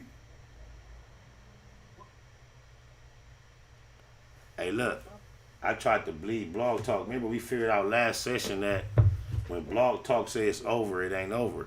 I thought we could go unlimited. Maybe they telling us it is a limit. Y'all can't hear me no more? No, I can hear you, Spotted Lost. We still live. Okay, break bread. Don't play dead. Yeah, for sure. We still with you, homie. Yeah, you know me, random ramble. I really believe I have exhausted my current capability of keeping it flowing. So if y'all ain't got much more to add, I'm probably finna start winding it up, tying it in a knot. You dig it, lads? For sure, homie. I just want to say, well, I appreciate you, homie, for letting let me and everybody come on the panel and express ourselves, talk our shit, homie. I get a chance to blow 2 or 3 blunts while I'm here chilling with you. This is my therapy. I don't need to go to Beverly Hills, nigga. I come right here to Spotted Local where I want to nut up on somebody, homie. Hey, I smoke me 2 or 3 blunts, chill on the topics, and I'm good the rest of the day, homie. Hey, Jay, on my mama, just based on, I know without me being in existence, your character, your quality of personality is going to be established, and be the fact that has, in some sense, directed you toward me, and you continuously express that keeps me ever so humble. So I just want to say thank you as we part ways once again. As original as I can. It's not no carbon copy. Nothing I said before. Much love. Thank you, bro. Much love, homie. At all costs. Yeah. The last two area codes is 650 and 323. So 650 appears to be the one on top. Then we're gonna let you go first, then 323. What's happening, 650? Yeah, no, I was gonna say, man, I appreciate you, man. I appreciate all the knowledge I'm saying to share. And I also appreciate, man, it's an honor, I'm saying, to even have me on your show today, bro. I really appreciate it. And I fuck with the movement, you know what I mean? But I just wanted to say this, too, real quick before we hang up, because I don't want to leave something in the air and we didn't fix it. But, you know, like black, you know, you did say they told us everything black was bad, but that's a misconception, you know? Indeed. And I just wanted to point out, you know, like, you know, when a person is young and they got full of light, they have dark hair, you know? And symbolize that they got a lot of life. But once a person get old and close to death, their hair starts turning gray as white. So white symbolizes death and not black, right? When a person got a brand new pair of clothes, their clothes is dark. But once their clothes get old and start tearing up, it's called fading. Turning white. They call it white, fading. You know, and so we're gonna take chocolate milk and we're gonna take white milk. You can leave chocolate milk out for days and go back and drink it, but you can't do that with white milk, right? And sugar. You go with the sugar. You can use brown sugar forever. White sugar gonna give you diabetic. You're gonna become a diabetic. Salt, you become high blood talk pressure. That talk. You ain't gonna do nothing, but you ain't gonna sneeze. Salt, sugar. You know what I mean? So I just want white rice, white bread has zero nutritional value. White bread, white rice has absolutely no nutritional value. I'm listening. Go ahead. Exactly. That's deep. Hey, thank you very much for just awakening my thoughts to that. When the smoke, go ahead. When it's a fire and the smoke is still black, if you put it out while it's still black, you still got your foundation. But once the smoke turn white, your foundation is over with. It's destroyed. So that's what I'm trying to do.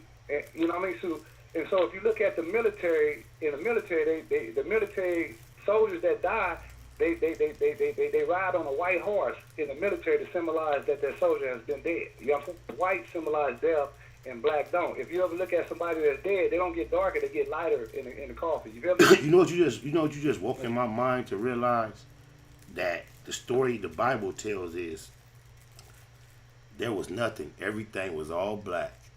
And then according to them, let there be light. Which in this scenario would be synonymous with white. Once that was introduced, very shortly thereafter, we had the story of Adam, Eve, snake, all going bad. Whoa. Exactly. Whoa. If you look at, just think about this. If you look at the word human, human means black or color. I never knew that. And what came from human, man? Everything. Look at the word hue. Hue means color or black. Right? Wow. And so human means color man or black man, right? And then you look at what the Guess what? Them lights I got glowing in the back are the brand is Philip Hue. Now I realize they call it Hue. Yeah. Hue just because of color. Yeah. You motherfucker, you talk your shit, my nigga. Oh God. And guess what? If that wall behind me was anything other than black, the whole background would glow the color of the lights. I learned. I purchased the lights expecting to have a different effect, but I didn't know it initially why I was just getting that direct. All you can see is the lights. Why it's not lighting up my environment. I realized that because that inside of black is every color possible, any color you can imagine dwells within black, is why none of my colors reflect off of the walls. If they were white, every color that I hit would highlight. It would take over. It would dominate. But black possesses every color possible. So there is any color that I turn these lights to, it won't reflect off of black because it's already there. White has absolutely none of the colors. So if these walls were white, when I turn these lights to these different colors, the whole environment would light up that color. That's deep. Yeah. Shout out to my white partner in the chat room. Real Near Radio, 2 Nicks on my mama. You always gotta remember them. You said a lot about. You said we take some of the stories in the Bible Right, we're gonna take the story. Remember, the people built the tower. Wait. You're going in and out. Make sure you Make sure you're talking into the straight, whatever, because you're going in and out. All right. Now, I said, like, just take the story of Babel. I want to speak about. I'm gonna relate this to why we can't get along, right? If you take the story of Babel, the people of Babel, they wanted all the people to speak the same language, right? But God didn't want that to happen, right? And so wait. According to the Bible, at the time of Babel, there was only one language. What had happened was, according to the Bible, they were building that tower in order to reach so high up to the heavens that if another flood came, that they would be able to go high up on this tower and not be affected by the flood. And according to the Bible, at that point, God confused their languages to interrupt their progress on completing this tower, because according to the Bible, had he not confused their communication, they would have accomplished their goal. So that's what the Bible says. But you can continue with your perspective. Now, see that part you took? Now I want to relate that part to us as blacks. Like we the dominant race on the face of this earth. There's nobody that's more than us. We everywhere. We the first Mexican black, the first white folks black. We the first Asian. We the first everything. Amen. But I'm saying that. Now just imagine if we all unified. You already know the power and the power of unity. If we was all unified, then we'd be the most dominant. It won't be nothing else. Now watch this. Racism exists because of recessiveness and dominant genes. You see what I mean? Now just imagine if racism wasn't there to keep people divided, then everybody would blend in and it would only be black again. You know what I'm saying? Right. You're right. And guess what? Makes sense? Oh, it makes very, very insurmountable amount of sense. You're adding confirmation to a lot of things that I've learned in recent years. And I'm also aware of the fact that because of the rate of the death of the Caucasoid just naturally, and if you add that, compile it with the rate of their natural reproduction and the rate in which they reproduce outside of their race, mathematically, you can almost predict a date where the pure Caucasoid will become extinct if things happen to keep going in the rate that they're going. And this is something that's been known by them as a community far long before we became aware. So a lot of the things that we've seen them put in place systematically to ensure their superiority has a lot to do with them being aware of the fact that hey, guess what? You're pure white. Just think about all the white Xerox paper you can imagine. If all the ink that's available in every color in the world continues to splash upon that white paper without any restriction, without any eliminating the ink, how long will you be able to have any piece of all white paper? And the actual fact of the matter is, if white women decide, or if white men decide they like to reproduce with anything other than another white at the rate that they currently do, and if whites continue to die at the rate that they currently do, and whites continue to reproduce with only other whites at the rate that they currently do, the future dictates that they will soon, and not soon like the church tries to trick you that Jesus is coming back soon, but soon in comparison to how long we've already been in existence, their soon future, whether it's 100 years, a couple hundred years, dictates that they will be the definite minority in this same, and they are afraid, in theory, that they could face annihilation from the same individuals that they have exacted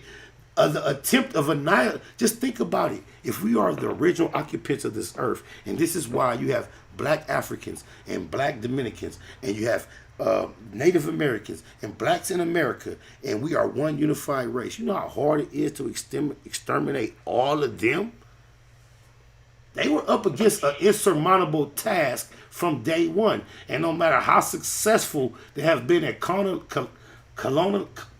Say that word for me. When you canalize it. And guess what? The story is not over. It's not over. We got to stop thinking that we're living for and making decisions daily for results that we may or may not see in our lifetime. And think about, we're benefiting from and we're suffering from things that have happened to our people way before we were born. Not only do we have... Exactly. So, therefore, our daily implications have not to only consider those that came before us, but if you want to be honest, even with the universe and our ancestors, you also have to allow your daily implications to consider those that will come after us. And that's when the spirit of sacrifice is implemented. And when your odds are against you, there is no success without sacrifice, y'all. Somebody, somewhere, is going to have to sacrifice. That's real talk. There's no way we're going to sit back and be happy for the LeBrons and be happy for the Michael Jacksons and be happy for the Denzel Washingtons and then accept that those types accumulate all this wealth and do nothing obviously major to set aside or establish a group to do something for the community consistently. Not one thing that somebody could bring up about, oh, what about so-and-so did this? Nah. It's supposed to be the regular, the norm. The white owners should be motivated to not want to have an NBA or NFL because all these billions that they generate and they give it to these niggas is turning around and liberating the plantation. That's what it's supposed to be about. And guess what? When they decide that the NBA and the NFL is no longer needed, then we'll own our own league. And you realize if our physicality is that motherfucking valuable, that their interest, even though they hate us, think about Sterling, Donald Sterling, the Clippers owner, is cordial and as much he provided for blacks. Look how he really thought about them. If that's how they look at us because of our physical capability, it tells you what we are physically capable of. Think about it. Take it out of the realms of the sports games and the parameters that they provide you to exercise that physicality.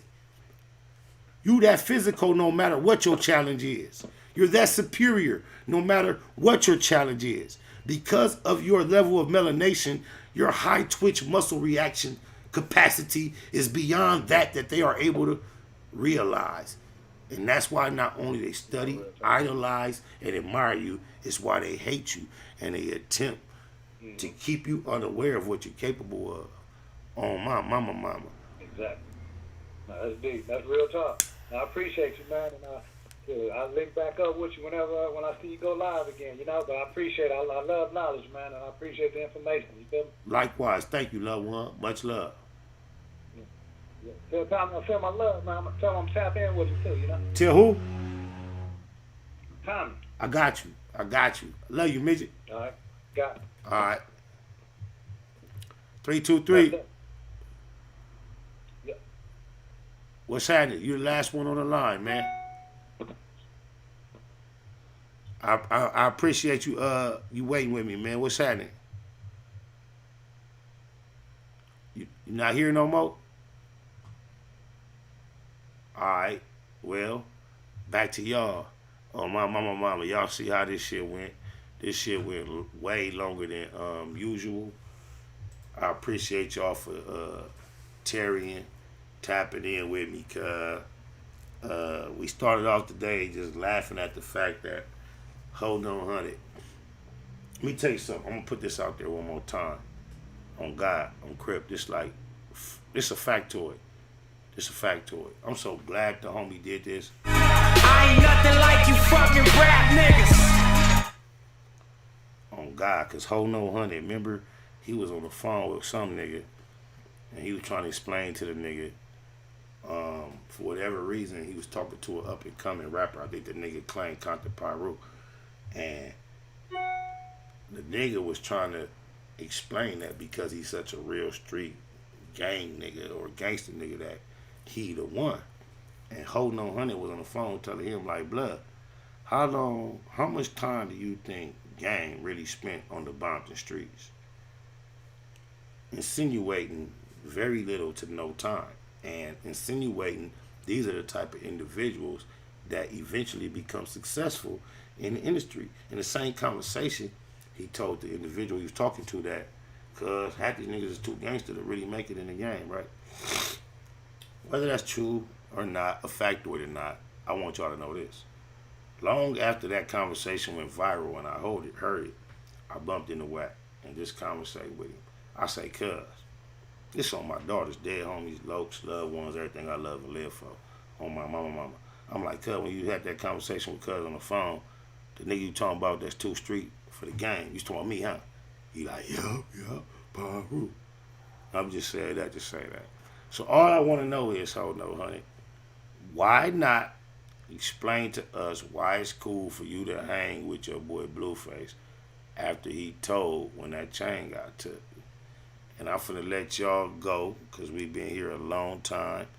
I don't want to stretch it out. The pastor would have asked for about 5 or 6 offerings by now. I ain't gonna do that. But thank all of y'all that blessed the super chat, those that didn't, those that spoke, those that didn't, just for adding your time and attention. You deserve a mention. Oh, my mama.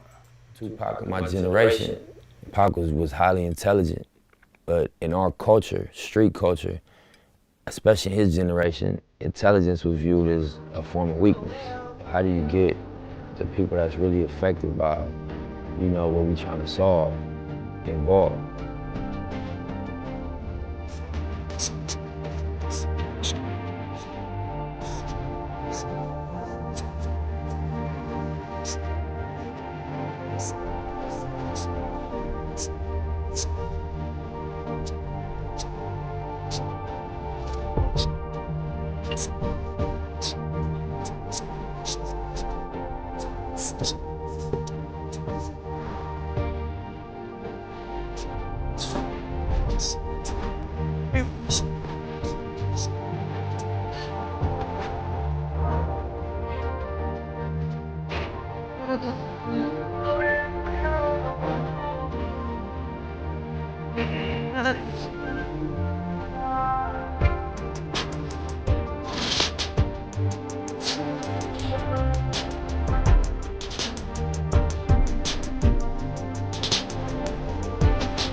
Mathematical marathon, making moves taken. The heartbreaking news made major breaking news.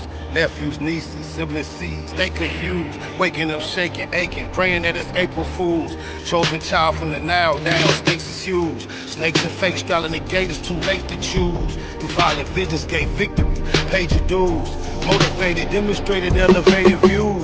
Truths don't die, we multiply. I ain't make the rules. Self-medicate, meditate, and celebrate the blues. Neighborhood, roller coaster, you can take the cruise, I'm good. Blue laces, suede Puma's favorite shoes. Jesus to the generations, you never save me on my babies. What beautiful gift Puto ever gave me. For such a precious life, who decides Christ? I couldn't view the slide twice, cause they crucified Christ.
Snake Net Hustle. Big shout out to my nigga SPI, Spotter Low. You know I'm in the black box. Had to come through, tap in, show love one time.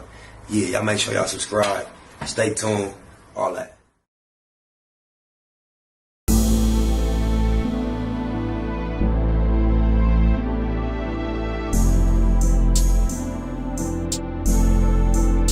I overlook my competition, never seeing them. I done train my mind that I'm going. You could tell by how I walk, talk, I'm a boss. A east side millionaire, homie, what you thought? My life is a movie. SPI Can't get close to me. They mad cause they can't be. I'm everything that they wanna be. Yeah.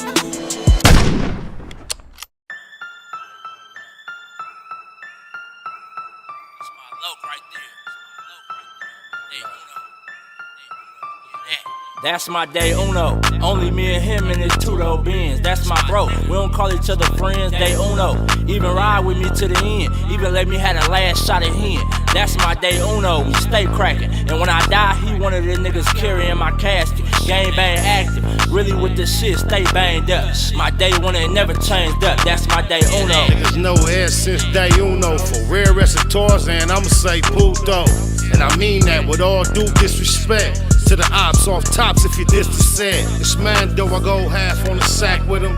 Double back on foot with the Mac with him. Cognac, that's what my joint drank. Period. I done seen him do it point blank. Neighborhood for death though, EC on mine. Every time still get my nigga 3 up high. When it's cracking, he usually a trip before me. In 03 introduced me to Nip. Got a lot of politics between the two turfs. Choose to keep it mafia like Blue Smurf. Half the time I don't even like her, but I ain't never met a nigga like That's her. my day uno. Only me and him in his two-door Benz. That's my bro. We don't call each other friends, day uno. Even ride with me to the end. Even let me have the last shot at him. That's my day uno. We stay cracking. And when I die, he one of the niggas carrying my casket. Gang bang active. Really with the shit, stay banged up. My day one ain't never changed up. That's my day uno. So when it come to dying, it ain't nothing. Killing ain't shit either. Enemies know we stay hunting. We know it's wrong, but we love it. Where you wanna take it? We in the streets. We don't mind a little confrontation. Whole lot of gunplay with me and my low. I'm talking pistol with the scopes when we out on patrol. Hunting for domes. My low was a fool when he get it in. Pull up on him like let's slide it and getting in. Lil Mac down, my bro. Ain't gotta prove a point. It's facts over feelings in my SPI voice. M's be the logo. That's my day uno. We ain't friends. It's only me and cuz in this Benz. Like identical twins. We on that same shit. Day uno. Them be the niggas that I bang with. A lot of politics between both gangs, it is what it is. The homies live the game. That's my day uno. Only me and him in his two-door Benz. That's my bro. We don't call each other friends, day uno. Even ride with me to the end. Even let me have the last shot at him. That's my day uno. We stay cracking. And when I die, he one of the niggas carrying my casket. Gang bang active. Really with the shit, stay banged up. My day one ain't never changed up. That's my day uno.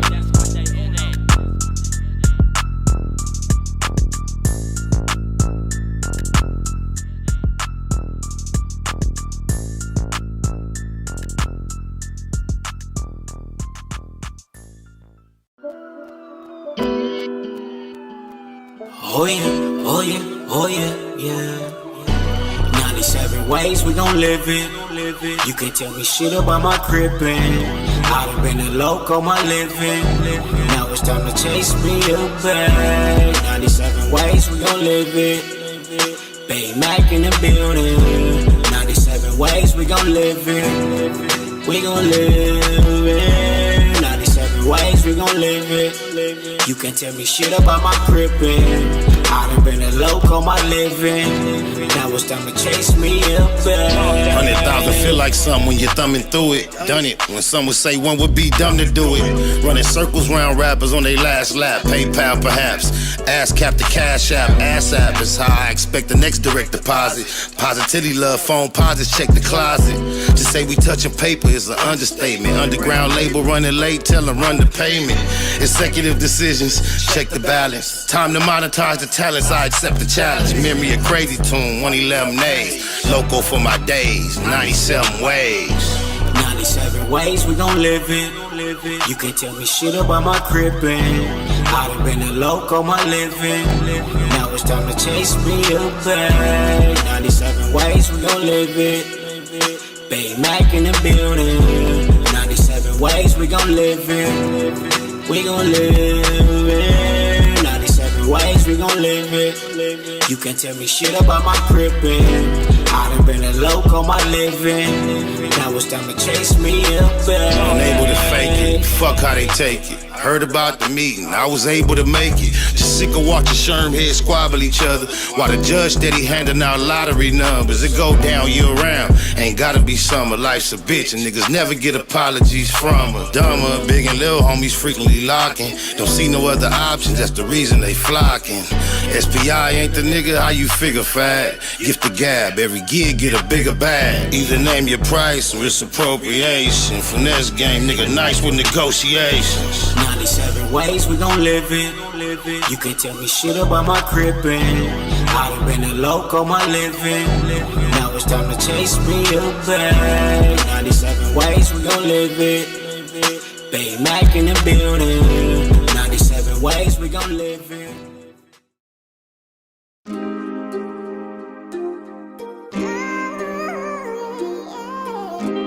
This is J.P. Banks Music.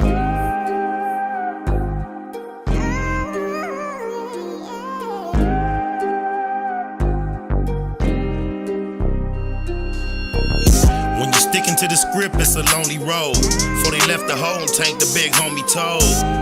He know the way this testimony hold. On that no foe, they gon' politic on him cold. SPI Bank EC for really though. Used to really go, ask my nigga Chili Mo. Had a cold gun game, crazy knuckle up. Bust on enemies with baby double up. Back and forth with the main streets on 98. Q97, me and Lil Johnny Ray. Posted up on Colton with a big ratchet. Way before Lil Wayne threw on that snitch jacket. Walked the yard with Slim Bag, what up Big Drac? Gave them back they L cuz you did that. Love my lokes even if we don't interact. Lil Mont, Baby Psych and Lil Black. EC. EC. EC. EC.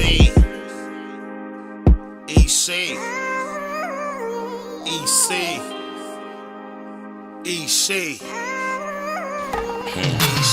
97th Street, smack dead in the Middle East. Fuck the police for King Ron and Lil Reese. Tell the truth, SP3 never lack rhymes. Sometimes feel I might die behind my rap lines. We ain't in Malibu now, we in Maui. Baby Pie, EC, Bear, me and Wowie. Tico, Kiko, EC Red. Still can't believe Frankie and CC dead. Come to putting in work, did more than a little dirt. Airbrush shirt.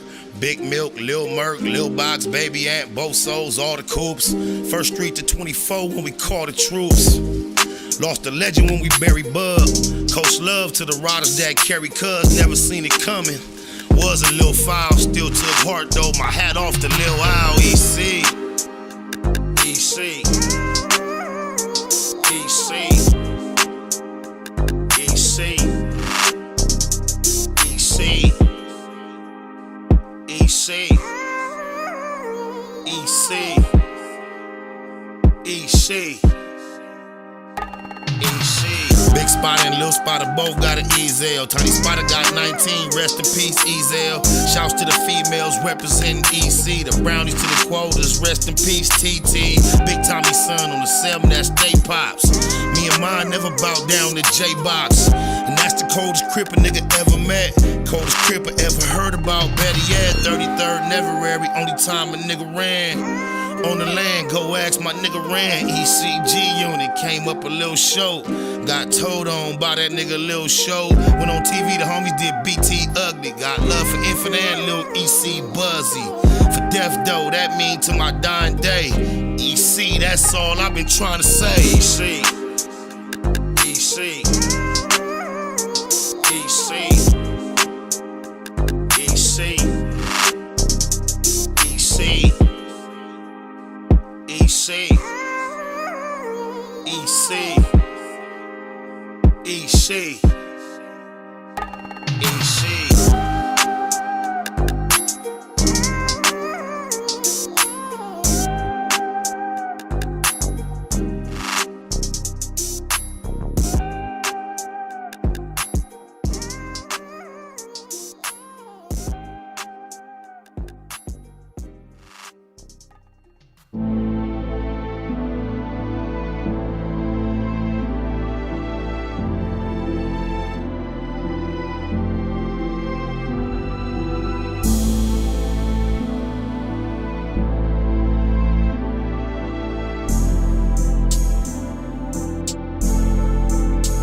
Overlook my competition, never seeing them.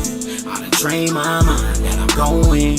You could tell by how I walk, talk, I'm a boss. A east side millionaire, homie, what you thought? My life is a movie. SPI can't get close to me. They mad cause they can't be. Everything that they wanna be. Yeah. This time around, I ain't moving with a gang of homies. By my lonely, couple bad bitches hanging on me. For sure, sharpshooters on deck though. Will I ever let my foot up off these bitch niggas' neck? No. Blue Bentley getting blunted. Wonder how it come to that. Can't let a rat do me like they done my nigga Thundercat. Baymac, place nothing above my paper. Couple slugs for the haters, but I love my neighbors. Point blank, do no subliminal dissing. When I listen, I can tell you never been on no mission. Sticking to the script, don't care if I offend you. Neighborhood crib, the marathon I overlook my competition, never seeing them. I done trained my mind that I'm going. You could tell by how I walk, talk, I'm a boss. A east side millionaire, homie, what you thought? My life is a movie. They can't get close to me. They mad cause they can't be. I'm everything that they wanna be. Yeah. On the east, the streets anticipate my new release. Legendary beast. Peace to Lil Tootie Reese. 97,000 in a day's work. It hurt to read the paperwork, we from the same turf. Talking super turned up to make things worse. Passed out passes in the past, I take the blame first. Go hard when I'm cleaning up the backyard. Queerdos sound like a queen trying to act hard. I represent the truth, we don't play by the same rules. There is no competition cause I can't lose. Versus vicious, sell them like souvenirs. Blue diamonds in my ear, hella fly, boom Overlook my again. competition, never seeing them. I done trained my mind that I'm going. You could tell by how I walk, talk, I'm a boss. A east side millionaire, homie, what you thought? My life is a movie. They can't get close to me. They mad cause they can't be. I'm everything that they wanna be. Yeah. Look here, the haters act like he don't know me. One man gang, I don't need no homie. On the 7 these days, they don't even see him seldom. Kind of money, who done touch more than me and Melvin? Anybody help him? Hell no, ho. Straight line dollars, Del Dog dough. SPI spot, can't never have it. East side legend like A7 Magic. Honcho hustle. Plus see the bomb in the booth, counting coins like Chucky from Swan. How the most easy with the ends gon' bow down. Ballin', clowning like Benzo. I overlook my competition, never seeing them. I done trained my mind that I'm going. You could tell by how I walk, talk, I'm a boss. A east side millionaire, homie, what you thought? My life is a movie. They can't get close to me. They mad cause they can't be. I'm everything that they wanna be. Yeah.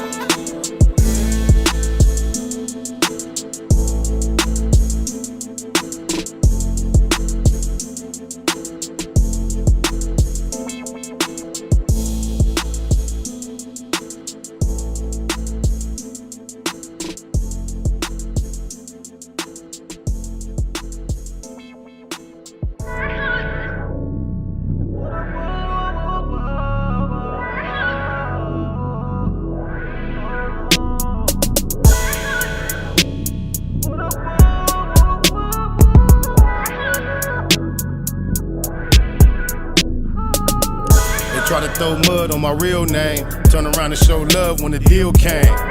Make me wonder if they feel shame. I ain't tripping, I'ma kill game. Showed up to your show, it was so boring. Wasted time, nothing to show for it. Took my little bitch, we was both snoring. Probably had a better time going snowboard. Poor loser, always been a bad sport. Could have court and won't go if my bag's short.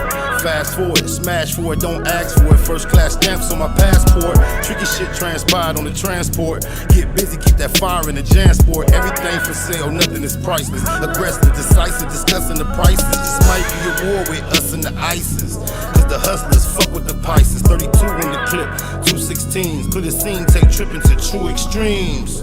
They counted me out, they should have counted me in. Cause I'm counting these Benjamins. Take a loss, stay down, bounce back, I'ma be okay. Said I'm still making these money moves, I'm a fucking boss. Making sure my name was mentioned at the end of the day was my main intentions. The po-pos promoted gang prevention. I was popping at the ops, not paying attention. A and SK, hanging extensions. Whipping them chickens, I stayed in the kitchen. Believe that crime pays in the pension. Been out the pictures, it's my days in detention. Making maneuvers through mazes and missions. Magical movements, amazing magicians. Mama used to say pray for wisdom. Shut up a couple prayers on my way to prison. Backyard boogies be banging functions. Hard to hang in the hood, we got a gang injunction. Straight from young niggas trying to trade me too. Just had to told him that 40 my favorite foodie. They counted me out, they should have counted me in. Cause I'm counting these Benjamins. Take a loss, stay down, bounce back, I'ma be okay. Said I'm still making these money moves, I'm a fucking boss.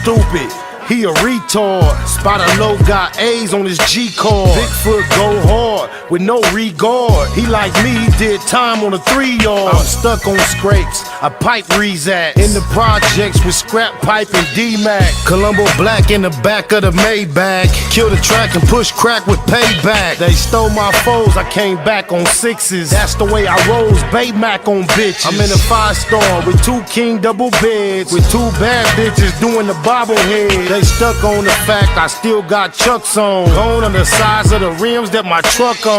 Get my fuck on, let them suck on something. Let Buck bone and get the fuck on.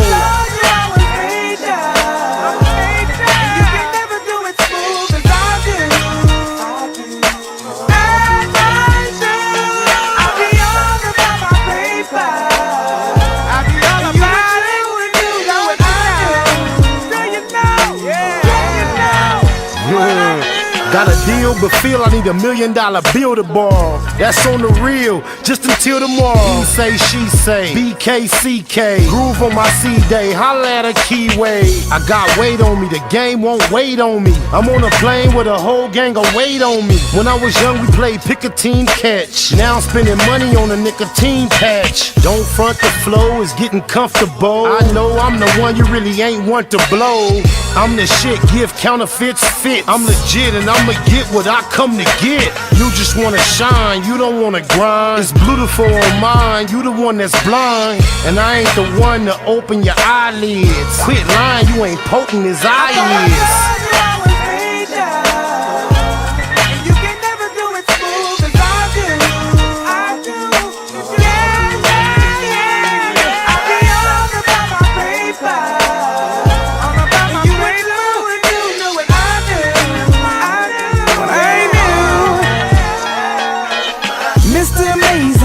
$1, never touch Uno, he about his Prada. I stay up for the dough, can't lay up with a hoe. No, no, no, no, no. It's quick moves like a quarterback sneak. The whole team listen when the quarterback speak. He knows by the low, Bay Mac on the road, making major dough.